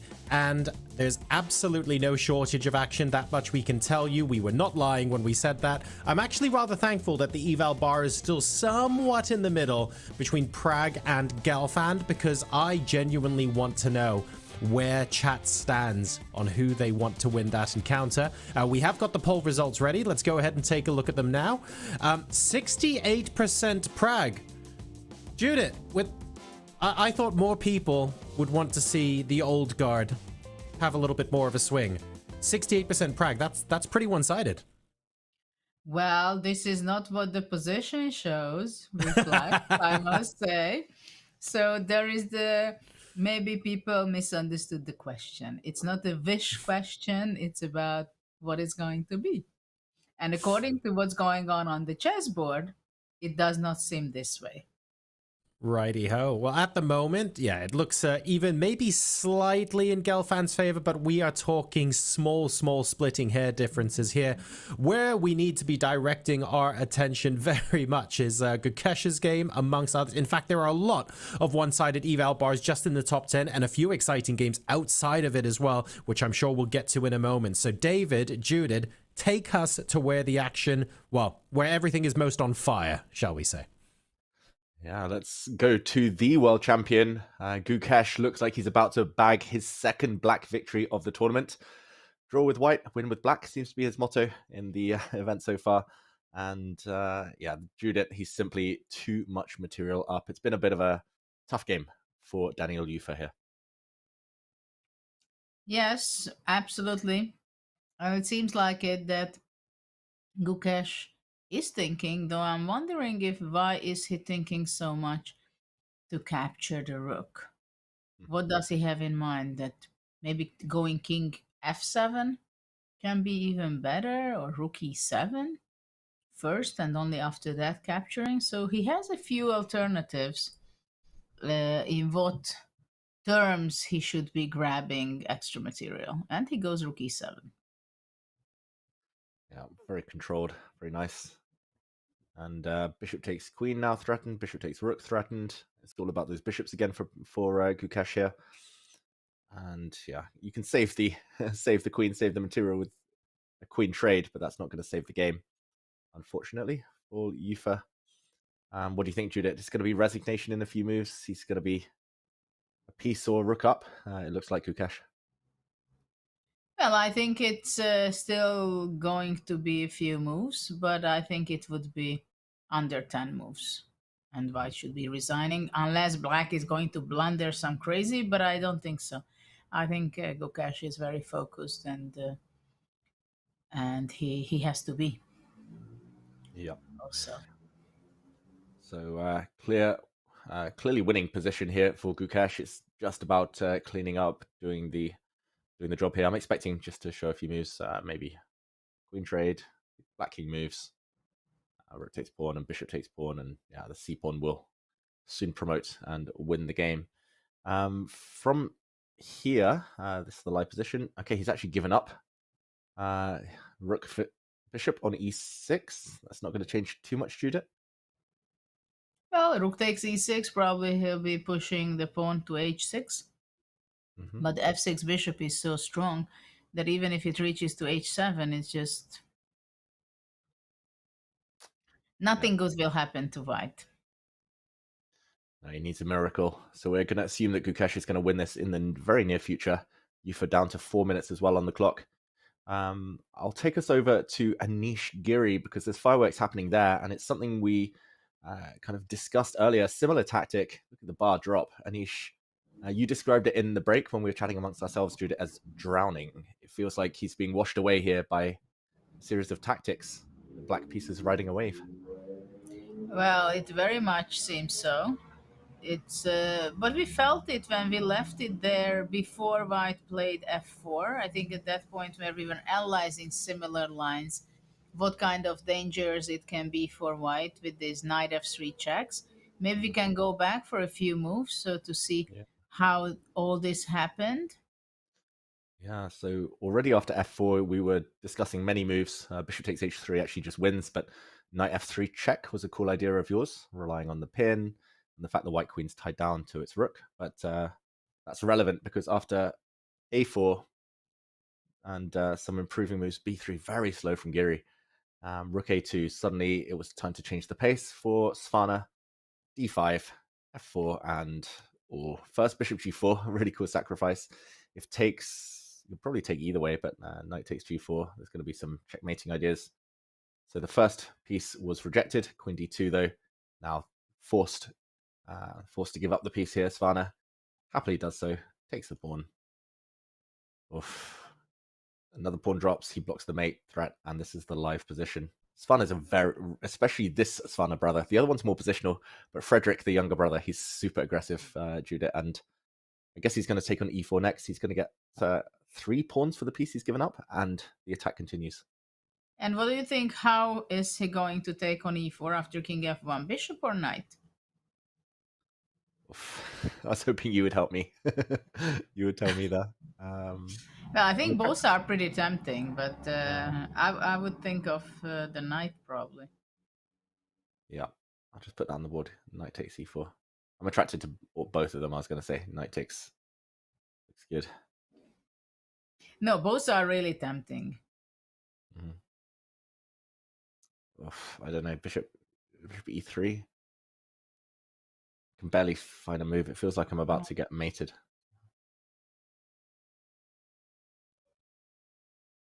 Knight g3. I'm looking for one of your tricky knight h1s, Judith, or something like that, but it doesn't doesn't quite work. I see you locked in, calculating. Yeah, I'm calculating how it can work. And I'm seeing this beautiful checkmate if I go knight d2, queen h3, king g1, queen h1, queen g2, but bishop d2. Yeah. Bishop d2 is the problem. This would have been beautiful, but knight d2, just bishop d2. Maybe black can just, sorry, in this position after bishop e3, maybe black can just play c5. Oh, that's painful. That's very painful. Just a bit boring, but just trapping this knight, and if knight takes bishop, this looks like it should be the end. Yeah, check. I found a checkmate. Yeah. Oh, this is an awful day for Anish. It's very rare that Anish is clearly worse with white after 15 moves. Like, this is now move 22. It looks like he's almost dead lost. Well, probably he's trying to figure out what is still the best practical chance. King f2.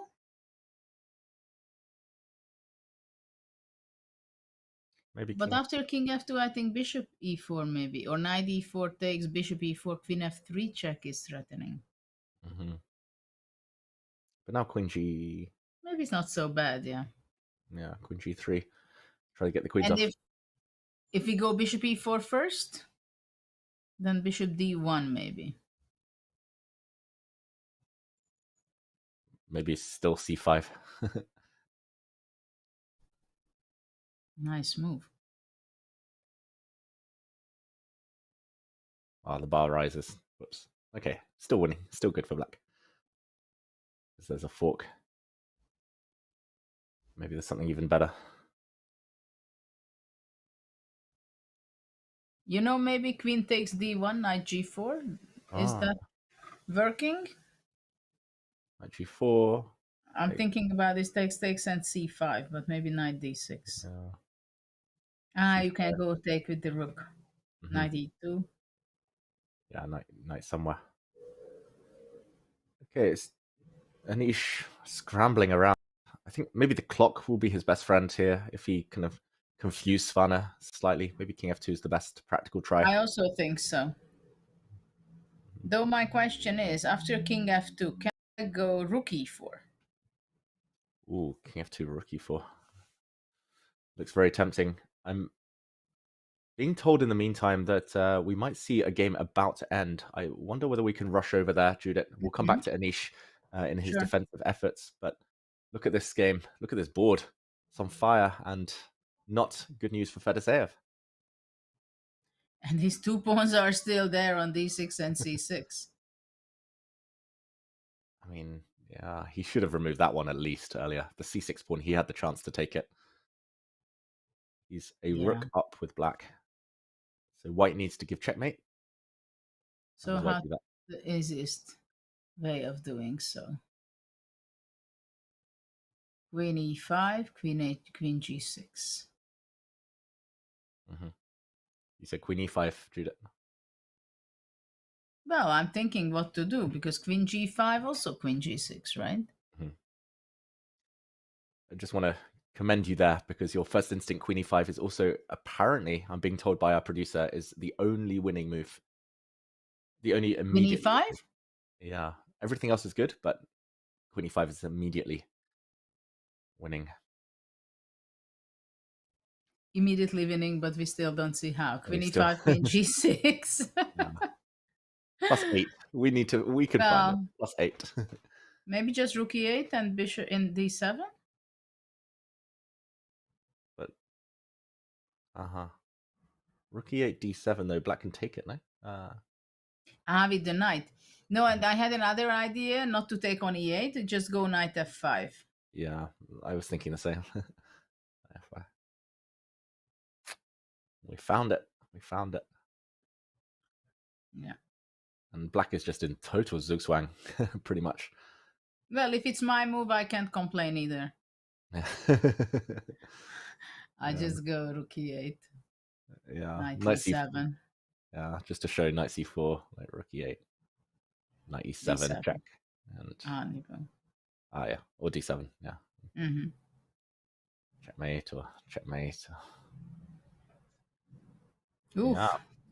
Okay, so if he finds queen e5, but it's not too, it's the most natural move. Somehow. Yeah, as soon as you say it, it's the only way to kind of gain a tempo while not allowing a queen trade, or like. Yes. Yeah, everything else allows queen g6 with tempo. The queen e5 process of elimination. Yeah. Yeah, this is probably the only tricky one, knight f5. Although apparently everything else wins by this point. Start with this. Okay. Well, when you have c6, d6 pawns, it's too scary. It's just like in the endgame, Judith. 2 pawns in the 6th rank, they're worth a rook. So it's the same here in the middle game. Yeah.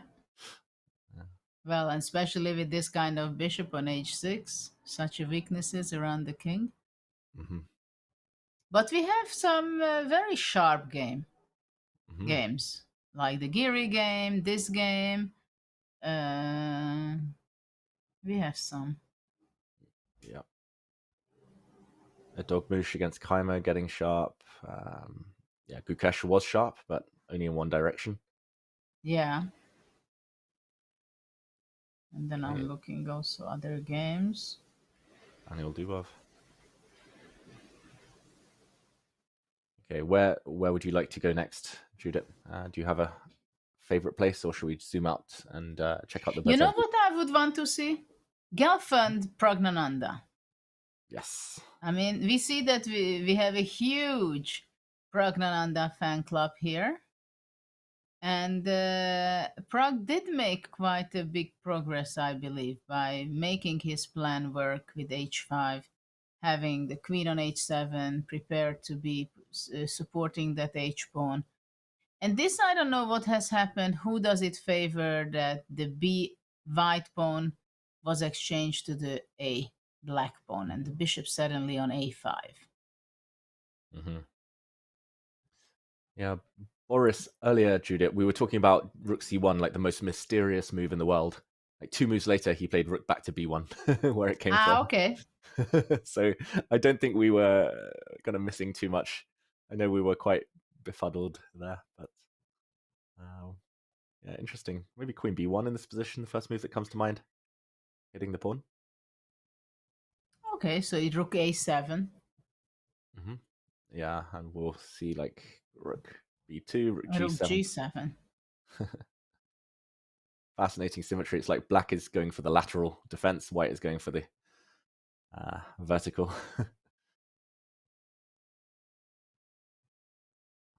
Yeah, this is it. That, I mean, white has a beautiful knight on e5. At the same time, he has 2 knights, and he can occupy it only with 1. right? He has this queen and the rook to put in battery on the b file. At the same time, black has the same amount of pieces to protect the b7. So how to put more pressure? Because white has one extra knight, which he doesn't know what to do with. I mean, really, too much knight. Yeah, yeah. You'd love to trade off a set of knights with white. Yeah, that would be a completely different story for white, right? If the knights, one pair of knights would be exchanged. Yep. I just don't see how white will progress. Rook a3 is a pin.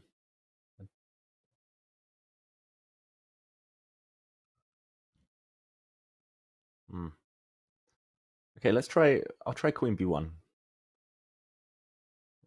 Rook a7. Okay, rook a3.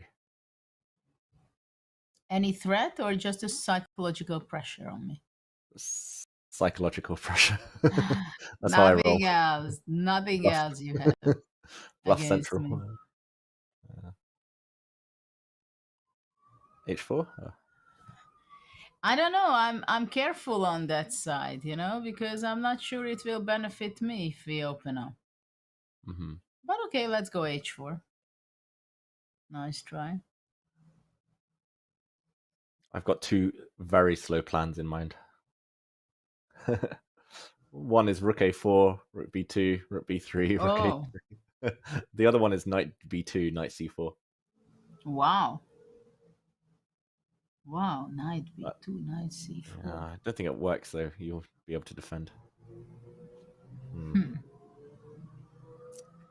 It's a tough position, I've got to say. Like, even if we go back to the live position. Oh, sorry. Keep doing that. Sorry. There we go. Live position. Very tough. Plan. No, and also it's a question what white is going to be doing after h4. I mean, just keeping it? You mean even taking that pawn? I don't know, but if it's black's choice, I mean, after h4, knight h5 is possible to force me to take. Yeah. So, I mean, the bar shows that white is clearly better. At the same time, I see now more challenges for white. Because after h4, I can put pressure on you with knight h5. And then I don't see how you don't give up. And eventually exchange on h4. Yeah. Feels like a race. Judah, I've been a bit naughty here, and I've just peeked at the computer, and apparently Boris, in order to keep the advantage that the computer claims he has, it needs to be very accurate. And I was struggling. I was kind of on the right lines, but I was struggling to find the right way forward. Best is, like, you can start with rook a3 or queen b2. Should become the same thing. Rook a7, now rook a3. So this pin. And after h4, the idea is to destabilize this bishop by going knight c1. Knight c1. Yeah. So I missed this idea, the backward knight move, as usual. But a bit annoying for black. Potentially. This is an interesting idea. Yeah.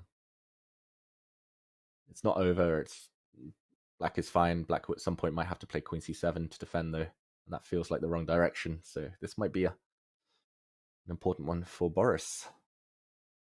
It's a nice idea, knight c1, knight b3.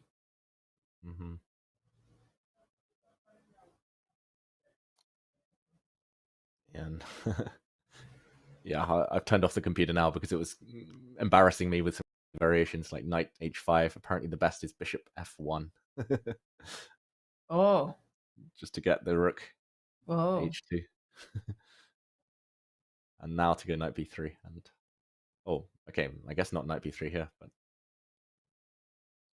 maybe rook h4, queen h2. I don't know. Yeah, on the h file, something is not okay for black. And actually on both sides, right? A and h5. Symmetry. Yeah, completely different angle, but it's not good. Yeah. And if anyone can find this bishop f1 idea, it might be Boris, like just very calm, like getting ready to slide if anything happens. Yeah, the clock. I have a feeling he's going to play a bit of a role here. It's 14 more moves to get to the time control. He's got 13 minutes to make it. So we'll see. Can Boris Gelfand keep up with Pragg in what's quite a complicated position? Let's zoom out of here, Judith. We've had our first decisive result. As expected, Gukesh won. He was a rook up towards the final stages of that game. That's on the top row. Adogmush maybe hasn't found the right way forward against Vincent Keimer, but still better. Anish Giri still in big trouble, but still alive. And Abhimanyu Mishra suddenly decisive advantage against Yu Yang Yi on board 10. Okay. Ah. Yeah. So maybe we can take a look what has happened. That it give some tactics. Some tactic problems. Well, let's jump in there to Mishra's game because he's just played a brilliant move. Double exclamation mark F4. Oof, that is sneaky. That's to try and disconnect the rook and the queen, right, Judith? So rook takes bishop. There is rook takes pawn, discovered attack, check. And white wins decisive material. So F4, rook F5? Only move to defend the queen? Yes. Yeah. And now... What is it so completely winning? Oh, it's just... Well, I'm blind. Rook H1 traps the queen, no? Oh my god. Oof. Oof. Yang Yi. You must have missed this. You probably didn't miss F4. You must have missed this. Yeah, I completely missed it myself. Yeah. Me too. Oh. So Until I actually realized Black lost in one move, blundered this F4 rook H1 idea, or what has happened? Yeah, he took this pawn. It was poisoned. Poison pawn. Oof. Oh, poor him. Yeah. White's probably better at this stage. Like, it's quite a scary attack, but any other move that doesn't blunder is only slight edge for white, apparently. So queen takes H5. Oof. This F4. is annoying. Yeah. Brilliant move. And yeah, this will end the game. So rook H1 or rook takes G7. The black queen's doomed, Judith, and it's going to be game over. I don't think there's any coming back from this. But you know what I don't... yeah. I thought at first that after rook H1, queen F5, rook G H4, he would just simply play F6 and sneak out, yeah? Yeah. With the king. Wow. What a blunder. Yeah, this is probably what he calculated. He was like, oh, the opponent just wants to open the H file, but it's no big deal. But, forcing moves. Very tricky. Abhimanyu Mishra.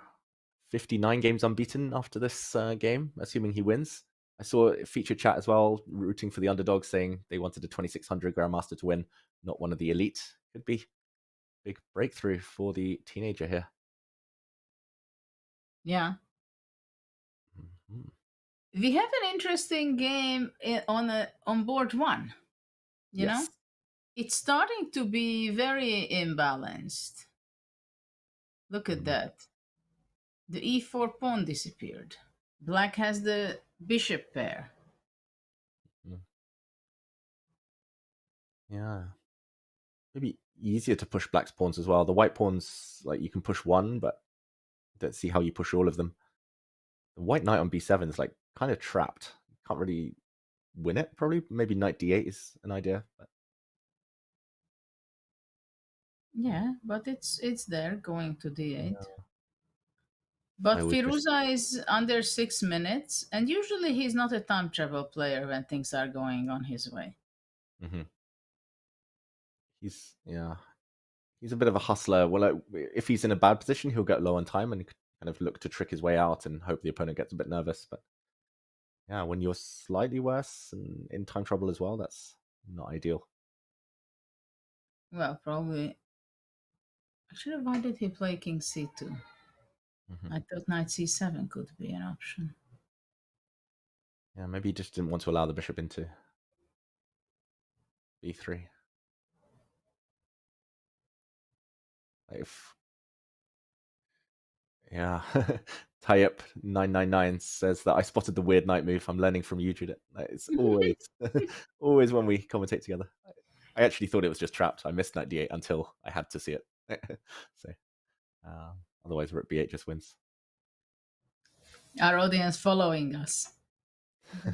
You said that it's always on e1 or it's always on e1 or d8 or c1 or h1. Okay. What would you look to play as black? What kind of move do you want to make work?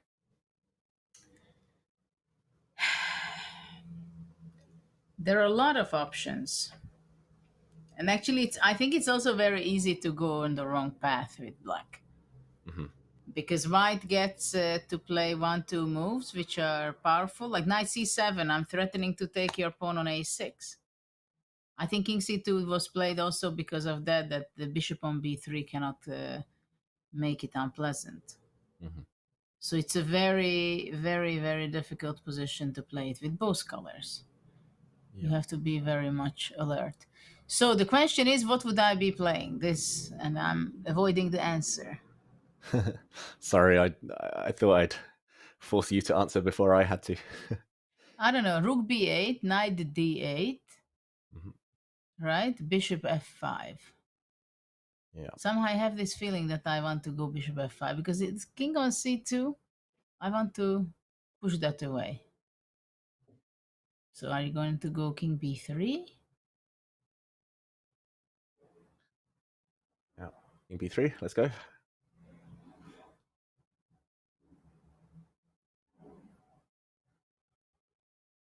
Or maybe, actually in this position, with the rook on b8, maybe I can start with knight c6. I'm attacking the rook and threatening some knight e7. And rook e8? Yeah. Now I'll go king b3 much more happily. Probably. Now I'll try and get your knight c7 in. Yeah. And after bishop e6, but I don't want to do that. No, let's go back. What do I have to do here with black?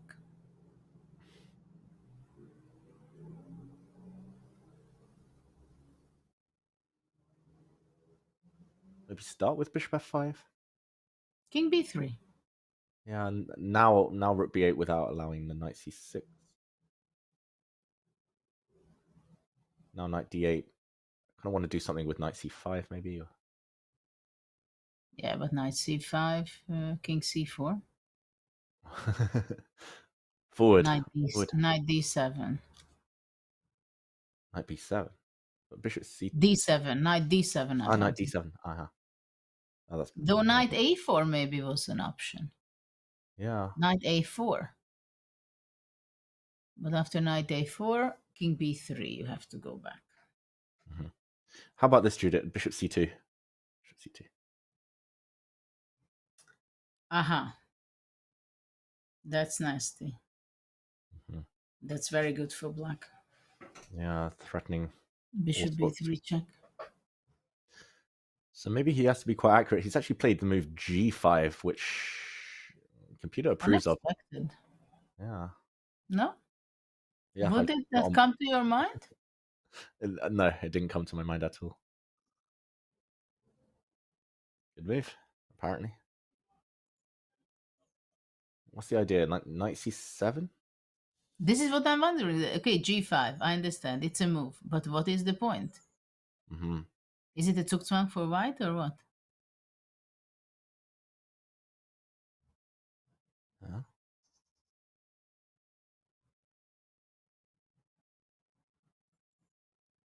Don't understand chess. Bishop so many f5. pieces. Bishop f5, yeah. King b3. Rook b8. Same idea, basically. Knight d8. Yeah. This is Bishop such c. Bishop c5. Maybe. Knight c6. Bishop b6. Knight b8. Bishop c7. Maybe bishop c7. I prefer playing with pawns and pieces, dude. Like all this piece play is like confusing to me. I just want pawns to go first. I'm just trying to get the point of g5. G5, yeah. I mean, it's a great move to shock your opponent. Right? I mean, this is a move for sure Alireza was not expecting. No way. And Alireza went down under 4 minutes.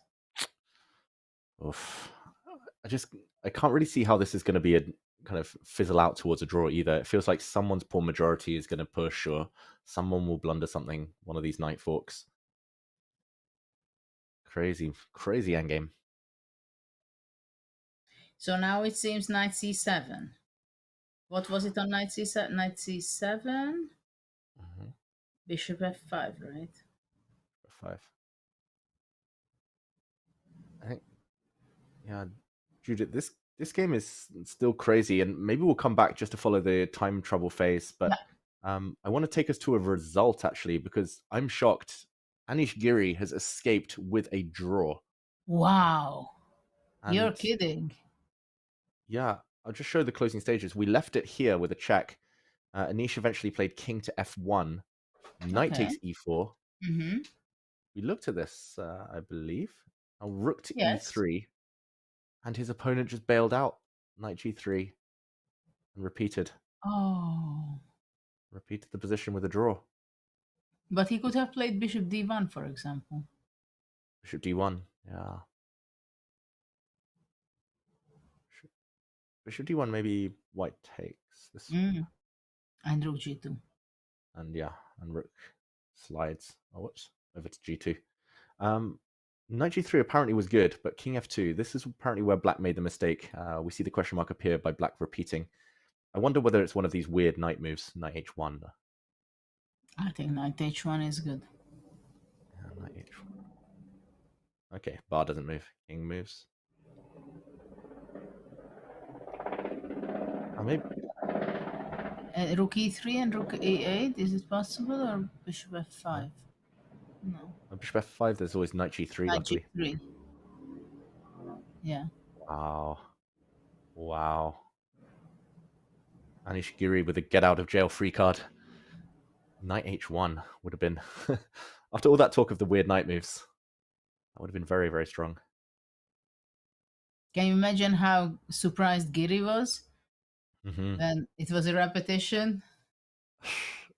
Yeah, he's going to be smiling. King f1 apparently is bad, maybe king e1, but wow. Either way, the attack continues. What happens on king e1? Rook e3 takes, rook e8, king d2. Yeah. Knight maybe g2. now. Yeah. For sure. Well, probably c5 will be. One of these two. Yeah, black has 3 pawns for the piece and an attack, so it should be good for black. Okay, Frederick Svana. Maybe a missed opportunity for him. But he went down on time very much. He had 1 minute and 4 seconds. Yeah. Right? Looks that way. Spent all of his time looking for the win. Only move 21. So maybe it was the time issue. Yeah. So, okay, Judith, from one shock to another, it looks like in a game we visited earlier, things continue. And we thought it might just be over, but I'm going to take us away to a crazy position with 2 queens for white, 1 queen for black. And somehow Fedoseev is still fighting. Look at that. Wow. But the bad news is for black that it's white to move. Yeah. the queens are forked. Yeah. Do we count it that's very funny. I don't think I've ever seen that before. A rook forking 2 queens. Like, that's funny. Well, you know what? Maybe the best for Maybe queen takes e8 takes queen f8, queen d7 is the best, or that's not the best?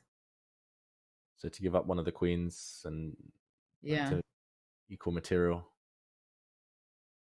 Yeah. Queen d7 apparently might be a mistake. Queen c. Sorry. Yeah, what do you do? I was going to say you could also take and just take on a7 and hope to win that endgame. Maybe that's the best if we exchange. But what else can I do? I mean, my queens are hanging. Yeah, maybe queen e5 as well. Right.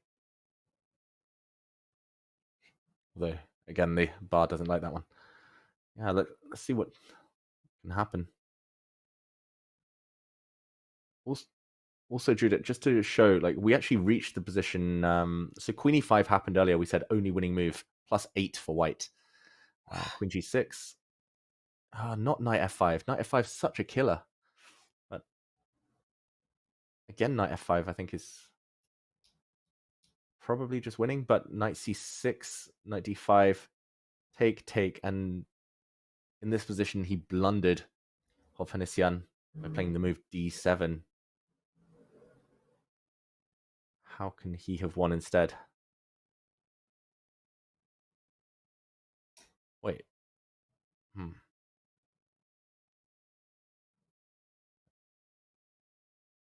Okay, apparently knight to e7 is the cleanest win here.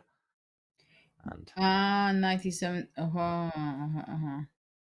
just over. Like, immediately over, but okay, d7. D7 takes. Takes. Yeah. Very nice position. Yeah. And he's actually decided to go for your line. Queen takes. How frustrating it must be. You were just completely winning. You felt it. I mean, it was clear that you feel it, that it's completely winning, right? Yeah. And then you have equal material. Yeah. This is like story of my life. I can't remember how to attack anymore. So instead of giving checkmate, I always find myself grinding out these slightly better endgames and just should still be good. But how winning would you say? I'm assuming not king g7 because of queen e5 check. Knight e7. This looks horrible for black. Or maybe... Wait, why is this not just winning? King f8, I guess. Or maybe knight d4. Yeah, but... Okay, so in this position, queen f8... Actually, wait, we've got moves. So king g7 did happen. Queen e5 check and queen f6. Okay, that's clever. But is it a draw? I cannot get out with queen d5, queen f2, queen g2. Queen g2, queen f4. King g1, queen c1. And no way out, right? Because this is... Yeah. Don't play king g3. Yeah, there is always a way. We've seen turnarounds, but no, he's avoided that, of course. Queen's coming off and knight takes a7. Yeah, how do you estimate the winning chances here before we move on, Judith? Extra pawn for white. Well, is it completely winning? Probably it should be. Yeah, it's the best pawn to have against a knight, right? Yeah, and if I can bring out my king to f3, e4, then of course it's winning.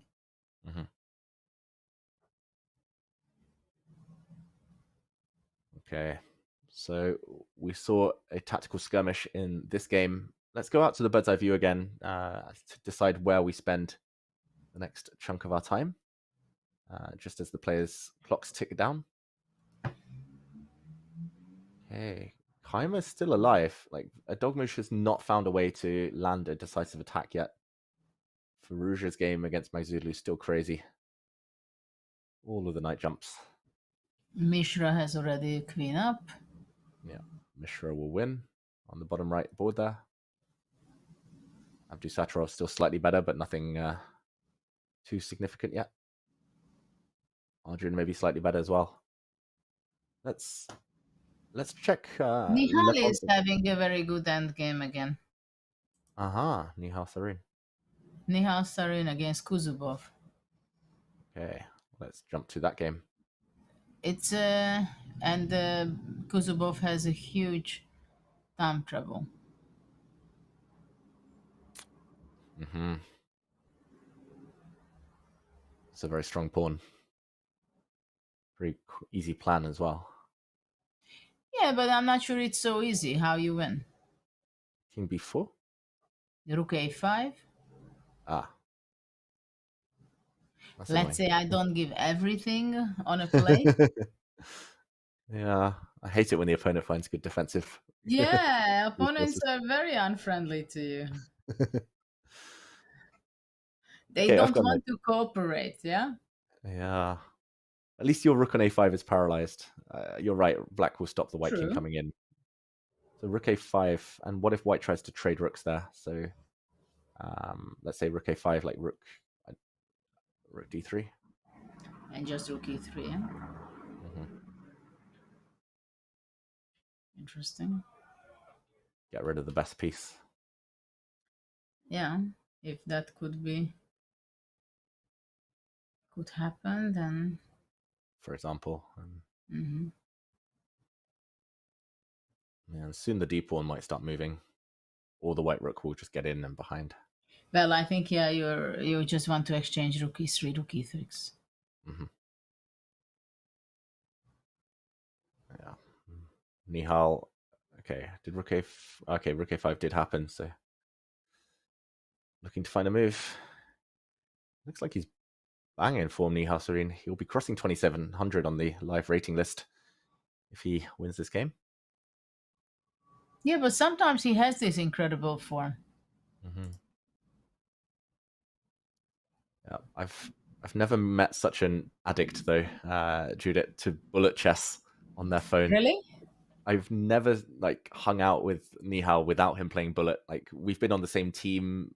And, we played in the Spanish league together on the same team every dinner. Like we were talking for 2-3 hours. He would just be there playing bullet on his phone, like barely pausing to put food in his mouth. And I've seen him do it like other dinners as well, like team settings, just walking on the street. He's playing bullet on his phone. It's it's crazy. Different way of training. Yeah. Now the youngsters can easily be in this mindset to play a lot of bullet. Mm-hmm. Which was quite strange for me in the beginning when I heard these kind of trainings. Yeah. There's two different schools of thought. Like Gukesh, until recently, I mean, still rarely plays online. He never really was an online specialist. Pragg doesn't play as much online. Nor did Abdusattorov stop playing online so frequently. Nihal, he's the one, the loyalist. So what is still thinking, Nihal, how to improve his position? Maybe rook ff1 also an option? Yeah.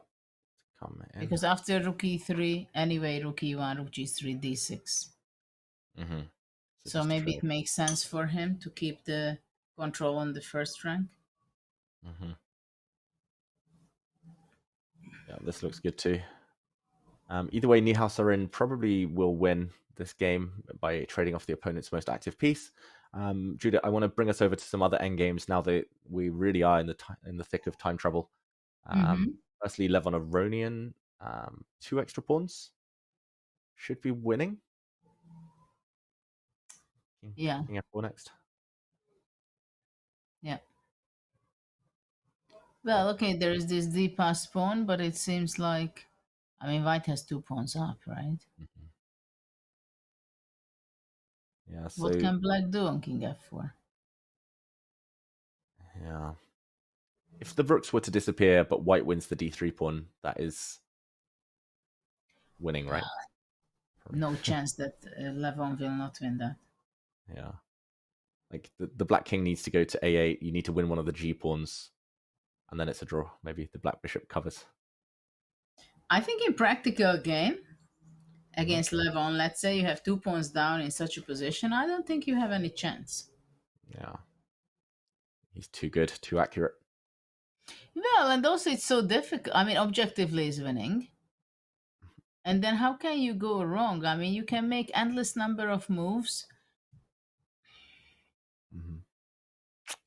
It's very difficult not to win. Yeah, it's just, I mean, King F4 is just too direct a threat, and just take this pawn. Like, yeah. Also just threatening to take the bishop. Yeah. Because G6 will always cover. Exactly. Okay, so Levon may be about to get his first win of the tournament. I'll just take us around quickly to some other endgames that might be soon finishing. Mamedyarov, we talked about this game earlier. There was some real crazy tactics. It was all about the piece play.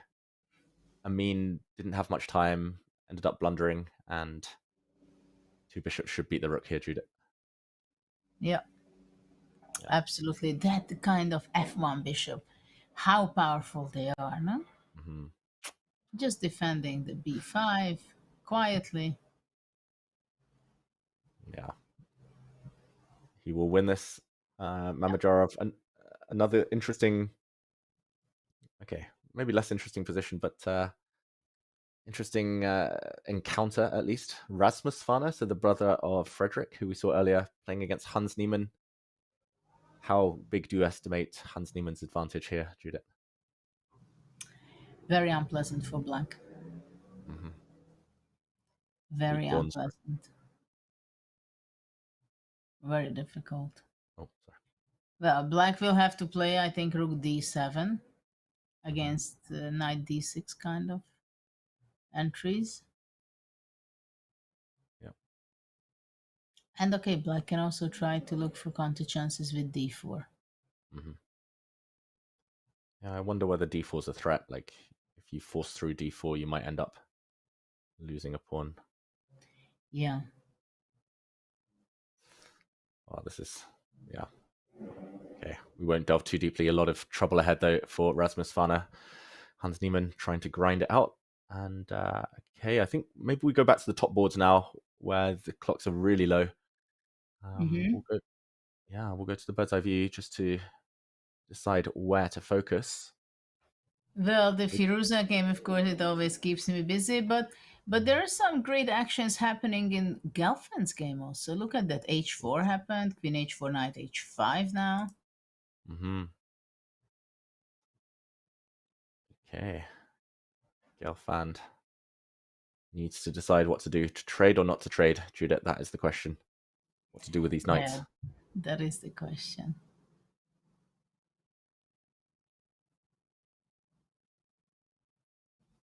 I think take it. Simplify. I'm not sure why. Well, simplify knight h5, I will take it back with the bishop. Getting ready to play some fun moves like bishop e1 sometimes. You got to watch your back ranks if you're ever playing Judith. That's my advice. Always bishop on e1 and knight in e1. Yeah. Okay, so take. G3, I'm always going to meet with h3, luckily. Yeah, g3 I feel is not so threatening, to be honest. But bishop e1 can be unpleasant, and after that g3, maybe bishop f2. Yeah. It must be so frustrating. It's like white's got the perfect setup, but you're like banging your head against a wall. It's like, oh, you see a weakness, but you can't break through because black's got it defended. Yeah, that bishop on a5 is very powerful. Yeah. Check, too annoying. Okay, how about if instead of taking on h5, if I can't take on b7.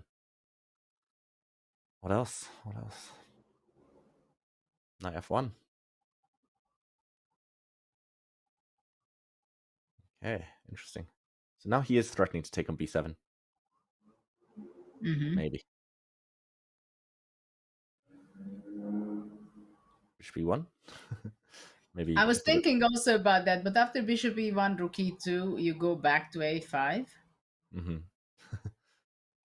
Also And bishop then e1 rook maybe. h3. Yeah, maybe knight d3.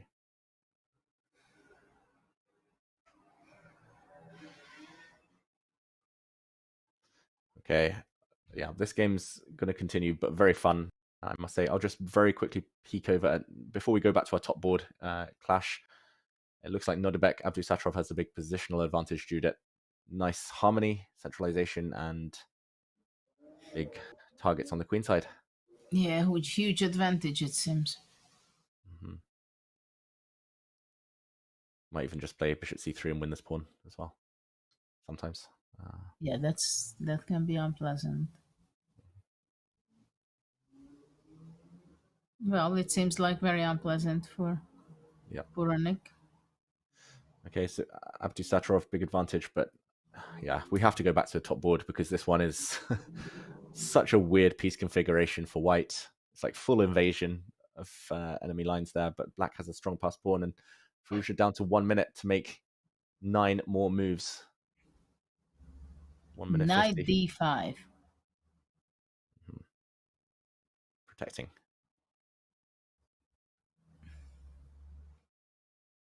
Okay, f5. Or If f5, then knight c6. knight c6. Yeah, I was hoping to just play rook b7. Knight d8 back. Yeah. Draw. Well, I don't mind in this position with white. Mm-hmm. So you prefer black's chances at the moment? Yeah. I like here the bishop pair. Mm-hmm. This one, right? Oof, strong piece. How to improve? This is a big question. Yeah. Is there a threat to like take on c5 and go knight f6 check? Oh, sorry, knight f6 check. And knight take this. and take this. Take on h5? Or take on e4 if black doesn't defend, like f4, f5 or something.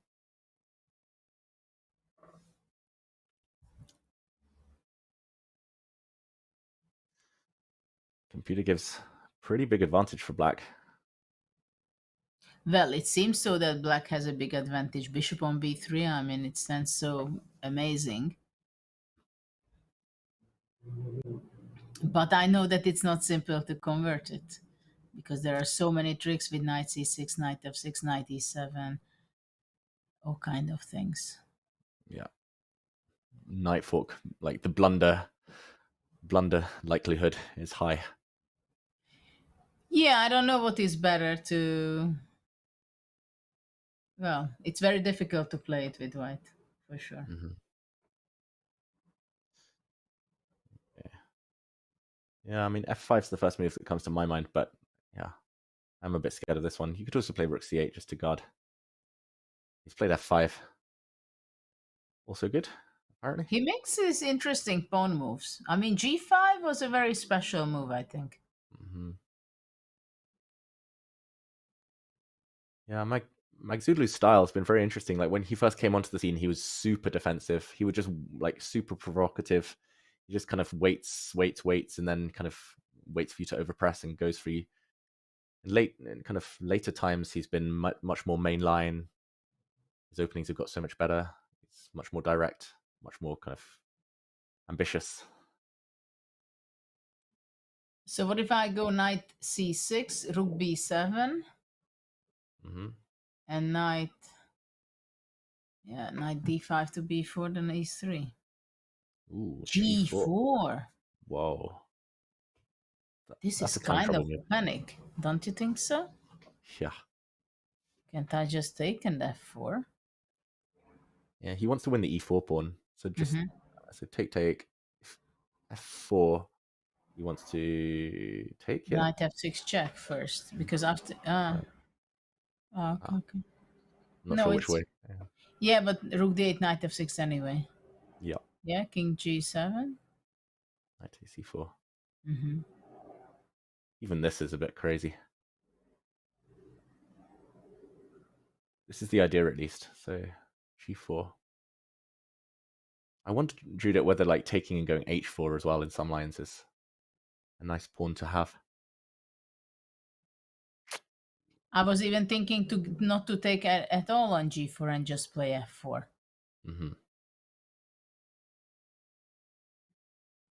Okay, pawns come off. The bar didn't like Parham's move, so I'm just very curious. G4, if I just very quickly check.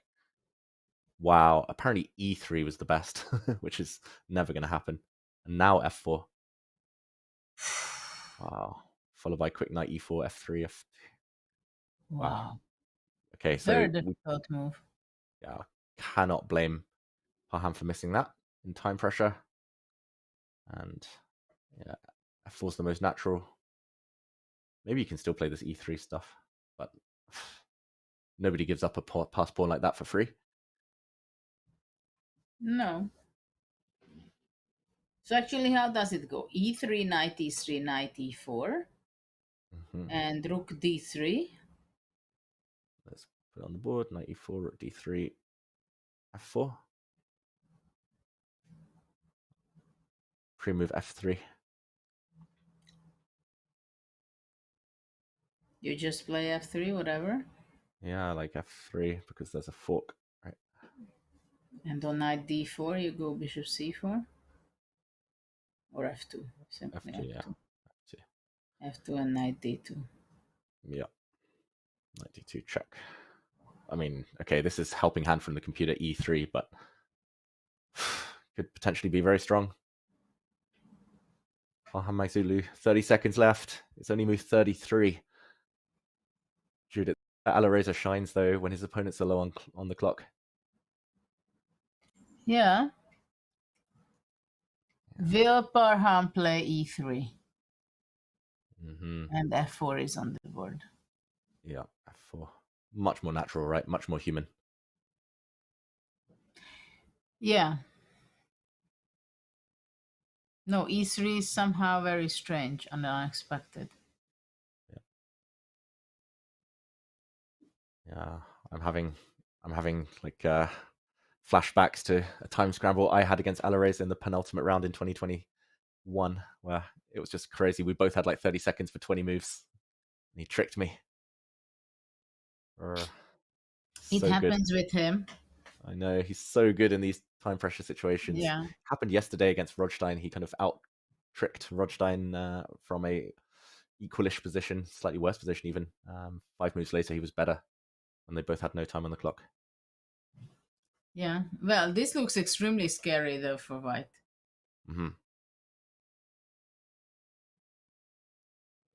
Should we try again? Like bishop takes c5. F4 was the only top engine choice. We got this message.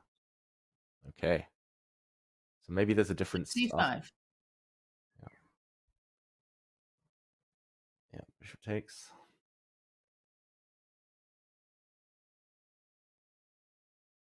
Yeah, he has to take it back. Take it back, knight F6.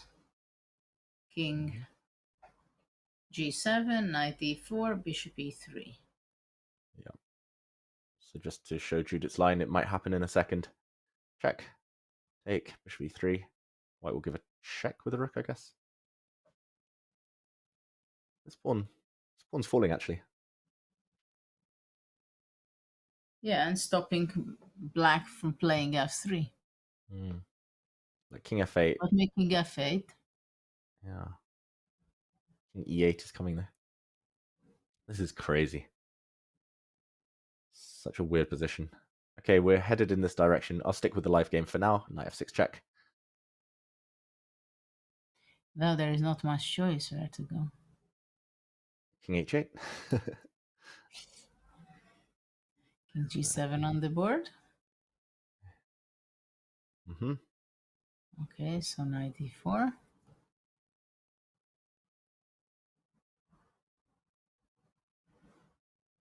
What else? Yeah. Bishop back to E7. Wow. So knight C6. He just wants to go rook E8. Some back rank checkmate ideas. Well, knight C6, maybe he wants to go rook H8. Judith. Wow. Yeah, unexpected switch from b8 to h8 and suddenly threatening with the checkmate. Mm-hmm. So white will have to play. Okay, rook h8 only move to keep the small advantage. White has to play knight f2.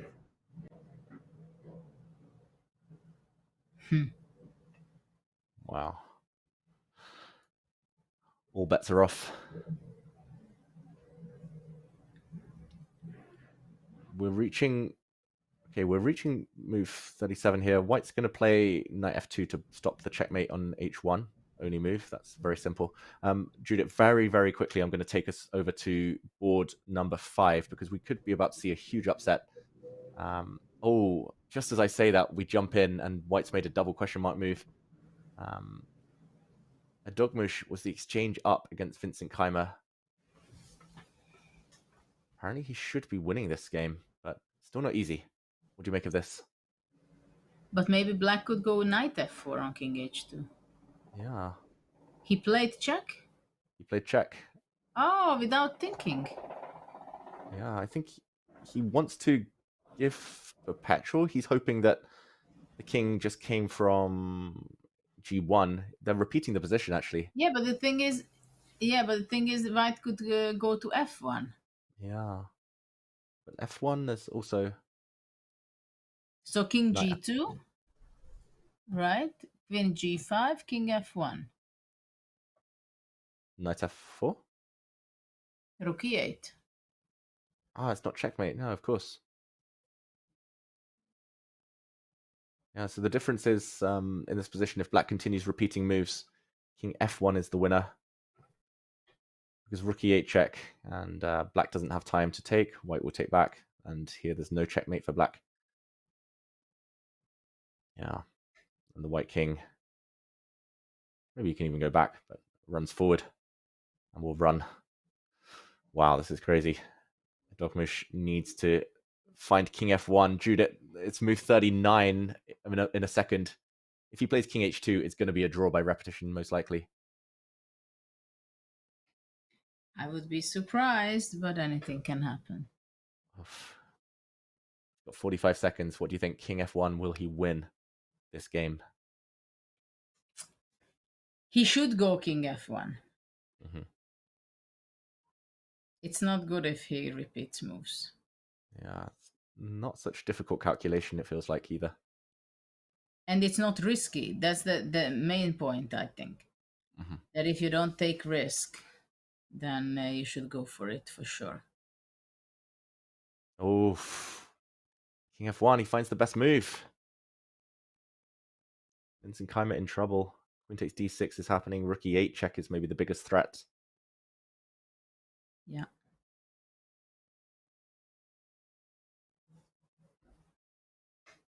Yeah, also rook b5 is a big threat. That also. Though, yeah. Yeah, but for example, here rook b5 is not such a big threat because rook a2 and queen d2. Uh-huh. Ah, but so, yeah, there might be rook takes d5 and queen check and queen back. That's true. That's true. Difficult. What's a tricky move like king g7 with your idea, maybe?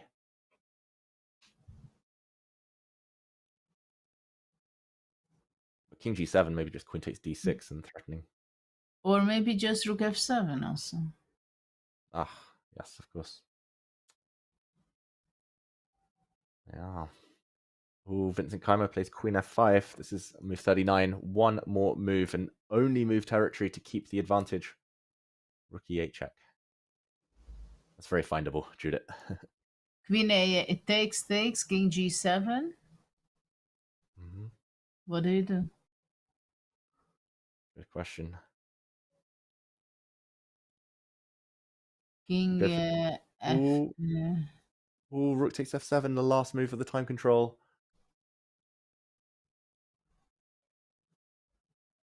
What's black's idea now? Still not easy. King takes. I think that might be what a Dogmush has missed, because now after takes, there will be some counterplay. Queen f3. Queen f3, yeah.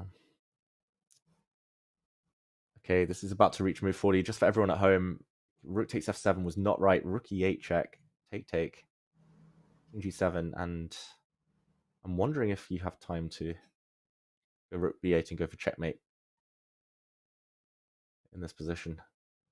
Yeah, rook b8 would have been... do that? Yeah. Apparently this would have been winning. Going for checkmate with white, and the checks dry up for black. Wow. Instead, we get this position, and like you said, Judith, queen takes something. Queen takes h3, maybe the only move, actually. Apparently. Yeah, but queen h3, king f1, king g1. Yeah. Then you take queen f3. Still crazy. Okay, we'll stay here because I believe most of the other games have reached move 40. We'll just quickly check back in on... we'll break this one down soon, but we'll just check in on Firouzja against Maghsoodloo. Actually, this has reached move 40 as well. Move 41 now. Judith with a very powerful f1. Things changed on not for black's favor. You think white's going to hold this now? Well, white improved quite a bit, I think. He can also maybe bring back his knight at some point. Knight e3, knight f3. And then push g4. Yep. Okay, we've reached move 40 there. It did say we'd break down the more kind of complicated Dogmush one. If we go back to this game, should we try and work out what's happening before we move away? Now it's black to move. Which one to take? Yeah, that's the question. Let's say this one. Check. Yeah, surely king g1. Mm-hmm. Now this pawn. This is what you said earlier, and it looks okay for black. Queen e8, king g7, right?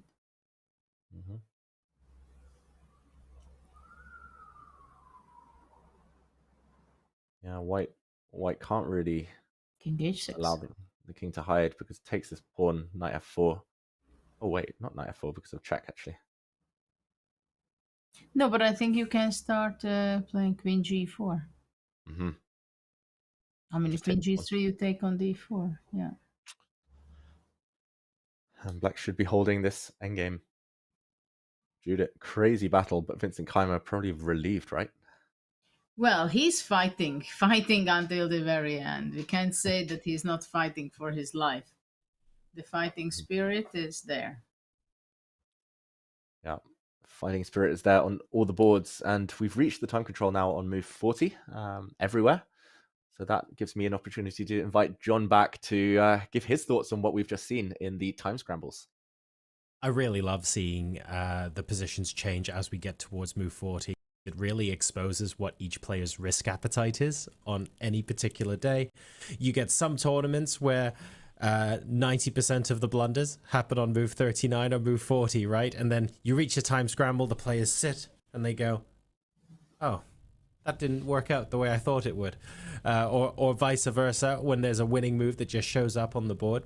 But it is often the time when the players start to take these risks. And David, is it just purely individual on each day what your approach is to taking those risks? Like, there are so many examples of move 36. We can just repeat a couple of moves and just not get to a threefold repetition. Just try and grind our way to the time control. Is it maybe the best time of the game to get a really good read on what your opponent wants out of the game? Yeah, it definitely depends on the circumstances. I mean, myself, because I'm always in time trouble, I love repeating, getting closer to move 40, getting those extra 30 seconds on the clock. I have been there, though, when I've been in huge trouble. I know that if it gets to move 40, if my opponent gets that extra time, I'm just going to lose. So I have to kind of gamble, take a massive risk, try to bluff maybe before the opponent is able to get to the safety of move 40. But either way, yeah, it's a practical thing. The players, they're so experienced, and we've already seen it there. Firouzja using all of his wily skills to survive to move 40. Judith, I want to ask you a question about that based on your huge wealth of experience. Are there any things that you watch out for when you're playing an opponent and you can see them maybe getting a little bit uncomfortable in a middle game, and then you make that decision to say, I'm not going to objectively play the best move. I'm going to play the most complicated move to give you more and more chances to go wrong before the time control. In some tournaments, we see that everywhere, but how do you begin to make that decision? Well, when I was a teenager, I did a lot occasions like that when my opponent was in time trouble, I was choosing not necessarily the best move, but I came up with an interesting idea, some creative, messy thing. But in those times, we didn't have the extra bonus time per move. It was really time trouble on the real stuff. It's like it was the real life out there where you had, a minute for 18 moves or something. And it was very clear that, and even when we were not playing with a digital clock and you had the flag standing like this, you were not sure whether you have 5 seconds or 25 seconds.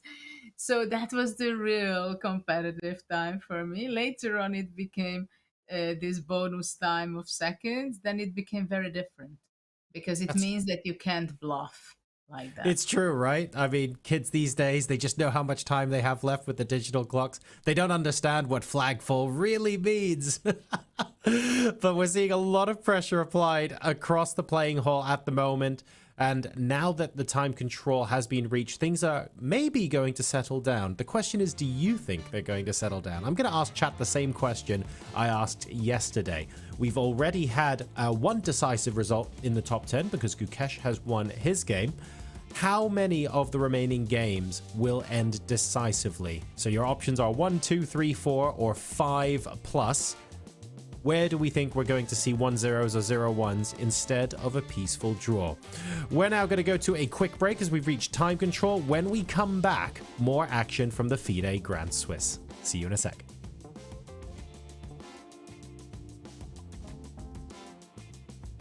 We moved to the Netherlands in 2008.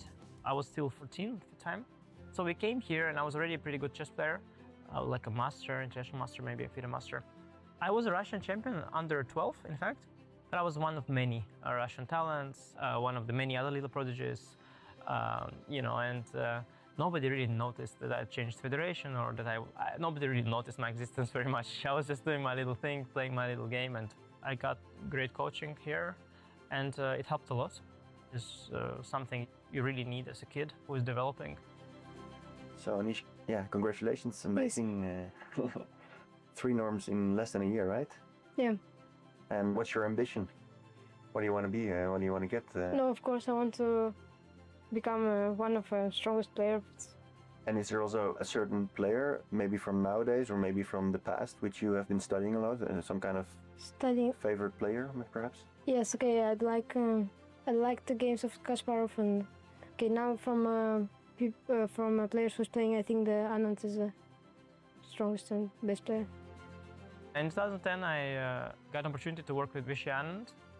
He was preparing for one of his matches. He was world champion in that period, and it was definitely much more useful for me than for Vishy Anand, I guess. And when I saw, like their prep, because I thought that I came in there, I thought I had a good prep and some variations. So I was showing my lines, and then he was refuting them with such ease. And he refuted all my ideas in like the very first evening. And in hindsight, I think he must have been very disappointed. Like he thought, like, what am I seeing? What is that? Like, what kind of trash is that?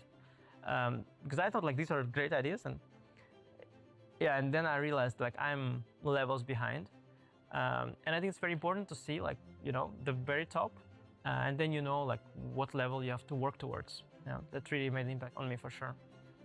Ladies and gentlemen, it is with great pleasure for me to ask the winner of the Grandmaster Group D, Anish Euwe, to come forward and receive the first prize.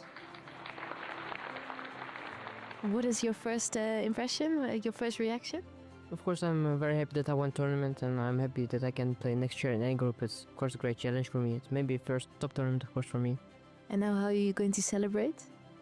I don't know. Tomorrow I go to school. So I don't have enough time to celebrate, I think.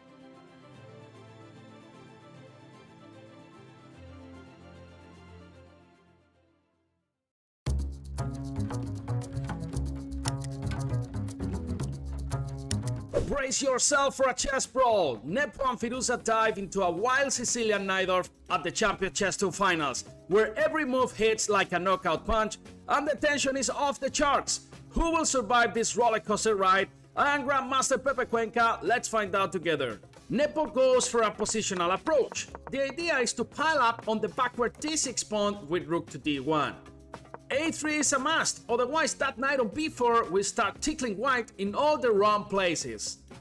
Knight d7 is logical, but d6 suffers after knight d5. Black wants to get rid of its miserable bishop, but now the fragile d6 brother falls after knight c7.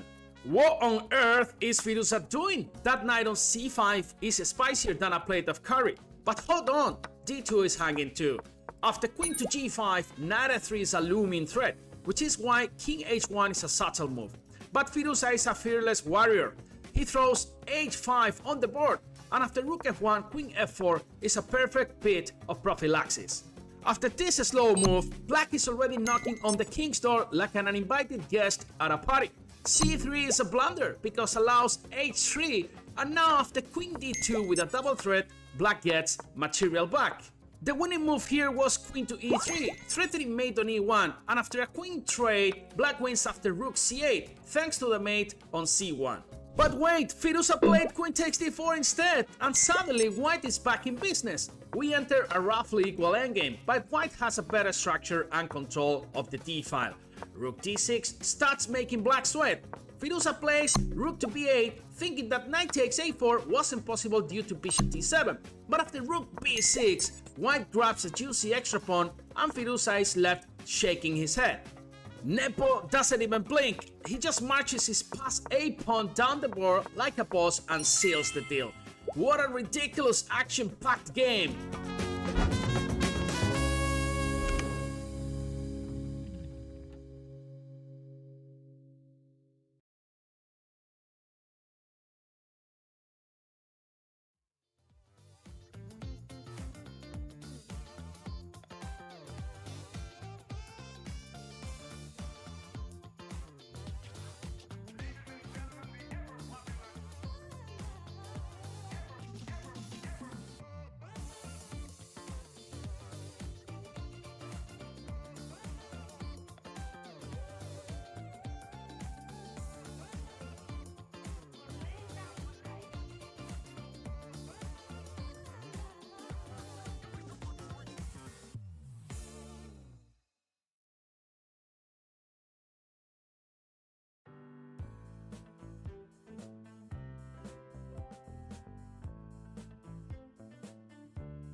We have passed the first time control here at the FIDE Grand Swiss. The players have had a little bit of extra time added to their clock. Some are breathing a sigh of relief. Some are still struggling to defend their positions. Welcome back. Before the break, we asked you how many of our top 10 games in the open section would end in decisive results. And depending on whether you are on Twitch or YouTube, your results actually differed a little bit. So I believe on Twitch, the most popular option was 2.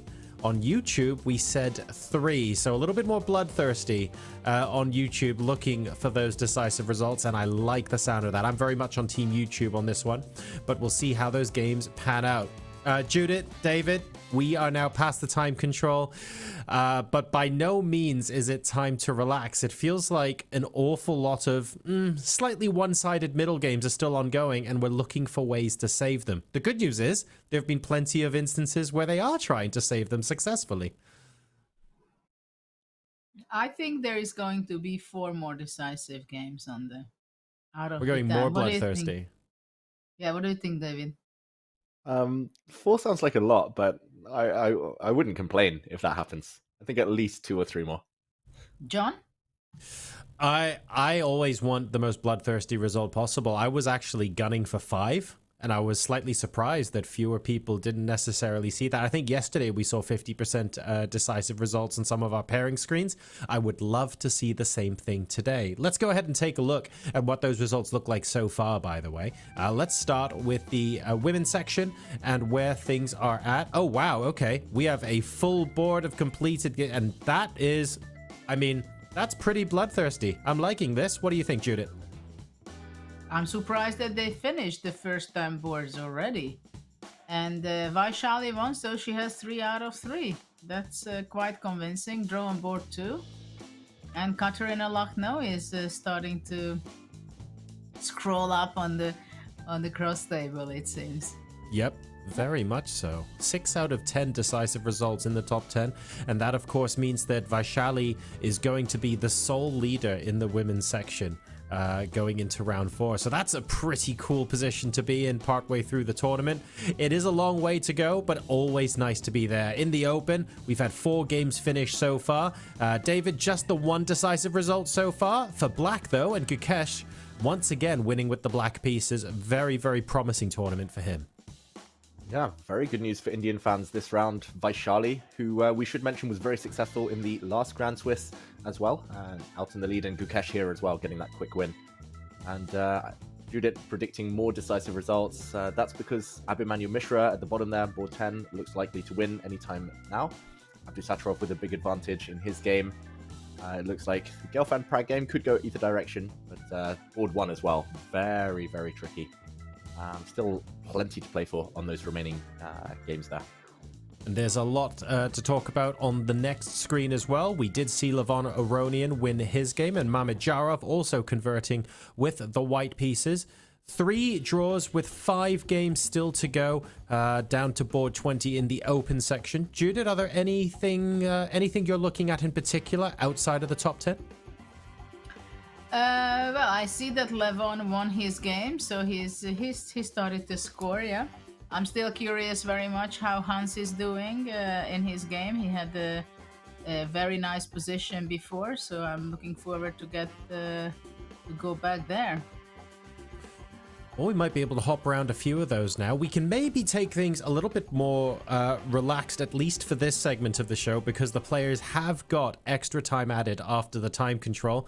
So the good news, or the bad news, depending on your style of viewing chess, is that we don't have to hop between positions every 30 seconds because some crazy move or blunders happened. We've actually got a little bit of time to take stock of the position and try and figure out what the main storylines are going to be heading into the latter stages of today. So without further ado, David, Judith, where should we head first? Let's see what we got since the break. What's going on in the Abdusattorov game, I would be wondering, to be honest. What do you think, David? Let's go there? Yeah, that's a good call. We haven't had so much time to cover it. We've seen this game at a couple of intervals. Firstly, when Abdusattorov had a nice kind of early middle game advantage, playing against hanging pawns. He later won one of those pawns. He's currently 1 pawn to the good. But Judith, some counterplay maybe with the black bishop lined up with the black rooks on an open file. It feels like it should simply be extra material for white, but still a long way to go to convert this. Well, I think I would be more brave than that. I would just say if white goes bishop d4 in the next move and stops the black rook to come to the second file, then Abdusattorov will be not making jokes here. He's just collecting the full point. Yeah, he's not a joker. No jokes. I mean, the a7 bishop is nice. It has an eye towards the f2 pawn, but it's not any realistic chance that he will have no threat. Of course, white has to make a decision because the c3 bishop is, of course, very powerful. Looking at the f6 pawn attacking, but I think in a good moment, bishop d4 simplification could lead to two verts into the collecting the whole point. No Jokerbeck, Abdusattorov. Yeah, he's gonna he's gonna take the point here probably. I don't think we need to look at too many concrete variations, but a lot of You stuff know, coming ahead of Black. if somebody wants to go for first place, and he's one of those guys, Olympic champion, great player. I heard that he's incredibly serious about his sportive physical preparation. He wants to win the event. You can't spoil this kind of position. Yeah. You just cannot. You can't afford it. Even if the tournament is long enough, I don't believe in that. If he's going to be destroying this position, then he's going to be playing for the first place. Yeah, like it's more than just a half chance, right? It's a real serious chance. It's like in football and soccer these days, they have like XG, it's like expected goals. Like every shot you make, you get a percentage, like how likely it is that will be a goal. Here it's like probably 80% chance White wins, I would say. Especially, I don't know, just classical on this level. At this level, on this level, I would go over 90. Wow, over 90% chance. Yep. Yeah, hard to disagree. Like White's clearly better, and not a. Well, I think you would be banging your head to the wall if you're not winning it, right? True. I mean, you will be so frustrated if you don't do it. Okay, Bishop B8. He's maybe setting up some back rank ideas. The king now can't escape to H2. I don't really see any immediate tricks like Knight G5 ideas, maybe. That's a tricky move. How to respond?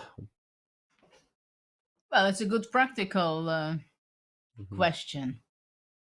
And I think maybe there is two ideas. One is Knight G5 and trying to use the back rank, and maybe there is also another idea to go Knight D6 and go to B5 to blockade that pawn. What do you think?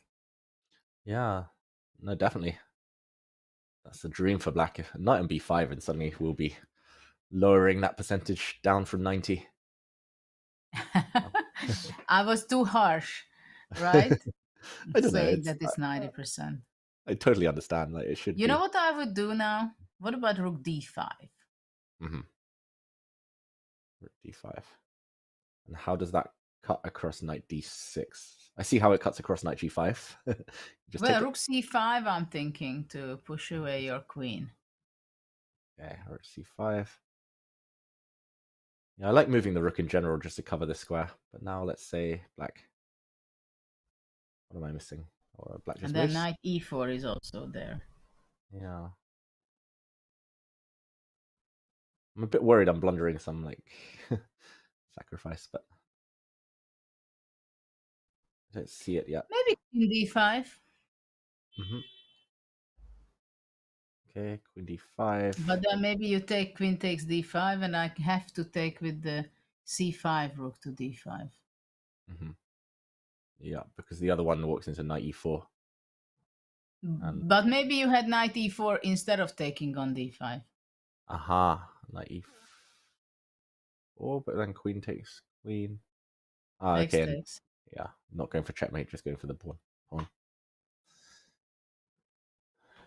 Okay, so not as over maybe as we thought, but Knight D6 is the idea.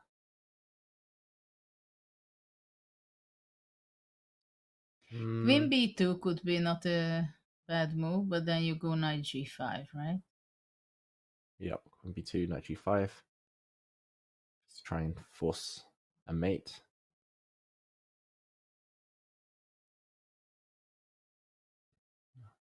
Yeah, I don't know. Just very calm. Rook D3 or something. I like Rook D3. Yep. Black probably doesn't want to trade now that E1 is covered, so Knight into E4. But maybe, what's that? Knight F3, Rook F3, Bishop E5.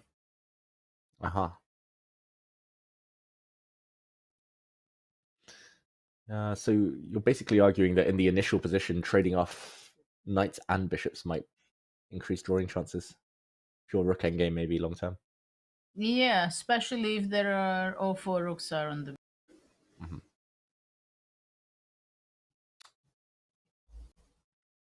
Yeah, some white still to be done.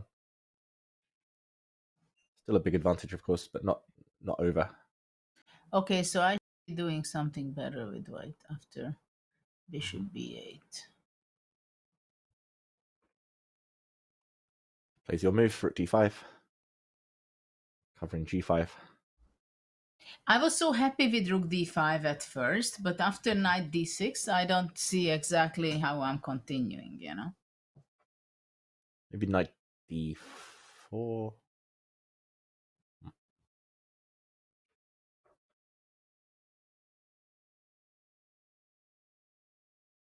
I mean, after knight d6...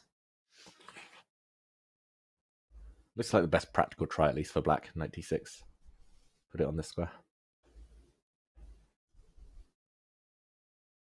Knight d6.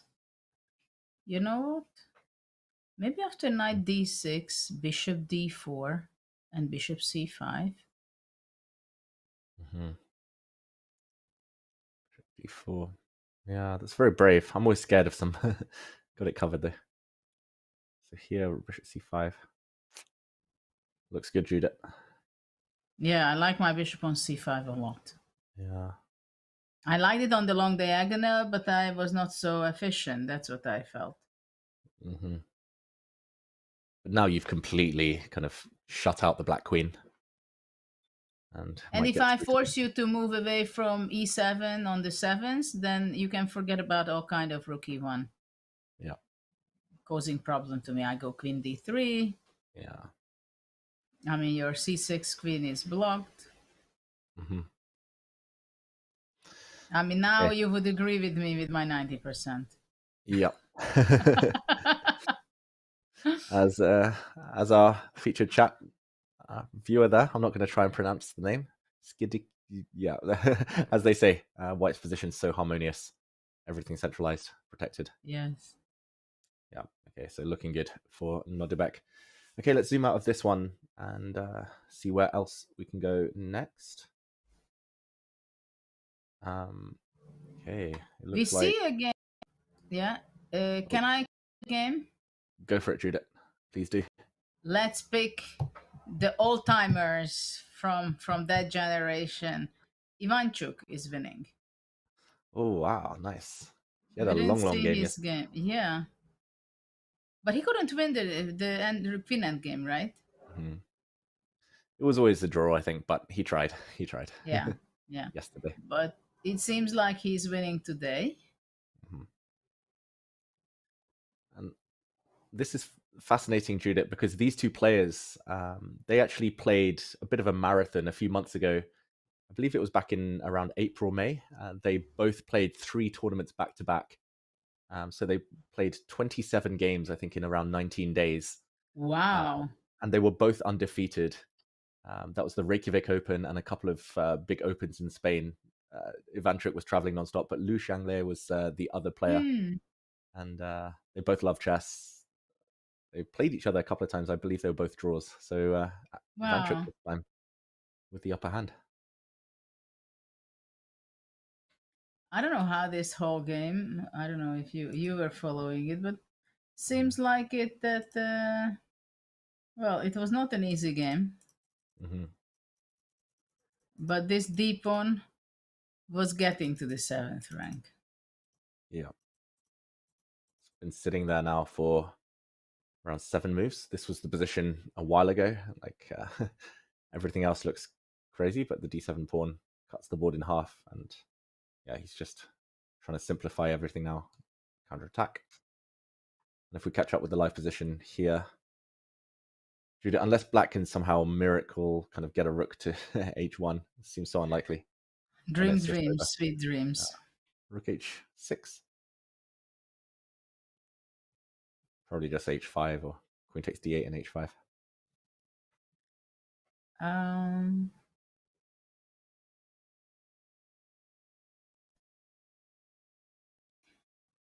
Yeah, I'm even thinking about making after rook h6, queen d8, rook d8, bishop e2. Kill my dreams. Yeah, more than good enough. Try to get the rook into.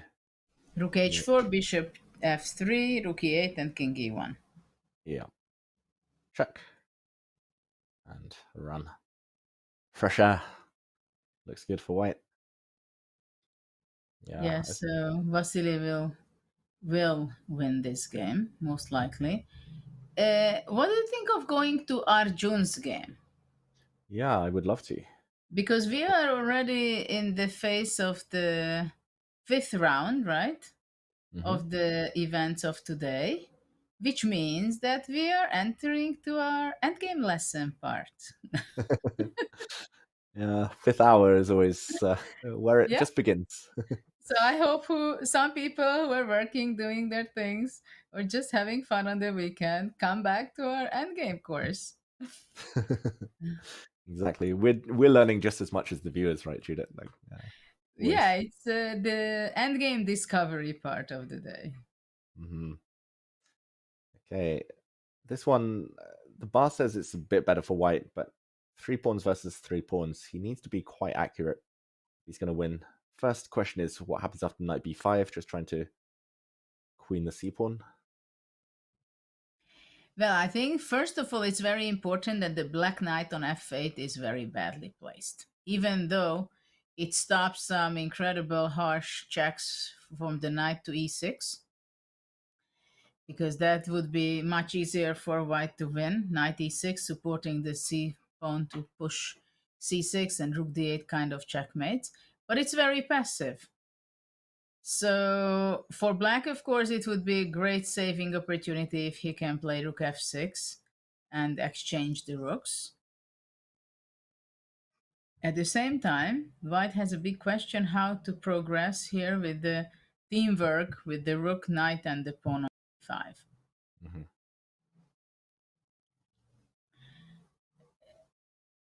What happens if white goes... I mean, rook b6, for example, I think is something to consider. Rook b6. Maybe it's wasting time. I don't know. Maybe it's wasting time, yeah? Skolka chess. Go, madman. Madman. No, let's go be more forward. Give a check on b5. Let's give a check on b5. King c8, I guess. King c8. And then...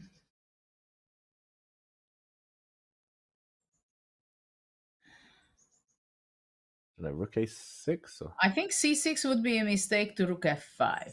Do you agree? Yep, rook f5. Yeah. Knight back and then rook f6? Or... Well, maybe even rook c5. I don't know. The white rook's actually trapped. Yeah, somehow it's not good. So c6 would be a mistake. Let's not play c6. What about giving check on c6? And ask what black king wants to do. Let's say I just wait.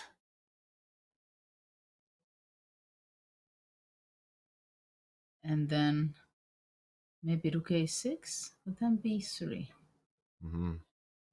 Counterplay. Could we try rook a6 instead of giving a check? Rook here, maybe? Just want to give checkmate. You just want to go c6 and checkmate. You simplify.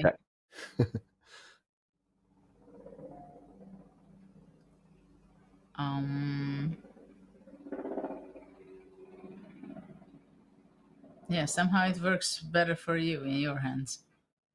But maybe still king d8. Okay, but you won at least a tempo, and after c6, very important tempo. After c6, I wanted to... Knight e6, check on a8. Yeah, and run away. c7. Yeah, I was hoping maybe I could like give up my knight for this pawn and then start winning some of these. Yeah, one of these ones. Take, rook g2. Knight d5.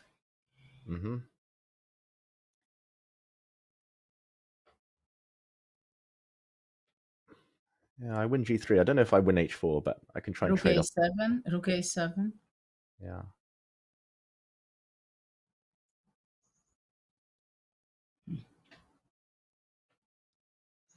This is probably like along the lines of what Arjun's calculating. I can I mean, this one drawing chances for black are quite real now, but I can guarantee he's looking at this one first. Check and try to mate. But probably knight b5 is the move. Yeah, knight b5 is the move. Apparently, we did quite well in that variation. Just to turn on the computer, knight b5 check. King c8, of course. Rook a6, apparently the best move. King d8. Okay, you can flick in b3 first. Oh, that's clever. But I thought then... And then here. Oh! And then, this is crazy, Judith. Rook check. King somewhere, b2. Rook b7. b7. And rook d1 check. Desperado rook. Kamikaze rook. Crazy. King goes out to e2. King goes away, and the checks continue. So goes f3, g4. Yeah, and this continues, and eventually rook c1. And Judith, this game is going to continue for a long, long time. I'm being told that Firouzja has blundered, so we'll quickly jump over. Big blunder by Alireza Firouzja. He's played rook b6. He's trying to be clever here. Bishop takes rook, the pawn runs through. But why is this a blunder? That's the big question.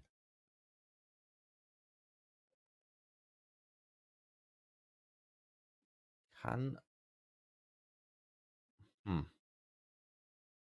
black take that? No. Why not take and rook h7? Yeah. I mean, we have to try it. We have to try and take a rook. Yeah. Yeah, rook h7. What does he miss? Does he want to go c4? Knight a5? Knight a5 or c4? Yeah, knight a5. Knight a5, f3. f3, king... d2. Somewhere, yeah. Rook e7. b7. No, rook d7. No, rook e7. Rook no, e7. I thought rook e7 works because knight c6, rook e8, b7, f2. Yeah, and if b7 immediately? Rook e8. And f2. Oh my gosh. Cut the king and takes. You just take it, and white has no time. Oh my gosh. Oh. Rook h7. What if white just tries to push some pawns? Well, first of all, king e6 is possible, I think. But king e6, b7, no? Oh. Yeah. Sorry. Yeah.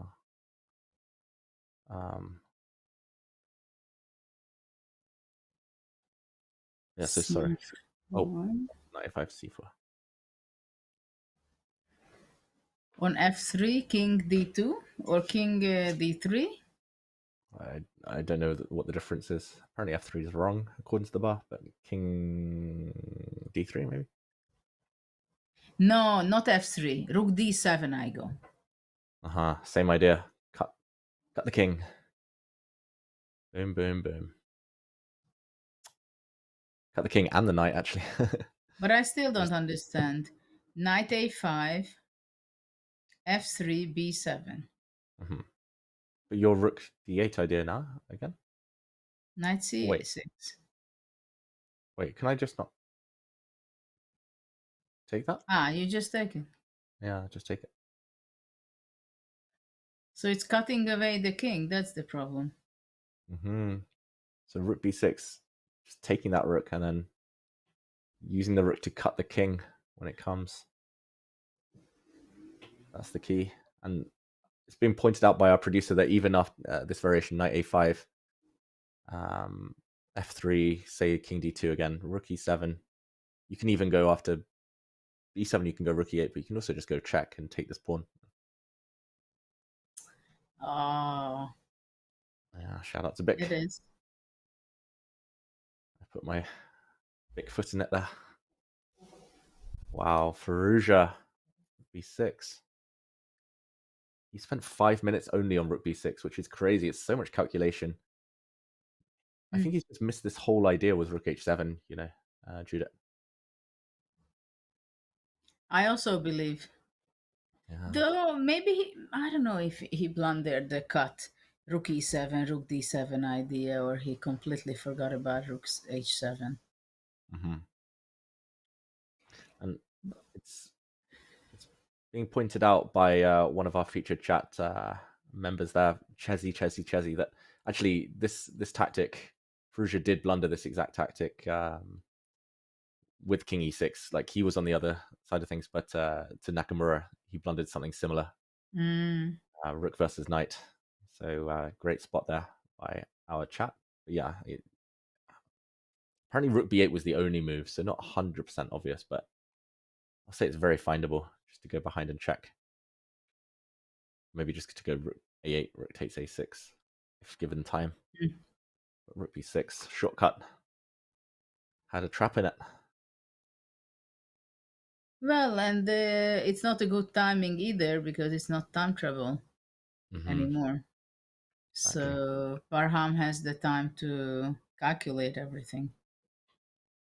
So the mistake was done in a very dangerous moment. Yeah.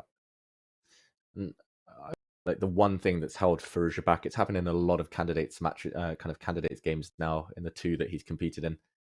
He seems to think like all of these endgames, he tries to solve it in like study-like, forceful ways, and sometimes you can't like play rook b6 and go for glory and make it really pretty. Sometimes you have to just be really boring, and even rook b8 would be difficult to defend. But yeah, rook b8, and he's always looking for the kind of forcing way, the tactical way. It's like pure calculation, and there have been a few holes in that calculation over the years. Yeah, surprising. Well, we'll see whether he's going to be finding it. Maybe we can zoom out until then. Keep an eye what's happening.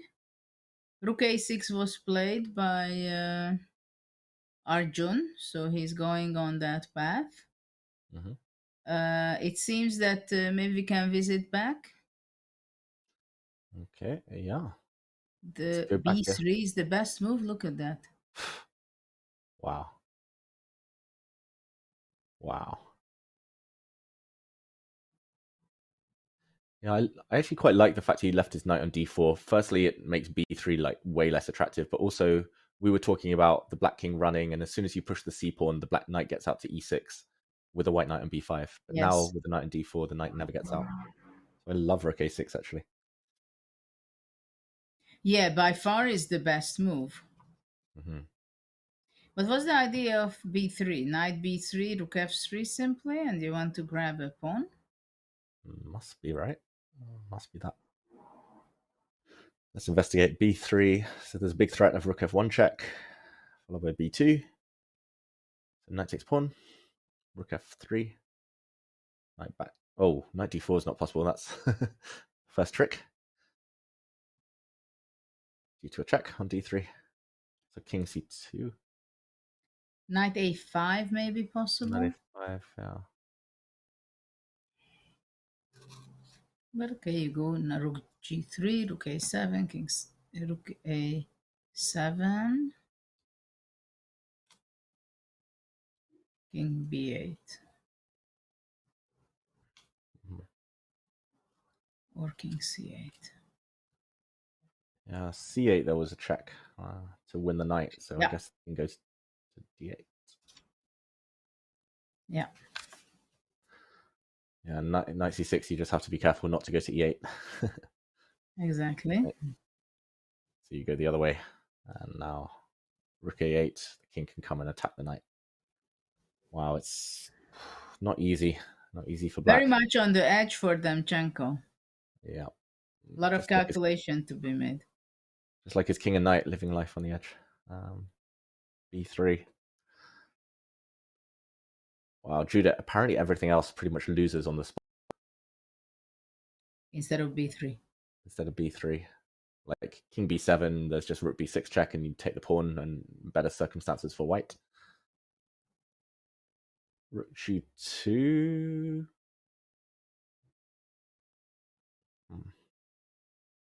Rook g2, maybe it's something to do with checks and going for the black knight, which Well, it seems, yeah, rook a7 maybe, right? On rook g2. Yep. Rook g7, rook a2. Rook a7, sorry. King b8, rook f7. f7. No, I thought king b8. If king d8, King d8. then c6.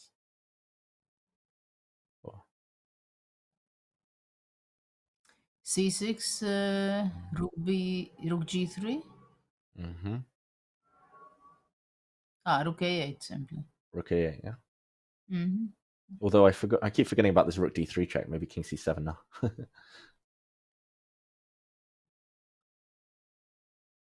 King d2.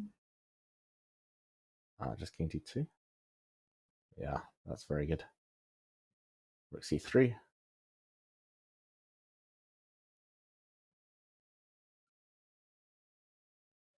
Maybe it's just a case of like rook f7, rook g7. No. Well, why not? Yeah. The rook g7, rook c4. Yeah, rook g. All the knight forks I'm falling for today. Yeah, just to show everyone. Rook takes knight. Whoops. Never too late to blunder. Rook g. So not rook g7. Maybe now rook back to b7. Just keep black pinned in. Penned in even. It's like Zugzwang almost. Yeah. A lot of these lines. Okay, not easy. Not so easy to win this game. Yeah. So even if Demdrenko kind of up and plays rook g2, it's not 100% obvious how Arjun's going to win this, but b3 is probably the only way to save it. Wow. Study like the endgame lessons, Judith, every day. It's like I go home. Well, I'm already at home, but like once the games finish, I always make a note of like 5 or 6 games that really caught my eye for tactics, for strategic reasons, and like you could create a whole book of exercises just from this tournament alone. Yes. Yeah, Easily. there are a lot of interesting stuff going on. And of course, a lot of interesting happenings in Endgame. Mm-hmm. Especially. That's why I miss the 7-hour time control. Used to be normal in most tournaments. Now it's very rare. Just this one, I think. And I'm not sure anywhere else even these days. Yeah, it's very rare that we play such games, right? Mm-hmm. What's your longest? Sorry? Oh no, go on, Judith. No, talking about you wanted to ask what is the longest game I played? Yeah, just curious. Probably. It was definitely over 100. 100, I don't know. I remember I played one game with Ivanchuk, 112, but I think I had longer than that.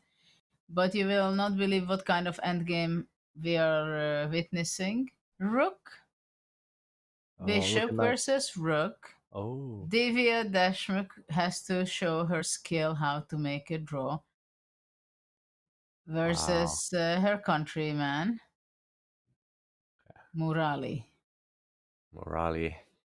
Yeah. Oh, I'll just quickly check how many moves it has been. It's okay, just begun. Only 3 moves in. She's got to survive 47 more moves. And I'm curious how good is her skill in this. I hope she is doing well and makes an easy draw. Yeah, me too. It would be nice. She shows us the correct way. Because here it doesn't matter that she's under 2500 player and the opponent is 2670. If you know you have the skill set for it and you understand how to make the draw, what is the pattern, you make it. Mm-hmm. Right? Yeah. But Even it's clear that black is going to be trying. I would be trying, you would be trying, everybody's trying. Up until move 50 of the 50 move rule. Yeah, ideally you could be able to draw this against Stockfish, against Magnus, against anyone if you've studied enough, but it's always difficult. Yeah, you have to know the ins and outs of it. to make it. Nihal Sarin is still winning. We also have there a rook endgame.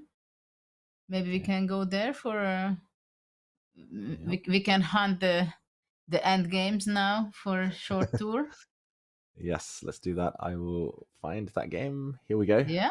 Blue arrow appears. And the bar is climbing on this side. Yeah, this d7 pawns, like in Ivanchuk's game also, is just a killer. It's hard to do anything. Well, rook e1 seems to be the best.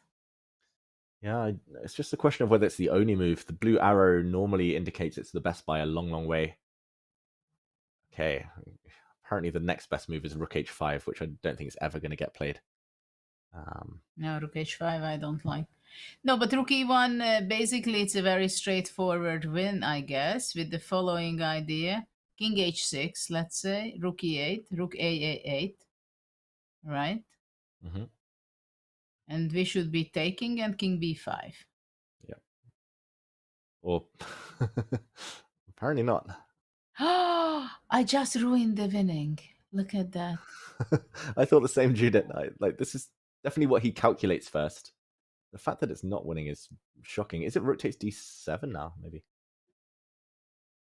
No, it must be far away for a draw. Maybe you just go f4. F4? King b6. b6. g3. g3. King c7. Yeah. Take now? You don't have to. I think you can move away. And apparently we can't move away. Why can't we move away?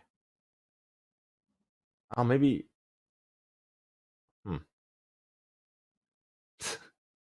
Why can't we move away? Is it maybe white's rook getting behind is not something we want, but I don't know.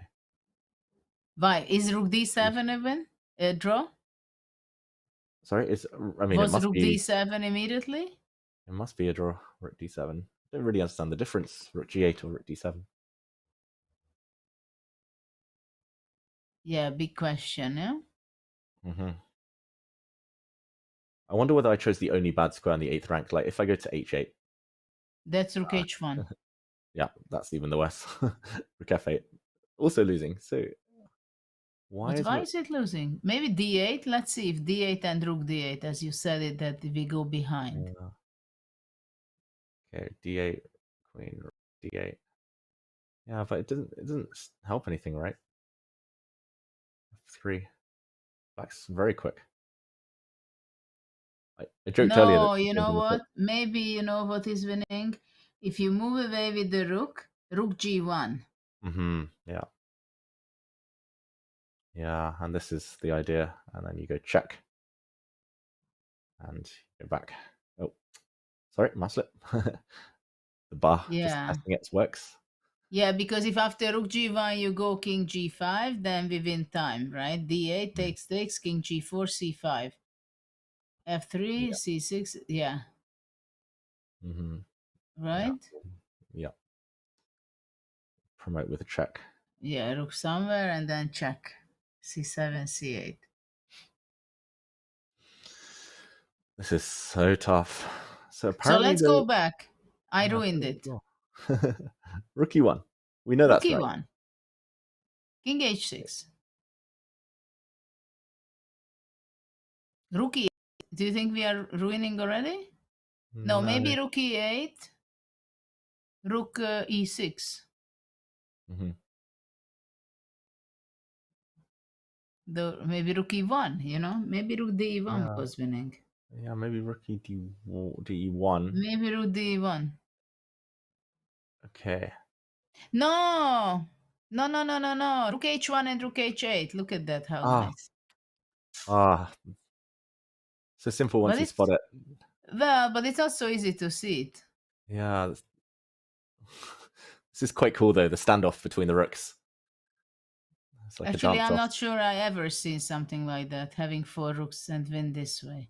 Yeah. We've seen a lot of new things today. We've seen a rook forking 2 queens. We've now seen 2 rooks overpowering the other 2 rooks. Have you Oh, that's seen beautiful. this? Like, it's like winning this way?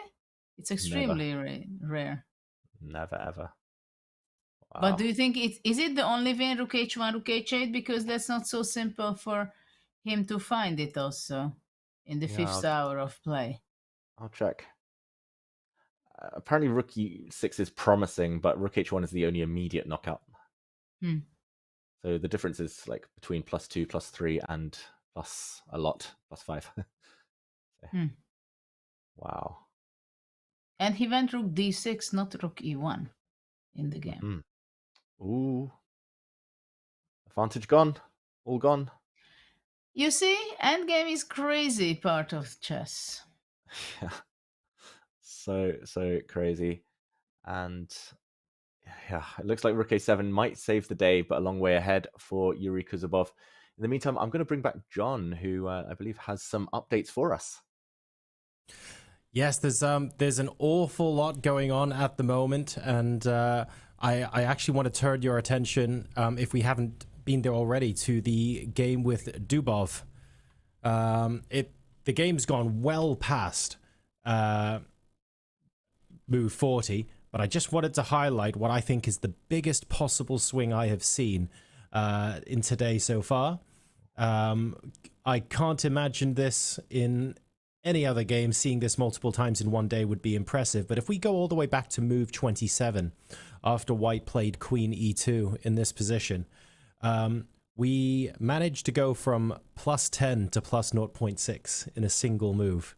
And I can see the motif behind why this is particularly strong, but here's what I don't get. I'm going to spoil the first thing, which is queen takes h6 here for white is particularly critical. But what's weird is that it happened anyway a move later, and it still did not matter.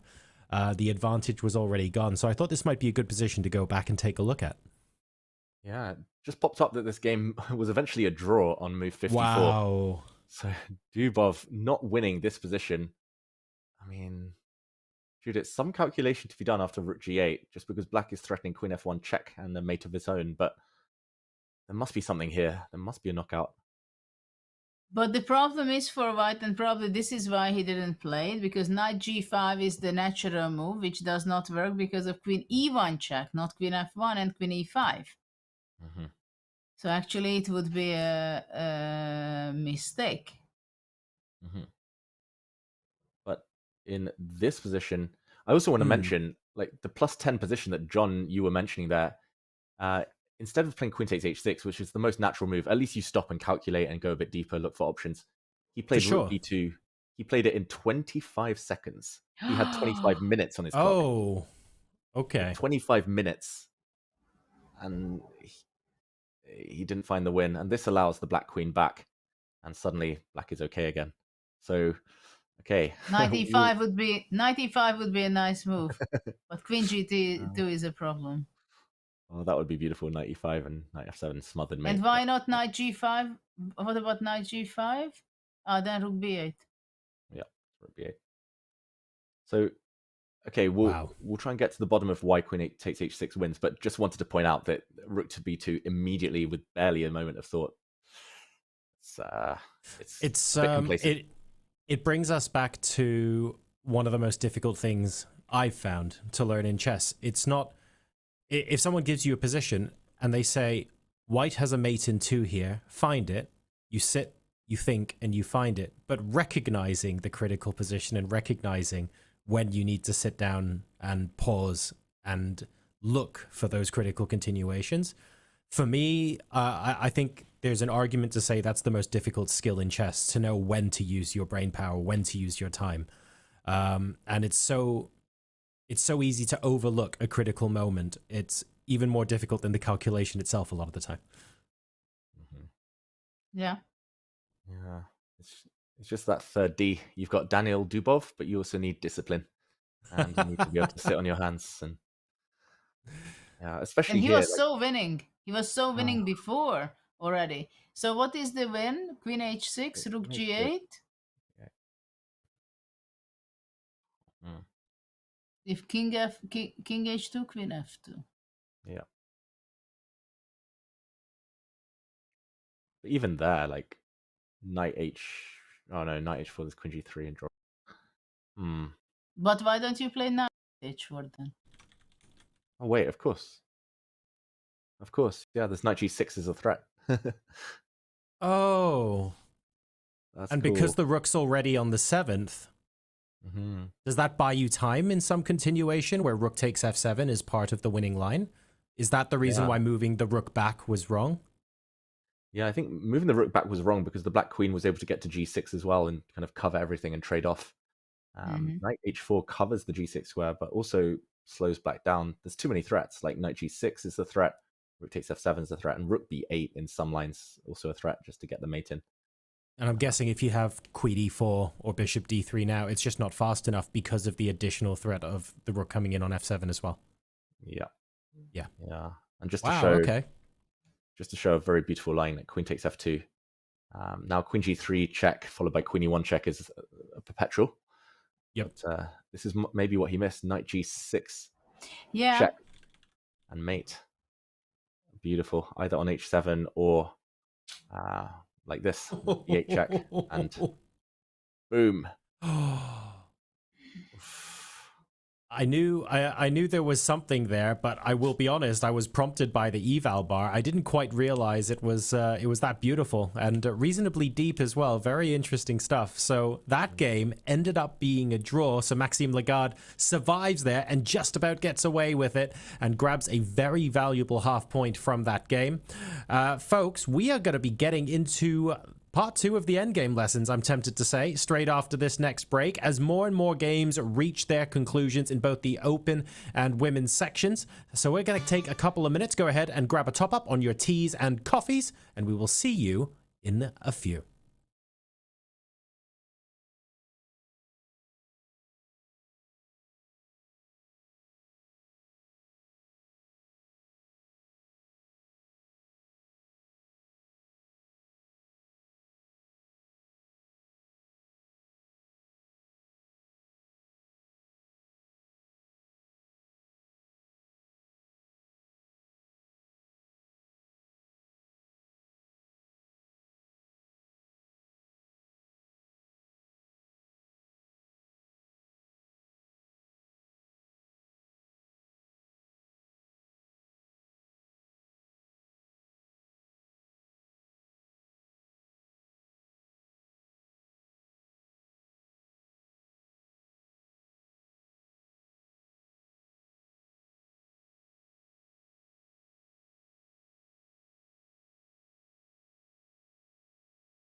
Welcome back, folks, to the FIDE Grand Swiss.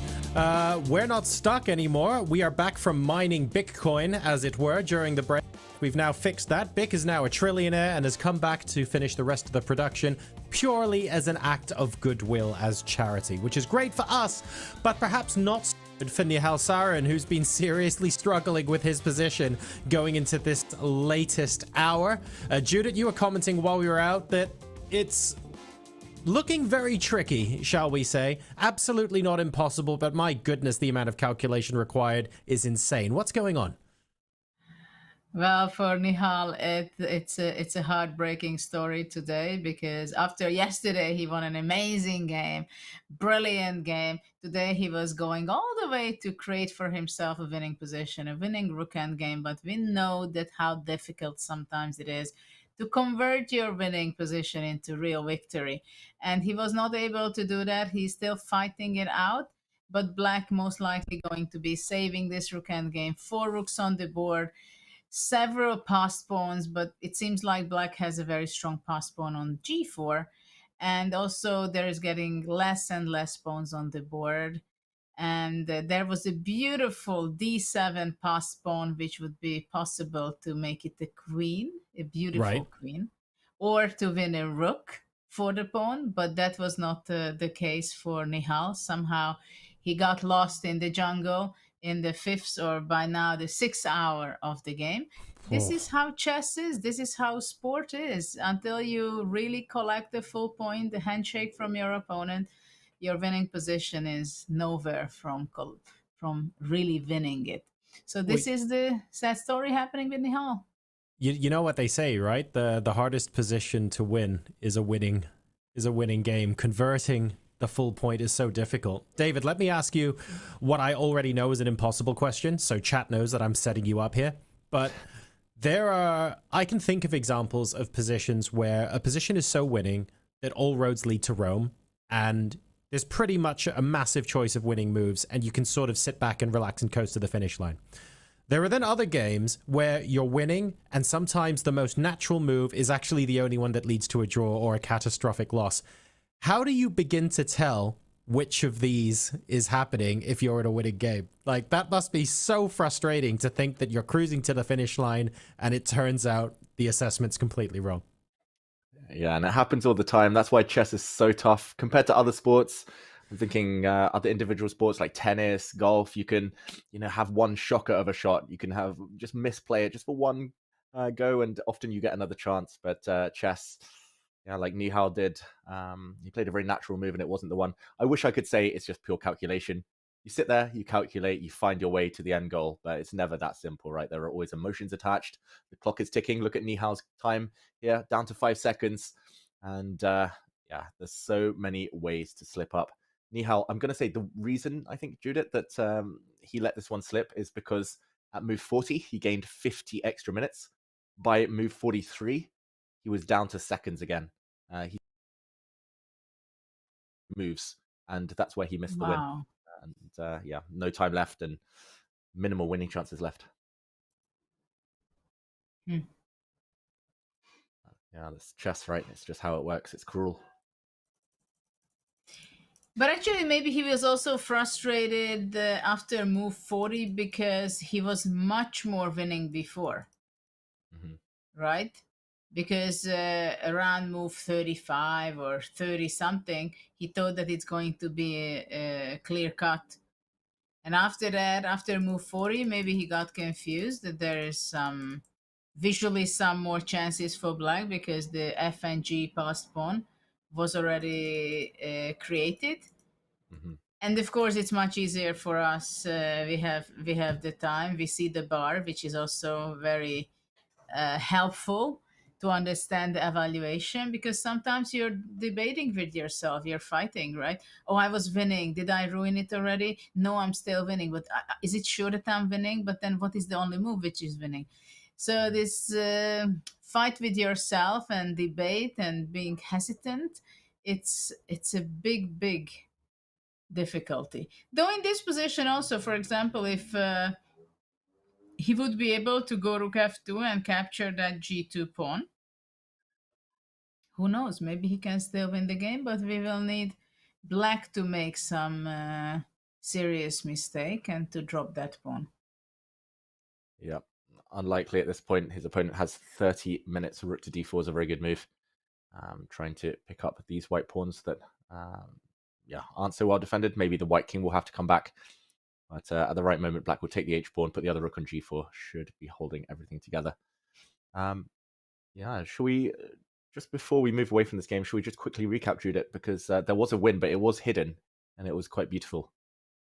Yeah, let's go back. Actually, I was also thinking about it. There was maybe easier way than we looked at before. Here we looked rook e1, right? Yep. e1. And let's say black takes this pawn. There is even a funny move, sorry, to play c5. c5 and rook c5, rook e8. Beautiful, beautiful. And no way to defend this black rook anymore. That's very nice. So even if black plays a move like, maybe he missed the c5, by the way, because if black plays a move like g3, I was thinking, oh, maybe he would get confused here, like rook a8. There's no longer this rook h1, rook h8 trick that we showed earlier. Probably this is still winning. Well, the computer says it's still winning, but your idea there, Judith, g3 and sacrifice c5, looks like it gets the job done even nicer. Game over. Nihal, he was 2 moves away from winning. But let's not remind him further of this situation. So the game peters out to a draw. Let's go out to the bird's eye view just to recap. Stand on the remaining top boards. I have a feeling we're going to see maybe Judith's prediction come true with 3 or 4 of them end decisively, at least, of the remaining games. My eyes are mostly drawn towards Firouzja and Maghsoodloo because this game continues after Firouzja's blunder. We left it with rook b6, Judith, and looks like Maghsoodloo's found all the right moves. Yes, this was a big blunder by Firouzja, and probably rook h7 was blundered by him, or the next move that black can cut away his king by playing rook d7 before pushing the pawn to f3. And this is very painful for white because the white king will not be able to catch the pawn, the f-pass pawn, while the b6 pawn will be not fast enough to collect the rook in return. Yeah, he tried knight b4 Firouzja. Some tricks here. He wants to push the c pawn. He might bring his knight back to stop that actually happened. f3, knight d3, so covering this pawn. But now the black king has time not to go forward, but to go back. And it's going to come over and guard the pawns, free up the black rook, c5. Rook actually stepped back, very creative. And here, okay, this is actually the live position. What do you make of this, Judith? Is it just over, or does white have any chance at all? I don't know. I'm wondering what is actually the plan after c6. What is black doing? Is it simply king d6 and after c7 rook f8? Probably that's the move what black wants. King d6 attacking the c6 pawn, and after c7 simply going rook f8, threatening f2, and after knight f2 king c6 grabbing the b6, and after that the c7 will fall off as well. Yeah, knights just can't compete with rooks in positions like this when it's so open. Yeah, there's nothing much else to do. Like king d2 doesn't work. You can immediately win the white knight. Yeah. White is away 1 or 2 tempes from the draw. If you could put the king on e3. Exactly. This is what I was thinking just in this second. Yeah, that would be a different story. Yeah. But it looks like Parham is going to be beating his good friend with black. Alireza, bit of a setback. That 1 move blunder in the endgame. Okay, but it was a difficult game. It was a very difficult game, I think, for white. And Parham was posing a lot of questions for Alireza to get lost. This was a big fight today. Yeah, it was no coincidence that he blundered. Eventually, he was under a lot of pressure most of the game, or at least a very crazy position most of the game. Yeah. Okay, I'll bring us to board 2. We're assuming that Maghsoodloo is going to be the only player on perfect score, on 100% after this round, because the third player, other than Firouzja and Maghsoodloo, is Demchenko, and Demchenko is struggling. Definitely won't win, but maybe he's going to make a draw now. Here, Judah, it looks like he's found all the best moves. Yeah, we are getting less and less pawns on the board. The h4 will fall off as far as I see, and the c5 passed pawn is there already for quite some time and is not able to be pushed with the right circumstances already for some time. And yeah, the question is how white is going to be continuing. Is he going to go rook b6 check, but then probably king c8? This way that the king is front of the c pawn, it is very difficult to make real progress for white, even though there is this rook and pawn and knight support each other. The f8 knight still I don't like, and I don't I don't like it too much, but it's still a knight, and when the time comes, then it can help out the king, and in worst case it can sacrifice itself for the pawn, and then rook knight rook. That's probably the best version scenario what white could get. Yeah, our favorite endgame, Judith. We discussed it yesterday, rook and knight versus rook. We might be forced to break it down again today, but most likely Demchenko will be able to hold this game now. Yeah, that's how it seems so. Okay, let's go to board 3. 2 of our favorite players, Boris Gelfand and Praggnanandhaa. Still level material, but is this good news for Boris? He's going to get his rook free, maybe? Needs to move or defend his knight. What do you make of the developments here? To tell you the truth, this is one of the most difficult games for me to understand, because it started out from a very closed position. We had more knights on the board for quite some time. We had on the G and H pawns on the board. It was not clear when and in what form it will be off. That was the black exchange the black H pawn for the white G pawn, and later on Boris was able to break up the G4 pawn with H3. So now we see an open file for the rook on G2. At the same time, from H8, Praggnanandhaa took his king all the way for a journey, all the way to D7, hiding on C8. Probably the main idea is to defend the B7 pawn, so actually he can free his rook.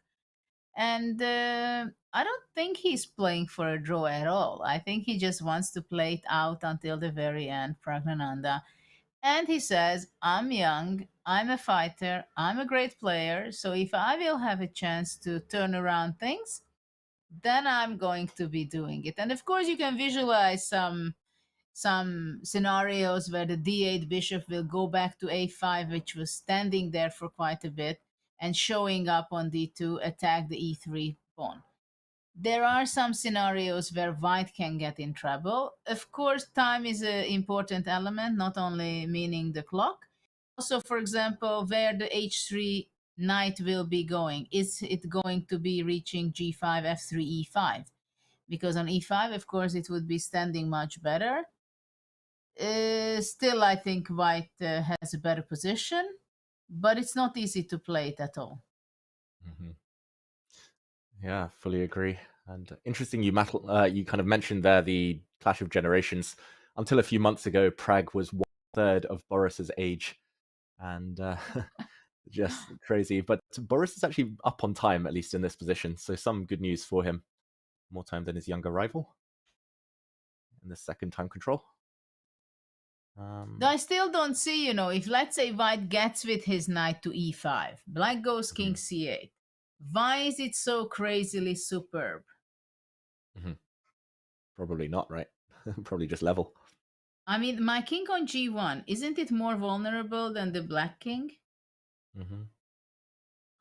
True. I can even visualize, I mean, even some tricky scenarios can happen, I think. If, let's say, knight e5, king c8, and white is not paying attention for a second, and suddenly b5. Mm-hmm. C takes b5, rook h7. Swing the rook. Yeah, and if you cannot take, you understand what I mean, that it's, that a7 rook can show up on the 7th rank, it can show up on a3, time is ticking, it becomes very concrete, and I don't feel the g1 king in safety, to tell you the truth. And even if it would go to d2, I wouldn't feel it so safe as the black king on c8. Mm-hmm. Judith, I'm getting the impression you think Pragg's position is maybe easier to play in the near future. I think that this is, you have a good feeling. Which color would you be playing exactly with this time setup? Oh. In quicker time formats, I think I would agree. I would take black just because the king feels a bit safer. And normally I prefer the bishops, but I don't know. I wouldn't be unhappy with whites, I think. I would What believe about that bishop I can hold h5? Mm-hmm. I go bishop h5. What do you do? Well, that's a good question. Bishop h5. Maybe now I offer a draw. No, now you admit that you want to play it with black. Even with this time control, that you have half of the time. I was actually going to say I would probably pick black in rapid or blitz, despite the fact there's this bad bishop. But if you can even remove that bad bishop immediately. Oof. No, I'm really scared with white, with this d8 bishop, which is like innocently lying there on the sun, but then he comes up and attacks one day this e3 pawn of mine. Mm-hmm. Yeah, maybe I... That's a really annoying move. Don't even see what to do against it. Bishop d3, bishop g4. Okay, let's try to keep the bishops on. Although I feel... I mean, can't I take on g5 maybe? Mm-hmm. And then shut me out. Mm-hmm. And then shut me out with bishop g4. Oof. Probably bishop f3 is also not a bad move. Ah, bishop f3. Mm-hmm.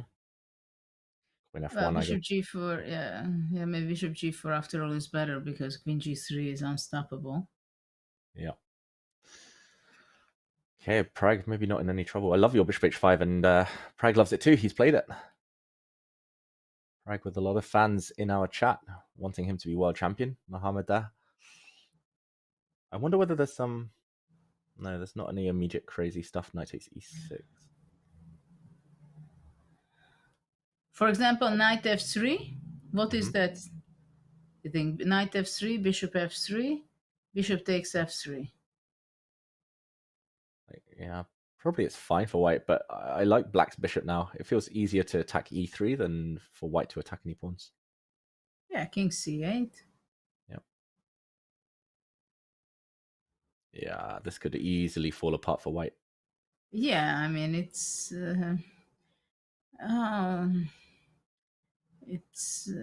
a minefield for Gelfand if he has to go here. Bishop h5. What else can I try? Can I take that? Probably not. Can I take? Okay, you take. h2. And queen g4, rook g2. But queen... Yeah, okay, queen g, rook g2. Queen h4, knight f3. Yeah. Now I'm back in business. You're happy, so I have to go back queen h5. Yeah, and that's maybe... Unless you go here to try it, unless you want the draw to go. But... No, I don't like my queen on g6 because you can give it check and pin my bishop. Yeah. And then queen b6 is there. So maybe Boris is going to force a draw in this very moment. He's actually taking the bishops off the board. Mm-hmm. And maybe this is the logical conclusion to the game. Judith, just before, as you said, the momentum, the trend turns in black's favor. Yeah. Well played game by both. It's like nearly 97% accuracy throughout after over 50 moves. Very impressive by both, especially Boris, I'll say, just for keeping control. Okay. Yeah, this can easily be a draw. Let's zoom out to the bird's eye view and see what's left for us in this round. Alireza still hasn't moved, still struggling. That's the top left board. Board 1, Arjun trying to find a way through on board 2. Where would you like to go next? Either Edogmush, Kaimer, or Yes. Abu Satarov? I think we can go for Kaimer's game because we haven't been there for a long time and it fits to the Endgame theme. I don't think Black has too much of a problem here. I mean, he's just going to give a check on h6, knight f5, and it's almost impossible even to try it for white to win this game. Yeah, even just king e6, king f6, king e6, king f6. Yeah, that's another way of doing it. So I think this is going to be safe side for Vincent. And then we can move on, I think, to the Nodirberg game, which we discussed quite some moves ago. And Nodirberg made progress because he went h4, h5, destroying the white, the black's king structure. Yeah. So now the question is whether you can take immediately or whether you have to kind of just go back and defend everything for now. Queen takes h5, queen takes b4, I guess, is the critical continuation. Yeah. So if queen d6, let's say, keep the attack the e7 rook. Let's say black keeps attacking the queen. And queen d8. Tying me down, so no time to take this knight. Rook. The problem is, as soon as I give you a move, you're going to go knight h4 and come in. Yeah, that was my plan. Oh yeah. Wait. Hallucinating. Knight d4 or knight h4? Maybe I can... Oh, wait. Rook d7. Oh, now I'm hallucinating. How about queen e4 then? Or it just feels wrong for black. Well, queen e4. Maybe queen e4. Probably. Queen e4. Let's see what to do.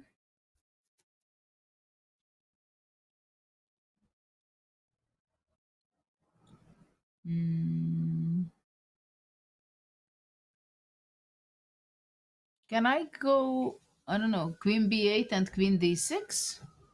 No, I did, no. Rook e1. No. Yeah. What about king g2? Yeah, I was wondering this. King g2. You could maybe be super clever as well. Maybe you can like go knight d4 first. If queen h4 check, king g2. Oh wait, same thing. It's gonna be the same. I was gonna Unless say you go f3 and queen e7. Yeah. Followed by knight f5. No, knight d4. You're correct. Knight d4 because it's immediately knight f5, queen e7. Tactics are there. Yeah. Yeah. Nodirberg's actually copying exactly what you predicted, Judith. Just have fun. Just having fun is saying that they got the move, and I would have to resign. Yep. I'm resigning as black here in many of these variations. Queen d8 looks very nice. Yeah. Nodirberg makes and collects the point queen d3. Ooh. He did not go to d8. Wow, he really wants knight d4, knight f5, understandably. Yeah. Which is a logical, practical decision by him. Just out of curiosity, queen d8, was he maybe scared of queen takes b4? Although Anyway, knight d4. Knight d4, yeah. Just geometry. Yeah, and queen takes rook, loses to knight f5 as well. And the queen drops.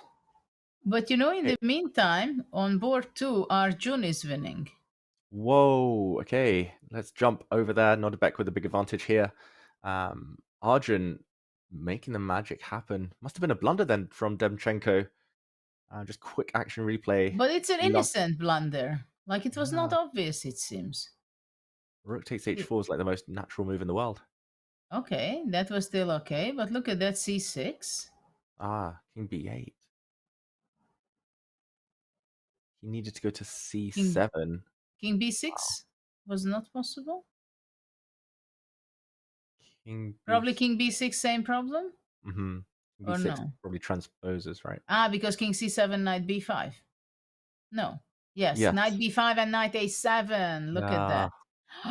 Cutting the king. Next move, taking the rook. So that's the difference. Wow. So c6, he had to go to c7 because now knight b5. Wow, knight a7, king b7. And now, oof. Maybe he was still scared here that his knight would get trapped somehow, but he's probably quick enough to run the king and save it. Wow. And Demchenko did have a bit of time, but he played king b8 question mark. Now he cannot go to c7 as we mentioned, so he had to go to c8. Rook b7, and Arjun is going boom, check, and c7. And the f8 knight, look at that. If, let's say, black goes rook h5, rook f7, the problem. Mm-hmm. Still, yeah? Well, no, then knight e6, he wants to go. So tricky. Just show that on the board. Knight e6 is now the saving grace. Wow, because of a check. I'm picking up the pawn. Rook and knight versus rook is a draw. So not. So king c. It seems like king c4 must be the move. Mm-hmm. Yep, looks good. Or rook e7. No, but rook e7. I think king d8. But then maybe c7. Then rook f7. Then rook f7. King e8. c7. No, rook f8, c7, rook c1, knight c2. Yeah, just show that rook e7, threatening a check. The king moves. Now you attack the knight, and as Judith points out, you can even just take, making a queen because this check is blocked. That's beautiful, beautiful. Study like again, like all of our endgames today and this tournament. But so far. let's see if rook e7 is the only win. Is king c4 a mistake? Rook e7 is one of the cleanest. King d2 is the other move the computer mentions. But king d2 is impossible. Probably it's just to kind of get off the c file. So like after some check, king on d3 instead. And there's no. So like, king c4 is a draw to rook c1? King c4, yeah, it's a draw. Rook c1 draw. And knight h7. Only? By far the best, but rook d1 apparently as well. Yeah, rook d1 as well is fine. Oof, oof, oof. Wow. And wait, what's this? King c5 here. Oh wow, king b6. You can play knight e6. This is crazy. Wow, is it the only move? You can give a check first, I think with the same idea, but you give the white the chance. No, but if you give a check, then knight b5. Yeah. Oh wait. I thought. B5. Now knight e6 is okay. Also okay. Whoa. But why is it okay? Rook e7? Yeah, more difficult. c7? Yeah, and now black just waits. What? You're sitting and waiting? Yeah, this is crazy. White has no threat. Oh my crazy. God. Rook e8, rook b5. Yeah, rook e8, rook takes b5, check, and draw. Wow. Wow. So actually, it's still easy for Arjun to go wrong, but your rook e7 looks cleanish. Only way to defend is knight h7, apparently. Or to keep the game going. But knight b5. Yeah, now knight b5. That's so important. Like just to show everyone at home, rook here, that you can go anywhere with the king now. Because rook takes c6, there's a check. And you win the rook with check. Wow. Arjun, he's going to find rook e7 though, right? I think so. Yeah. He also has not too much time though. Still 7 moves till he gets more time on the clock. Arjun Erigaisi. In the meantime, Gelfand, Praggnanandhaa, they are repeating moves. So it's on the way to have repetition of moves. Yep. Boris is thinking, but surely not going to think about... Is he thinking about king f2? Is he really going to be that ambitious, king f2? No way. So take.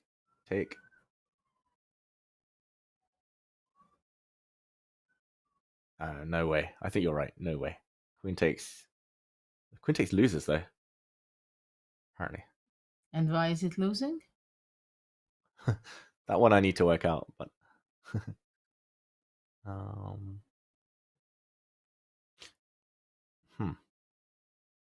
You know why it's losing, I think. Because rook h7 and a4. Yeah, I was going to say a4 as well. That's crazy. And if f4, rook h8 and queen h7. Oh, yeah. And queen h7, queen e7. Probably this is winning, queen g6 or queen g8. Right. Yeah, and then coming in. Wow, invasion. Boris has gone for it, you know, Judith. He wants to win. He doesn't want a draw. Wow. Boris Gelfand. Look at that. Wow. Pragg will not have expected that. I'm pretty sure Pragg just kind of resigned himself to a draw. Bishop takes knight was found. Take an only move, e5.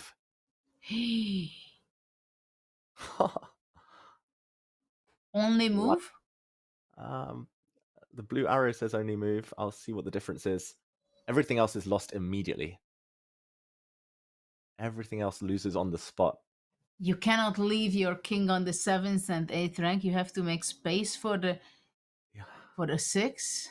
You have to bring it forward, king of the hill. Boris Gelfand. Well, in the meantime, Parham Maghsoodloo has won as black against Alireza Firouzja, as we expected. Big result on board 1, so Maghsoodloo will be the only player on 100% most likely. Judith, though, this is incredible. Boris, changing things just as we thought it was about to end. I'm so glad we jumped here. I don't know if you know this, Judith, but the book that I did with Magnus, we called it Grind Like a Grandmaster, but we wanted to call it Grind Like Gelfand. It would have been the same GLG, and he's trying to grind this out, but e5 from Pragg. Amazing. Excellent move. Amazing. It's just 2 players at the top of their game. But it's incredible that, I mean, when you're playing already 6 hours, you're having this position, and both of them understands that queen g5, rook h7, and a4. Right? Like a study. Yeah. Just to free up the white queen without allowing any checks on a2. And a quiet move like a4 winning. That is beautiful, Judith. Yeah, like queen d8, just queen h1, I guess. And yeah. Yeah, so e5 was found, only move by Pragg. He didn't spend too much time, but I think he was thinking already, of course, in Boris's time also. And you know what? I can't say that Boris is playing without risk. Yeah. I agree. Not much of a risk. I mean, he can probably just play rook h7, king e6. Rook h6, maybe. Yeah, king f7. Yeah, then maybe just d takes e5.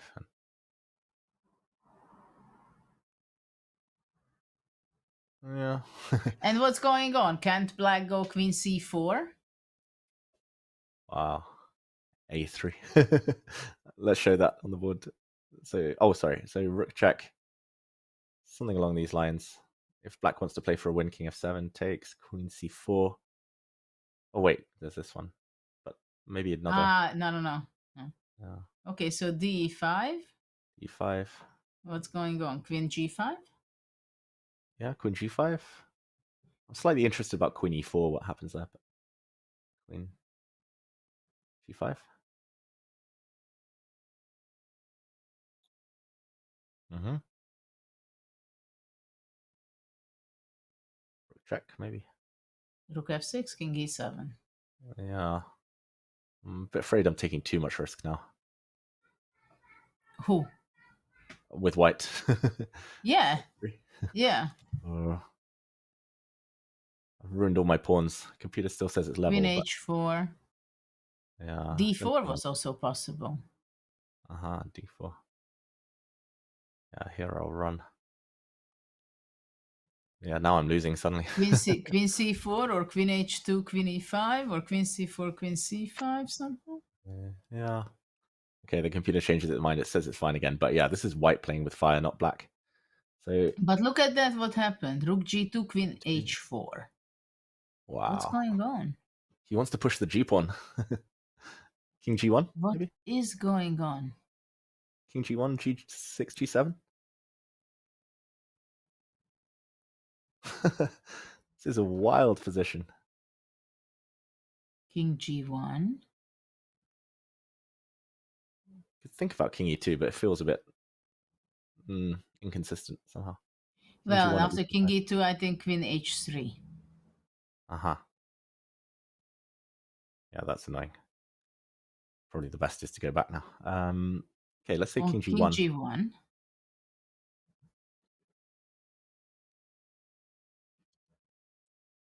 Is it also queen h3? Maybe also queen h3. Yeah, queen h3 makes a lot of sense. Yeah, defending this pawn is a key one. And attacking here. This is the live position, by the way, before queen h3. Oh, sorry. Yeah. King g1? Yeah, king g1 was played. So queen h3.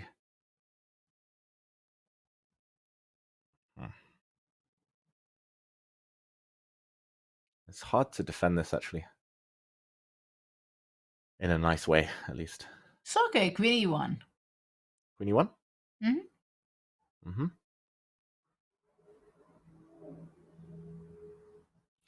e3? Rook a3, yep. Rook a3. g6. Or rook g3, maybe. g6, rook e3, queen b1? Yeah, I was trying to calculate this too. Wow.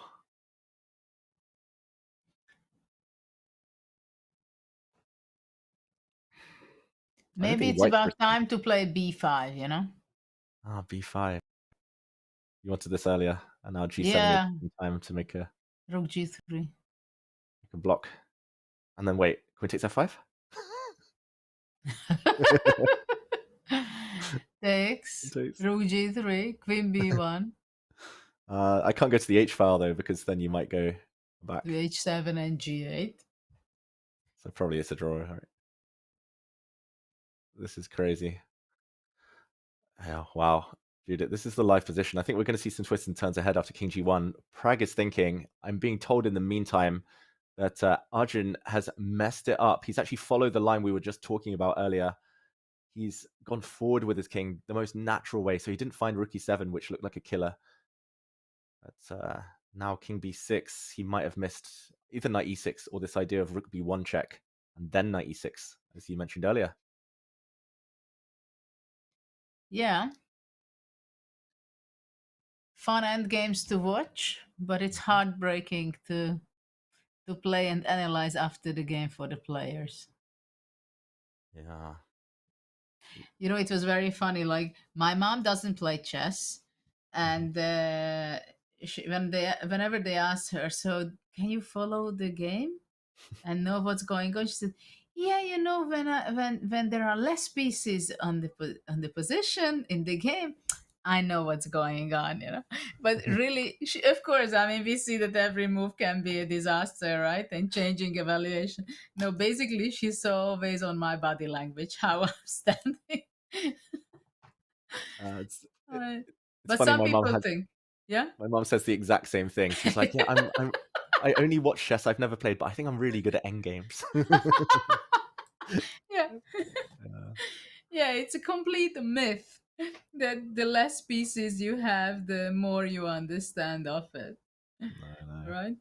I mean, Yeah, it's just hard, especially very dynamic endgames we're seeing in every round, and like the top players, like there's a lot of red there. It's like up and down and up and down, and I that's think just tough. also there is a different understanding. Like there, people say that okay, Shiro, Magnus, many people, oh, they are very good in end games. But you have to distinguish end games where you're the one who is grinding, or you are the one who is defending, because this can be a huge difference. Because psychologically, when you have a position like this with white, you know that you're pressing, right? You're the one who either win or draw. But when you're the defender, especially in theoretical end games like Anand, the Rook end games he lost against Magnus in their first match, right? I mean, you really feel so bad that you know it's a draw. You know you have to make a draw.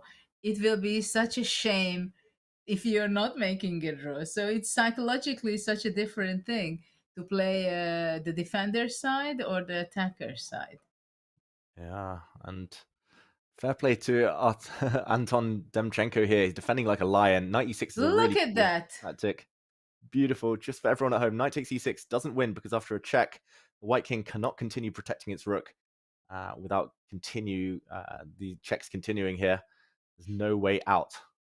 You get checked on the A and B until you take the white rook. Knight e6 is beautiful. Rook e7 from Arjun. He keeps fighting. He keeps finding ways to test the opponent. Rook e8 mate is the idea after knight takes knight. Like, has to give a check. Judith, this is again study-like. It's well worthy of print in books. It's gonna be a draw though. Yeah, interesting that he chose knight e6 and not rook b1 check, and after that knight e6. He came with the tempo. Yeah. More forcing, right? You force the white rook to go to e7. Well, now the question is black's move knight d8 is the best, or to give check knight b5 and only after that to go knight d8? Mm-hmm. Apparently rook b1 is best. Apparently knight d8 is not good enough. Is it losing? Again, I'll check. Oh, okay. Computer's changed its mind. So I don't know why the blue arrow has appeared, but knight d8 looks fine too. It's the same, right? Yeah. So blue arrow, let's ignore that. It's rook b1 and or knight d8 in some order. Yes. I mean, process of elimination, you have to play one of the two moves. So I think he's quite fortunate in that regard, but he made his own luck here. Yeah, great fight from both sides. Yeah. Key line is like rook check, knight d8. You actually cover b7, so white's checks aren't so effective, efficient. Sometimes you can even take this pawn, but after c7, just to wait, like rook b2 or g5. And white has no threat. This is incredible. Like it's like an optical illusion. It looks like white's about crazy. to win. Okay.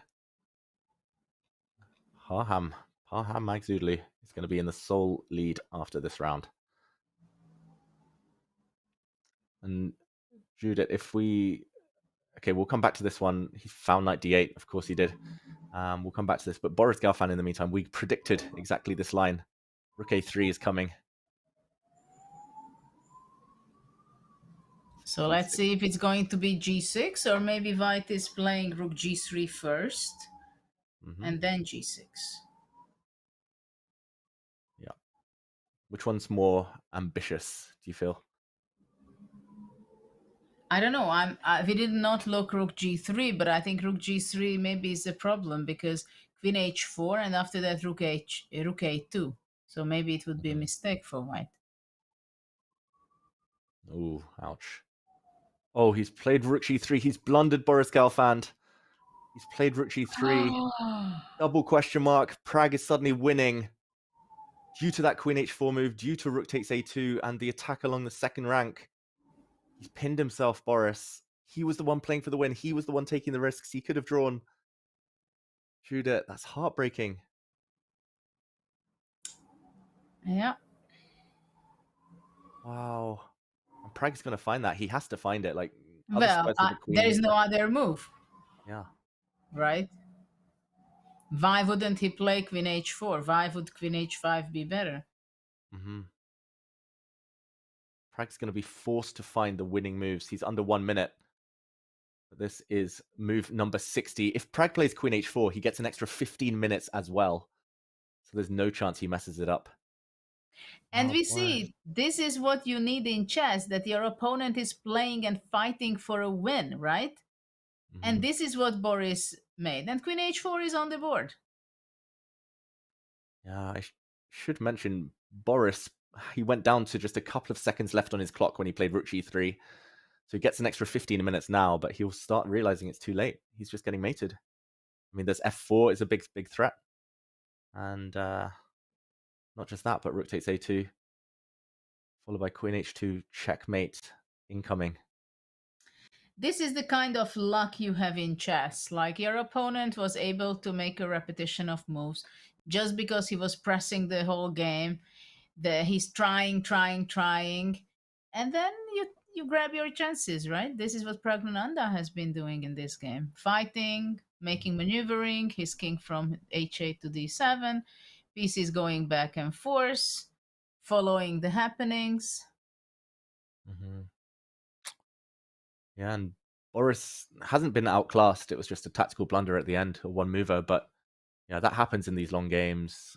That's where maybe stamina, age kicks in. We talked about how he's just played 5 classical games this year, and occasionally you kind of lose a bit of that match fitness in the 6th hour, as it is now. But look at that! How unfortunate it is for Boris. It was exactly the 60th move. If just one move longer, he's not making rook g3 if it's move 61, because he would gain 15 extra minutes. Oh, it's like we say, the curse of move 40, move 41. Yeah. Same for game 60, 61. In the meantime, let's go over to another game where there's been a big blunder. Rook c4 from Demchenko instead of giving a check. Now Arjun is simply winning knight b5. Wow. Judith, checkmate is threatened. I guess he wants to pin that knight.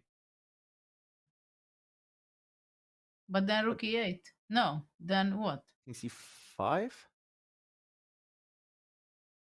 King c5 maybe? Wow. That is a weird blunder, I've got to say. Like, he's just allowed his opponent to checkmate him, unless he wants to go rook c6 check. I think he wanted to play rook c6, but after rook c6, king a5, knight b7, king b4, and knight a7 and knight a7 is threatening. You go rook a6, rook e8. Yeah, I'll just show that. So Arjun, he'll definitely come back. Knight b7, and as Judith points out, big threat of mate, and that's the other threat. Checkmate. Wow. Arjun and Pragg both getting the wins in this round, most likely. And it's no coincidence, Judith. They keep pressing. They keep, like, 60 moves in, they're still pressing their opponents. Wow. Well, again, also for Demchenko, he went down on seconds. Yeah. And it was move 61. We said move 60, move 61, move 40, move 41. It's always just before and after the time control. So Demchenko actually had an extra 15 minutes when he blundered. Oh. Yeah. Tough. Wow. Game over. King a5. Oh, Judith, it looks like your prediction with all the decisive games, it's going to be spot on in this round. So much blood is going to be spilled, and we see just below the board as well. Demchenko, one double question mark move just a couple of turns ago. Before that, he was defending like a giant. He was super accurate. So final actually, blunder. all the games which are running in the top 10 boards, it's going to be decisive. Because Arjun is going to be winning, Praggnanandhaa is going to be winning, Mishra is going to be winning, and Abdusaturov as well. Yeah, and talking of the Mishra game, that's the only one that it looks like in time trouble. Okay, they have reached move 60 actually. Mishra is the only other one in the top 10 we haven't covered so far. What do you make of this, Judith? Do fortresses exist? I think the B6 pawn should be falling off at some point. But also some Zugzwang kind of pawns. Yeah. I Eventually, mean, the white B4 can come at some point also. Yeah, so Another possibility to go for attack on the H5. There is not be able to have a real fortress of a draw. Yeah, so it looks like Mishra likely to win. And on that note, all the games have reached the second time control now. They all get 15 minutes extra. It's not going to save some of the players on those top boards. But John, who would have believed the twists and turns we witnessed as we enter the 7th hour now? We're getting the bloodbath we asked for, David. This is lovely. We have 1, 2, 3, 4 more games heading towards decisive results, with 2 games already decided. Assuming nothing changes now, we'll have 6 out of 10 decisive results in the top 10, which is pretty incredible. I mean, we can't keep going up and up and up for the rest of the tournament. We'll be getting to 10 out of 10 in no time, but certainly a lot of fighting spirit. And Judith, a little bit different today compared to yesterday. Yesterday we had a lot of these decisive results within the first time control. Today it's actually taking until we get to move 60 for a lot of them. Yeah, of course, when it goes to the second time control between move 40 and 60, there are a lot to be done from both sides. And of course, if the game went on in a very complicated manner, very complicated game already until move 40, it can happen that you get lost in the jungle. And this is what exactly happened with Gelfand. It's a very instructive game what has happened with him. Like, how much do you control yourself, and how much do you want to win, and how realistic you can stay in the moment, right? I mean, Gelfand is an experienced player of playing for 5 decades in his life chess, so you can't say that he does not have an experience, right? But he still tries it. What is? Can I press it further? Can I still try one more? Hopefully I'm going to win, and then it backfires. This is what happened with him. It was very unfortunate turns what has happened to Boris. And look, it's the right button to press, right? You have to see if you can squeeze your luck just a little bit. Try that little bit harder. See if you can push your opponent just over the edge. So I absolutely don't blame him for doing that. Experience teaches us that when we do that more often, we win more games. It just hasn't on this particular occasion. Right, the games are wrapping up fast, folks, so we're going to go for a quick break. It'll be our final break of the day. So make sure to top up the drink of your choice, and we'll be back here in a couple of minutes. See you soon.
We're live in the final chapter of this DVD on Endgames that is called the FIDE Grand Swiss Round 3.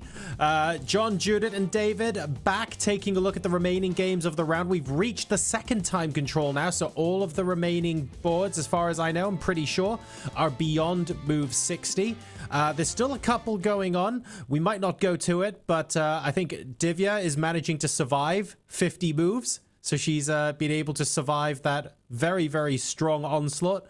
Of course, if you know what you're doing and you're good with the theory, like you said, Judith, you should be able to do that comfortably. But she was made to sweat a little bit. And now on the top 10 boards, 3 remain. We've just seen blunders from Gelfand. And absolutely heartbreaking. But the other 2 games are about to be decisive as well.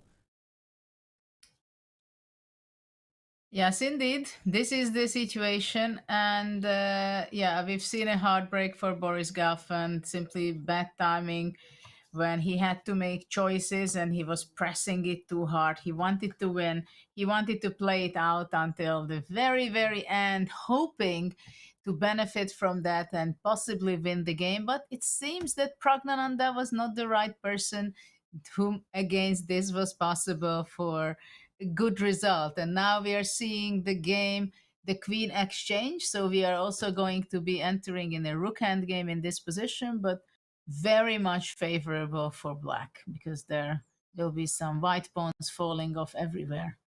E3 first. Mm-hmm. Yeah, maybe we jump into that game just to try and figure out how it might end. We're now very much predicting a Praggnanandhaa victory. And yeah, lots of rook end games. Confirmation that Divya did just draw. Actually, in the final position when she got the 50 move rule, it looked a bit shaky. It looked like maybe she was on the ropes, but just about holding the draw by a narrow path here. Meantime, Judith, it does look like a dilemma for white. Black can pre-move, taking the e3 pawn now, and the whole center is collapsing. It's tough. Yeah, it's hard what to make a move, right, for white. Mm-hmm. It doesn't really matter what he's going to be taking with, because the e3 pawn falls off first. So rook f2, f takes e3. Mm-hmm. And what to do? Yeah. Rook f7, king e8. Mm-hmm. And no more checks. Capturing the d4. Yeah, I don't know. Take or way too slow. The black king will just sit in front, and yeah, this is too many passed pawns. Mm-hmm. Ouch! Ouch! Ouch! How about king takes? I try. Well, I guess rook takes a2 is the best. Yeah, but I don't know. Oh wait, do I go back or do I go here? King f1.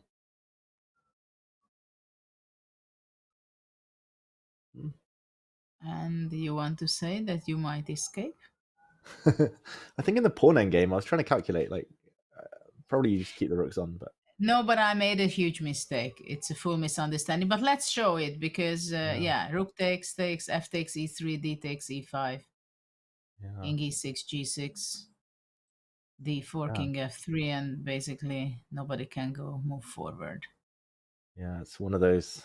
The black king can't take any pawns, and here, like, suddenly white wins because the black king can't move. So, okay, I would probably try this one last trick if I were Boris. Okay, he actually has tried. But f takes e3. Yeah, that's the problem. That's the problem. Taking it with the check, and after that, he takes d4. But now, oh, you have e2. Do you have e2? Yeah, I guess you have e2.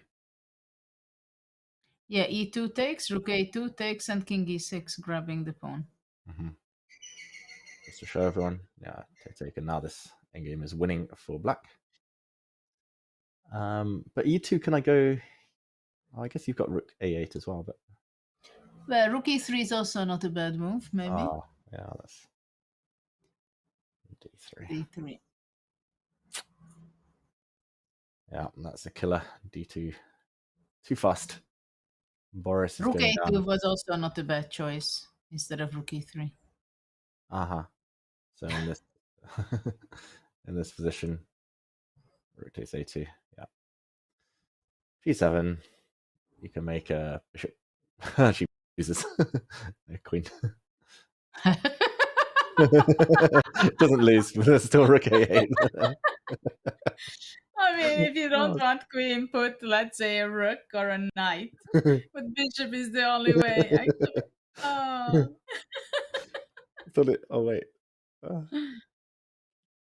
I guess I go forward. Yeah, black can still... Wait, oh, I go g1, of course. Yeah, sorry, not f. Oh, wait, is it still winning? Still winning. And if king f1? King f1, I guess I just... Rook a8. Okay. Oh. It's just that time make it of an day. extra hour. I'm sorry, Judith.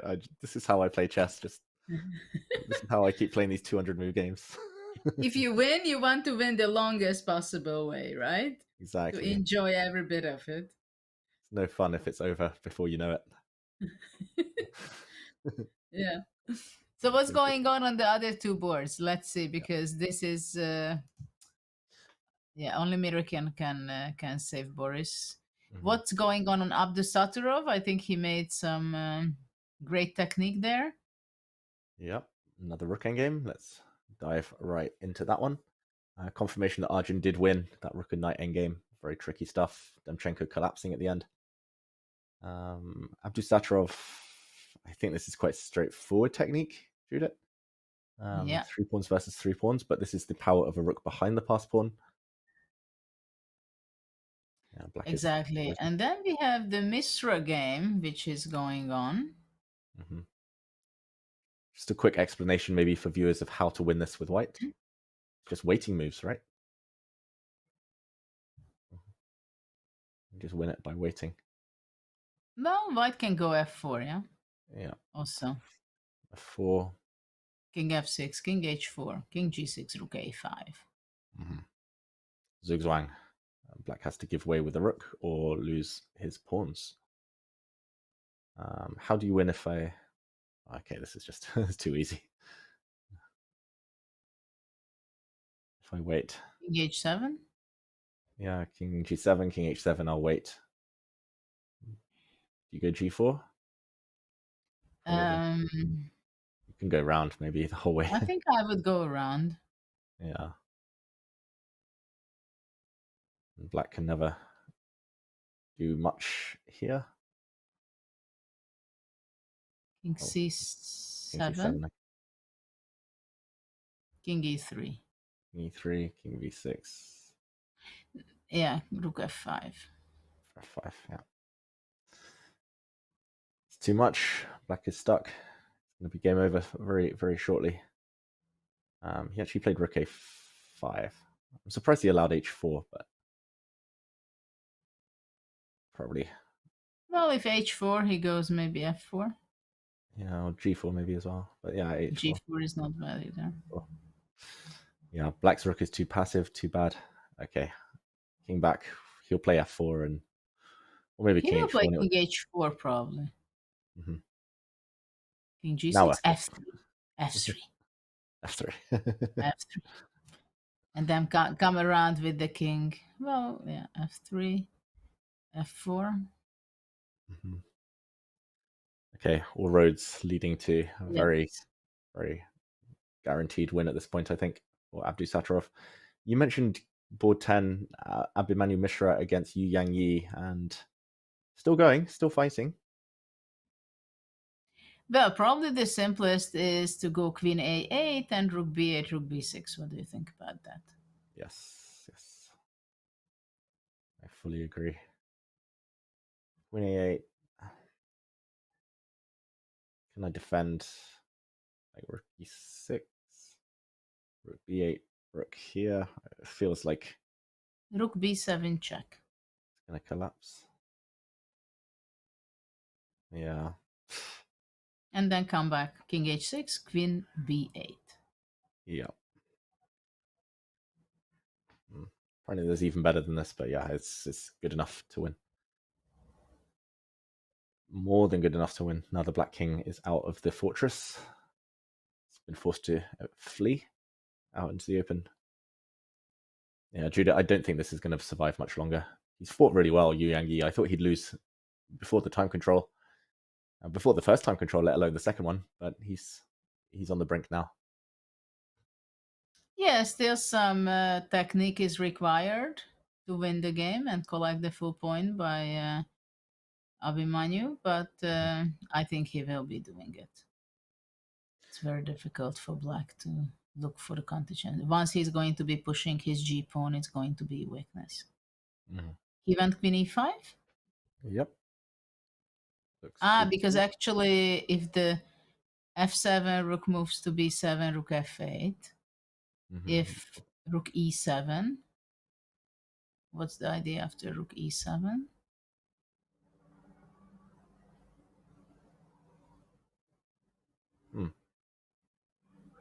Rook e7, he wants to come maybe with the queen to h2, and if the rook goes back to f7, then rook b8. Okay. Yeah. Black can't hold this forever.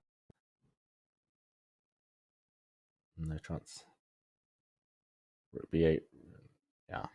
This is... Yeah, Black can try rook e6. Rook e6. Okay. Check. Rook d7, bishop e7. See what your next move is. You're so curious. If I have a move, I'll make my move. Okay. G5. Yeah. G5. Maybe I shouldn't allow g5, especially when you can put a rook behind it. G5, and I'm just going rook g6, rook h6, and I'm sitting there. What could the killer blow be? c7.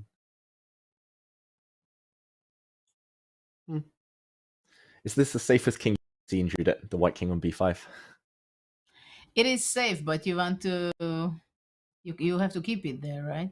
It is stuck. In the meantime, Boris Gelfand has resigned. Actually, one of the variations we talked about, that rook e3 line. I'll just show the last few moves of that.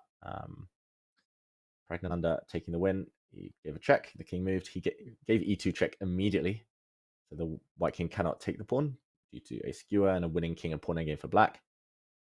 King f2 and rook e3 resigns. King e1, blocking the pawn, would be met by a capture. Ouch. Poor Boris. I think a lot of people were rooting for him, Judith, but just one move in a 70 move game. That's enough. A 65 move game. That's enough to turn the tables at this level. At the same time, if he wouldn't play against Praggnanandhaa, maybe against 90% of the other players, it would have been a possibility, and maybe they would get lost. But he's playing against Praggnanandhaa, one of the top players, rising star in the world. So he's sharp in the 7th hour as well. He has the sense of danger. He understands what's going on. He's resilient. He's there. He's ready to learn continuously, and he just found the best moves. And when he received the opportunity, he said, fine, now this is my chance. He wants to win the tournament, no question about it. And he has all the chances to do so. Yeah, and nice to see Boris as well at the age of 57 still pushing the world number 4 right to the brink, testing him. And yeah, what a legend, Boris Gelfand. Okay, in the meantime, it looks like we have to go back to Abhimanyu Mishra because that might just be the last game going. I don't see anything else. Yes. Wow, just the top 10 boards, Judith. It was pretty much only fights left at the top in this round. Everything else finishing much quicker. Yeah, and I don't know how long this will last because Black is going to fight. What do you think about after King h7, Rook d7? Yeah, I like the idea. But maybe King g7. Yeah, King g. And nothing really happened. Yeah, because trading one set of rooks, well, we see the bar drop down. Probably doesn't help. I was going to say white. Because Wow. Wow. Yeah. We just gave away the win. Yeah, I was just showing what not to do. I think we only trade rooks if we can win b6, right? That's the Yes. Yes. story. I thought maybe you'd still be winning, like bring the king round to d7, but probably it goes no further than that, like rook on d6. Yeah. Okay, so king h7. I still don't know what the winning plan is, though. What about after king h7 to go rook d1? Maybe just rook b8. Oh wait, rook b8, bishop d6. That was the trick. Yeah, not exactly. Rook d1. No, but rook b8, we were looking to give a check on h2 first, and after king g7 to go rook b8. Because bishop d6, queen h8 mate. Whoops. Yeah, now rook b8 wins this pawn and wins the game. So not king h7. I still like rook e7. Did we find a win? Yeah, this is what we looked, right? Rook e7 and then queen h2. And then we said rook comes to the 6th rank with both of the rooks. But you know what? After rook e6, I don't play rook d7. I go rook b8 first. And then what is this bar doing to us? I wish I didn't see the bar. It's such a distraction. Every move it disapproves. G5.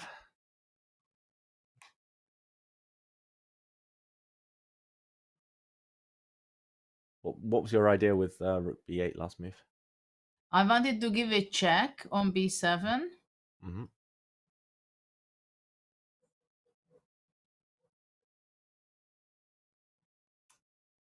And you want to ask, so what?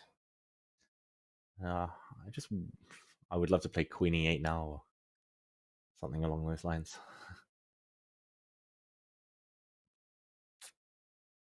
Queen e5. Okay, king h7 is on the board. Okay. Wow, king h7 is on the board. Does that not just lose immediately, we thought? We thought it's queen h2, king g7, rook b8, yeah? Yeah. Game over. That pawn drops. He needed to put his rooks on the 6th. Like, whether it works or not is beside the question. Like, this is just too simple.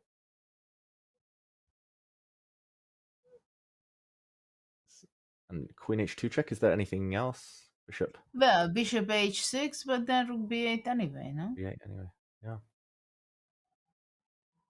Okay, this game could just end. He's given a check on h2. Bishop h6 was played. This is the live position.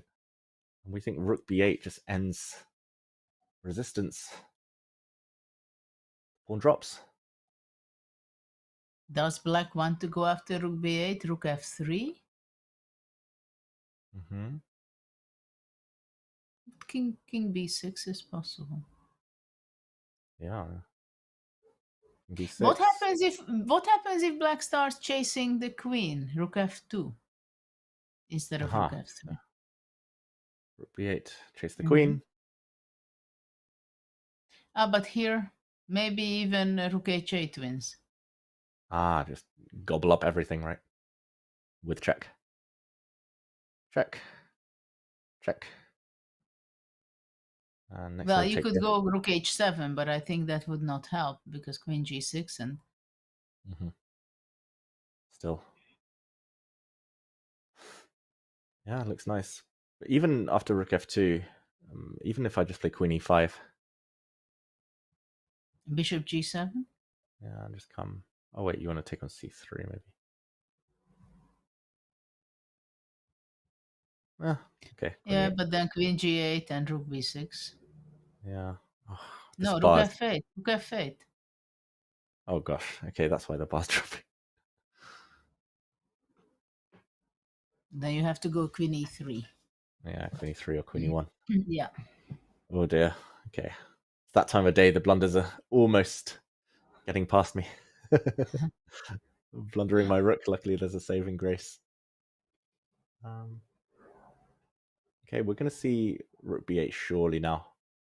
Mishra, 6 minutes.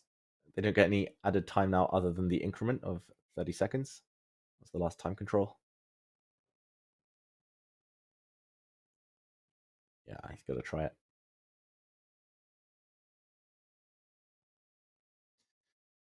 Oof. Judith, do you miss the long grinds? Do you miss the 7-hour marathons, day in, day out? Heat of battle? To play them? To play them, yeah. No, I don't think I would have the patience to do so anymore. Mm-hmm. If you were still an active player, would you prefer the blitz and rapid time controls, or would you kind of still enjoy the longer? I think I would. But it's hard to imagine myself being 20 again. Oh. It's yeah, somehow the world is speeding up. Everything's so fast. And from one point of view, I love the game itself. I mean, I love compositions, puzzles, commentating, seeing the games. But it became much more as a sport as it was before, I think. Like that we care about the result. We always cared, but still after that, we spent time to analyze the game, to share our thoughts, our understanding with each other, right? And then now we have all the engines and everything, so we don't get the process anymore in many things in chess, which actually I liked the most. Apart from loving the creativity in chess, I liked very much the process of discovering. And these days, you don't discover that many things, and it's not necessarily because there is not, it's because you're using engines and it kills your discovery process. Players go back to their room, and in 2 minutes' time, they know exactly that in move 17, move 32, move 57, I made my mistakes. I could have done something different. I would have win the game, right? They don't have the time to process things because we don't have the time for it. And also, it's just simply so natural that this is the way it is. And that's the way you can learn, and while discovering and making this process of many hours of analyzing. And I love those things, but I think for the sport, it's the shorter time controls. It's okay. If I want to discover things, I can work on chess for endless hours and discover things. I don't need the 8 hours games. Because as we see, it's longer games, but we see many mistakes still. Yeah. Right? That's true. Even in the end game, even when players have time, even like Dubov when he had 25 minutes on the clock, Yeah. basically a one-move win. Yeah. Rook f2. So is he going to be playing rook h8, you think? Or he's moving somewhere with the queen and trying to grab the pawn in other way? Moves his queen. Like rook h8 will always be there, right? Or you can find a way to make it happen. I don't know. Maybe I would go rook h8. What would you be doing? I'd move the queen. Yeah? Yeah, I think so. Although in a blitz game, I might well just play rook h8 just to make it more simple, remove any. But in classical game, you want to make it the harder way. I don't know. Well, I mean, it's not that there's any risk attached. Like I know I won't lose it, but I don't know. In classical, I might try and do it really clean without like just end it immediately. 2 rooks versus a queen. There's still going to be some. I don't know. It's a good question. Who would do which form? I guess he's going rook. Yeah, rook here actually is the one, right? So okay, he goes back. Rook b2. I guess he wants to go queen d1. Queen h1. Played. Yep. See, Judith, he's keeping his options open. Open here. He can still play rook h8 if he wants. Yeah. Yeah. So what about rook f3? Rook f2 to f3. King b6. King b6, yeah. Rook c3.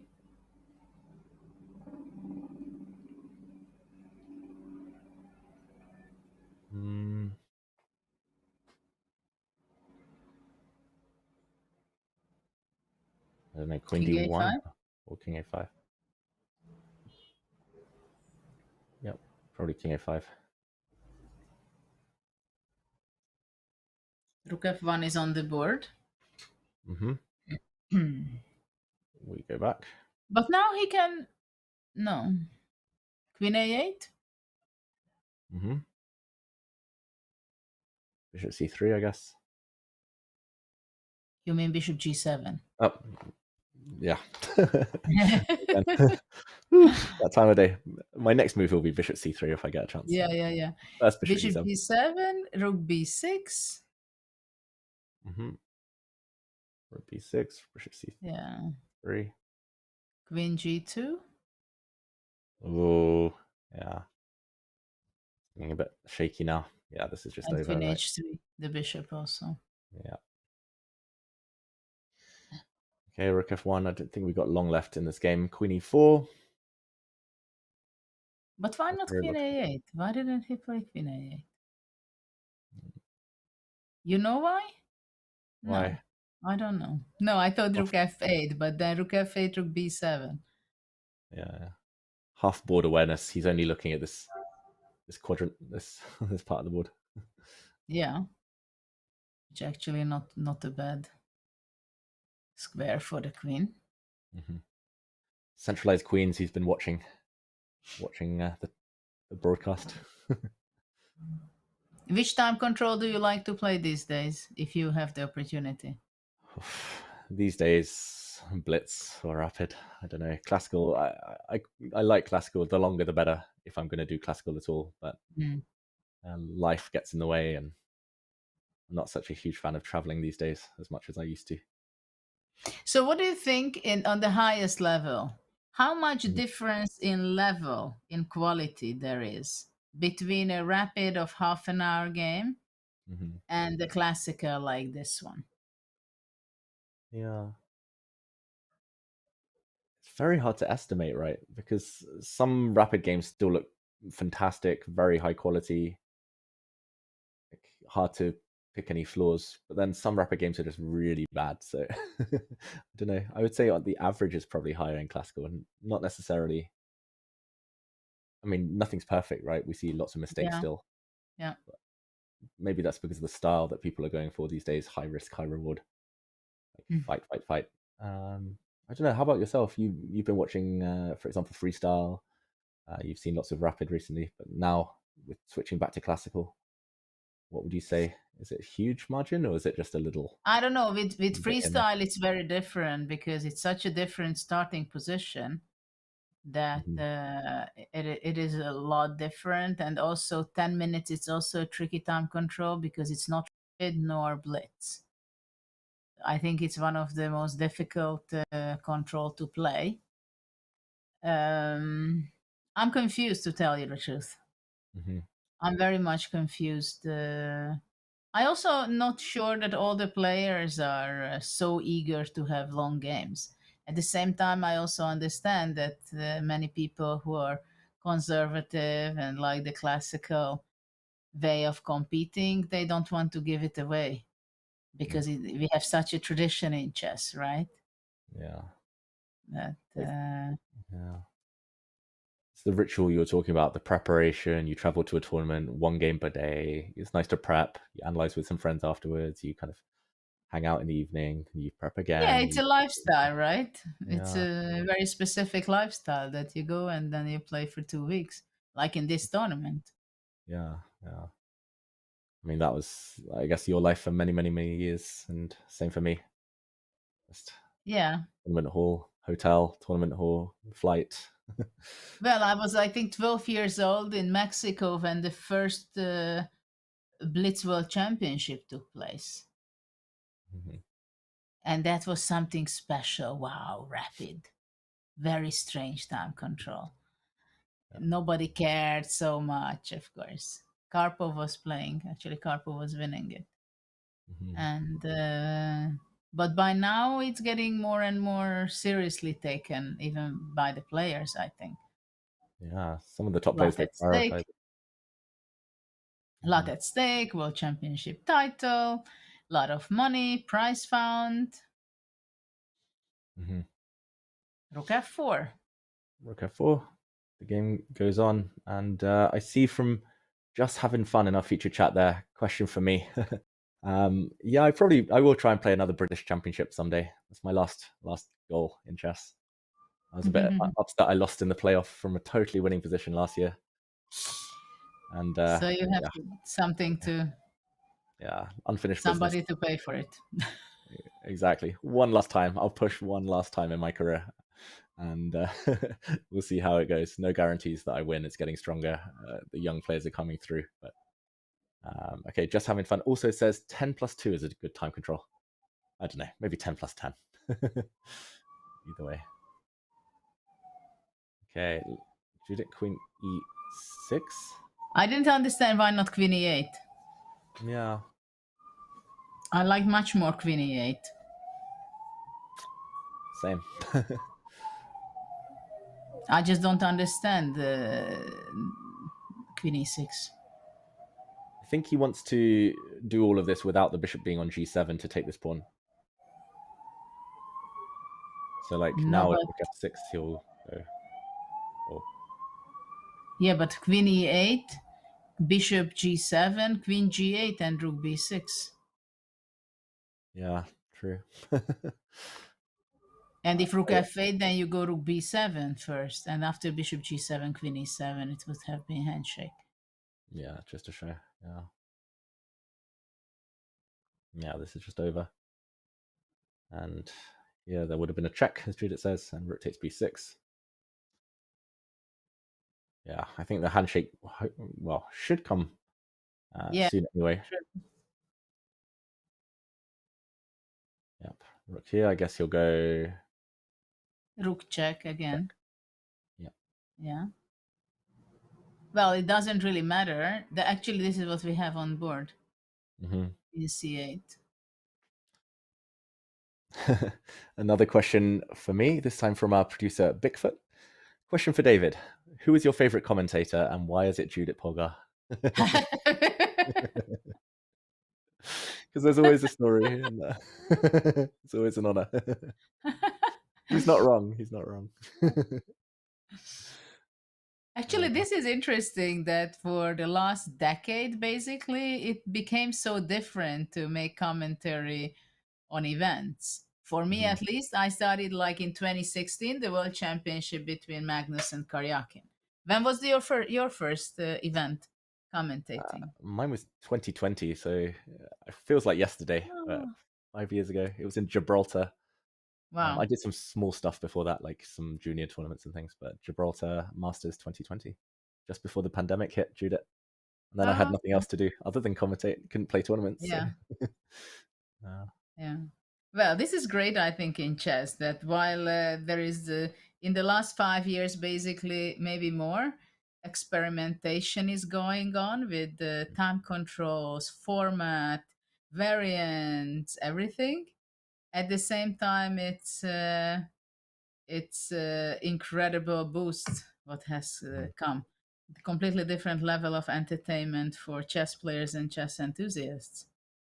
Yeah, and Judith, we have a question from Vic for you this time. Question for Judith. Who is your favorite commentator and why is it John Sargent? Actually, I like to work with everyone because it is very different vibe. And it because I think everybody gives a completely different approach to it.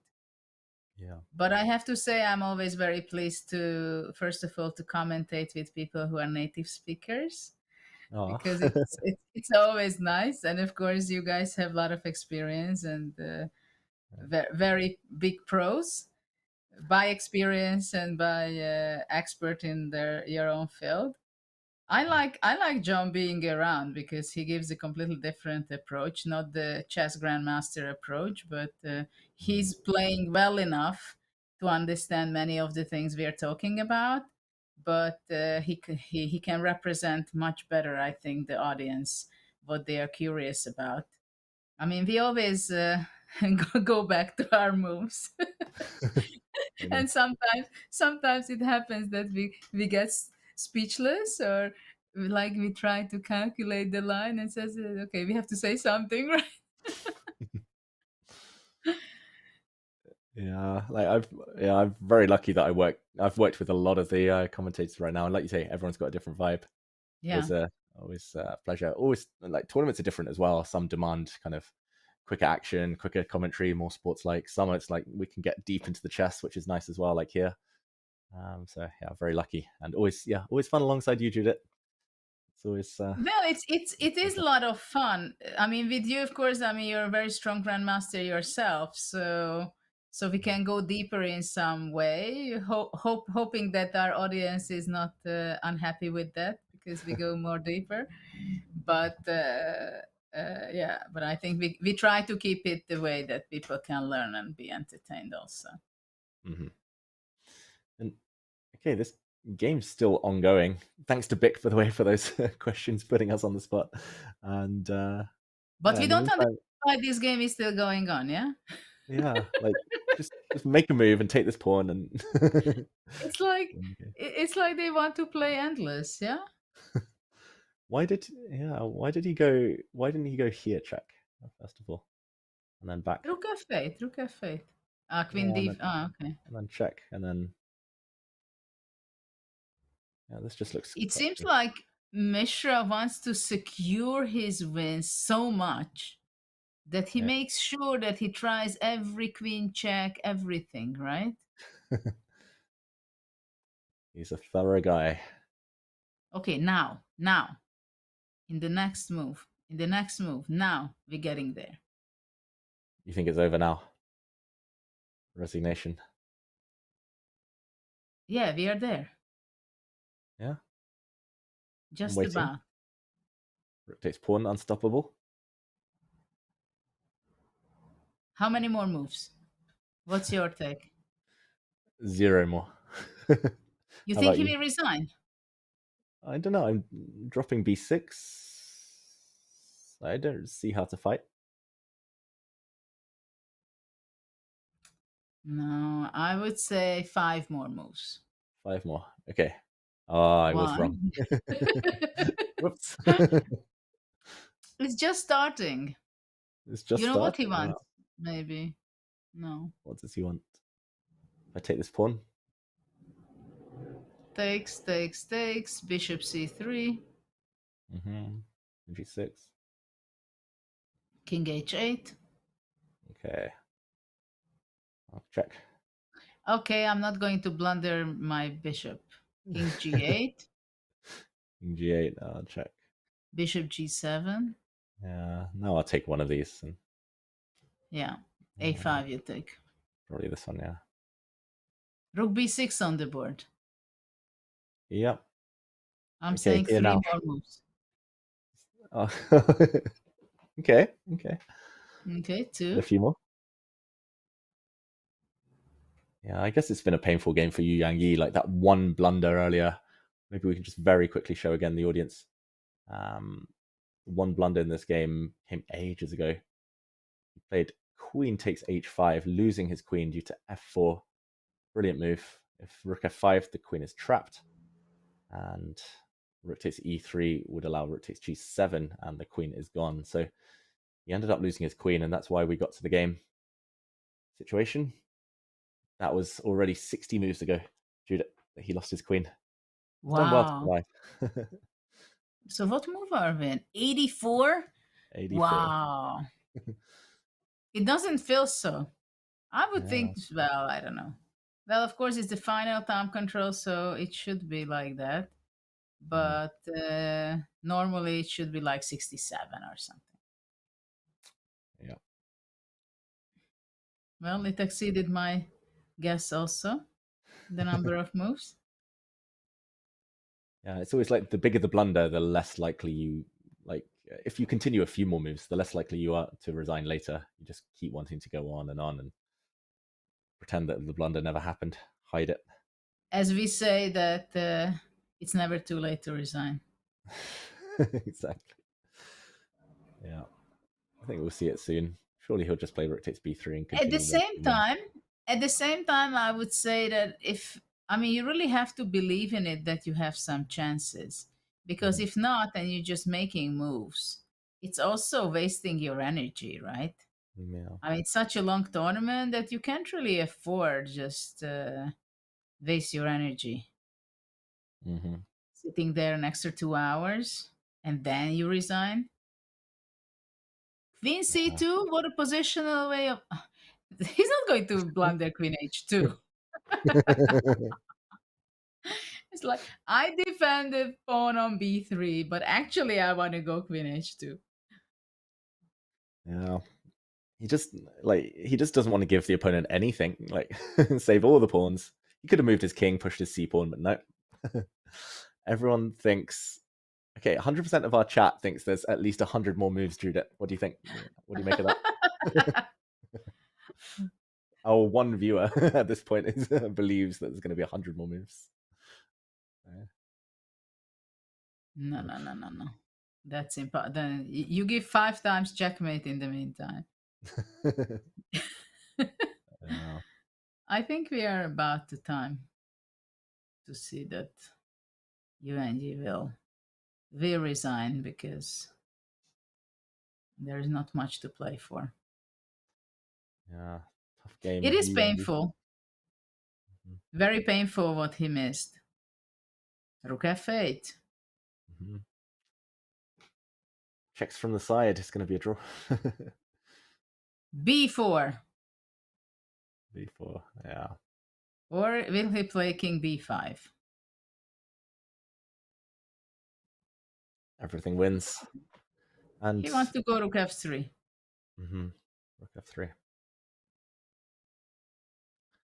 Yeah, and just to point out, it's something we did mention a bit earlier, but Mishra with some great preparation as well. Like we saw the blunder from Yu Yangyi, but earlier after g5, just to mention, Judith, he did also have a winning move early on, as early as move 19 after great prep by just, instead of king b1, taking on h6. And this move we mentioned, queen takes a2, threatening mate, knight d2 would have been a clincher, defending b1 and later going for checkmate. So Mishra, it's been a really good game actually from him, despite that one tiny miss. Yeah. And here we go. Like you said, rook f3 happened. Queen h2, king g8, b4, and there is a great opportunity for black to blunder his rook with rook c4, queen a2. Queen d1. Very positional. Super positional. Abhimanyu Mishra. I just showed that variation you mentioned. Queen check, king g8, b4. Whoops. Dropped a pawn, but nope. Pin and win. Queen d1 instead. We have very different approach of technique, right?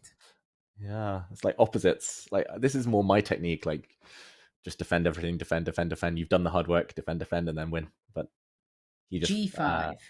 Yeah, g5. Okay. Time for b4 or yeah, anything. b4, sure, b4. I've learned from you the tricks. Rook takes pawn. Oh, whoops. Rook takes go pawn. b4, have another 2 queens in the next 10 moves. And maybe that makes the opponent to resign.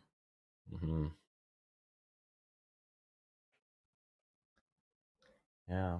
Not easy to defeat Yu Yangyi. He's a very good player, like very solid player as well, like in his more dynamic type of defending, but he's very good at defending bad positions normally. This one was just king b4. Look at this. Look at this move. King b4. Wow. I mean, this it would be the last move I would think. I mean, king b5 was completely understandable for me.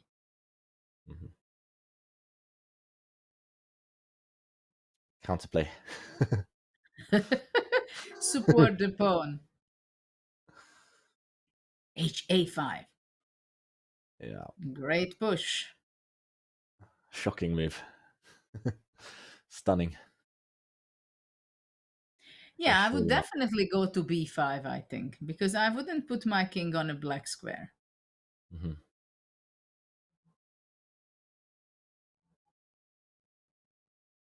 Maybe now, the big moment. Yeah, we're waiting. Still waiting. Maybe he just wants to make move 100. We're now at 91. Maybe he just wants to get there and then resign. Well, we had an over 100 move game with Divya, I think. That was 102, if I'm right. Rookie numbers. I had Yeah, that was 101. Yeah, the Grand Swiss in 2021, I had 3 score sheets. I think it was 128 or 100. Wow. It was well into the 120s, 130s, I think. Wow. Against Arturs Nikesands. Managed to survive a horrible position. I was defending for at least 110 of those 128 moves. Black is going down on time. Ooh. And G4. G4.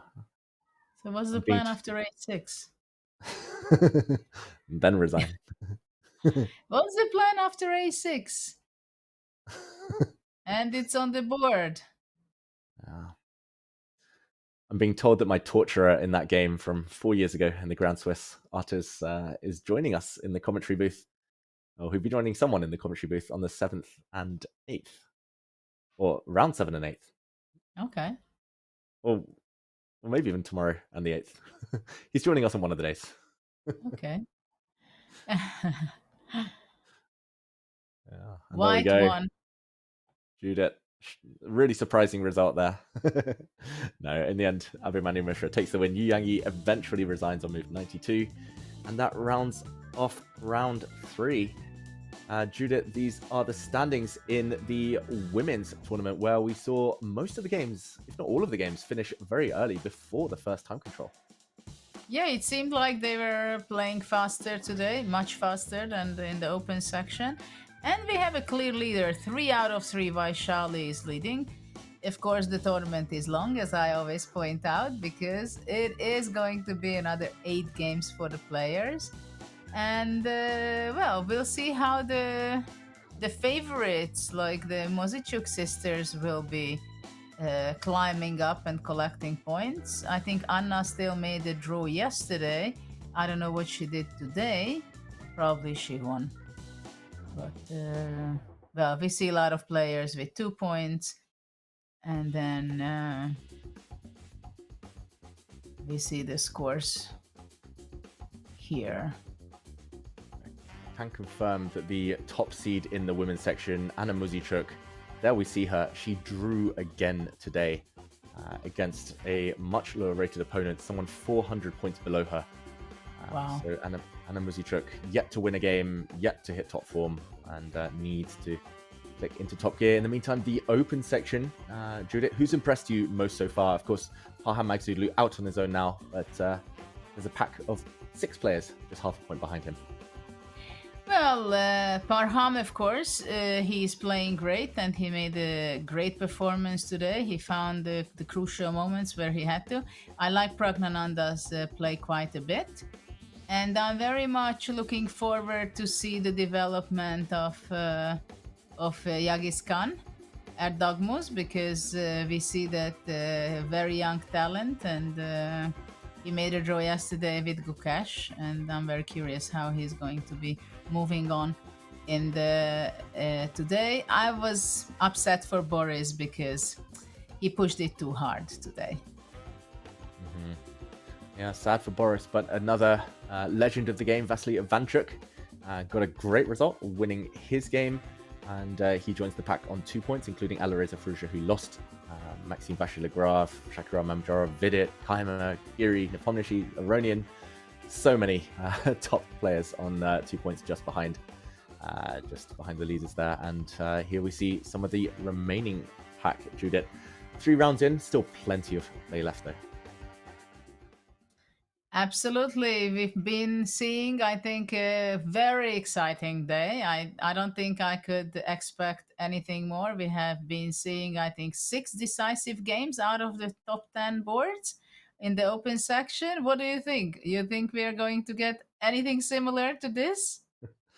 Yeah, we said yesterday was already quite dramatic, but today was even more so. I'm going to bet that it continues. I just don't see any players who are willing to kind of take their foot off the pedal and kind of chill, as we say in chess.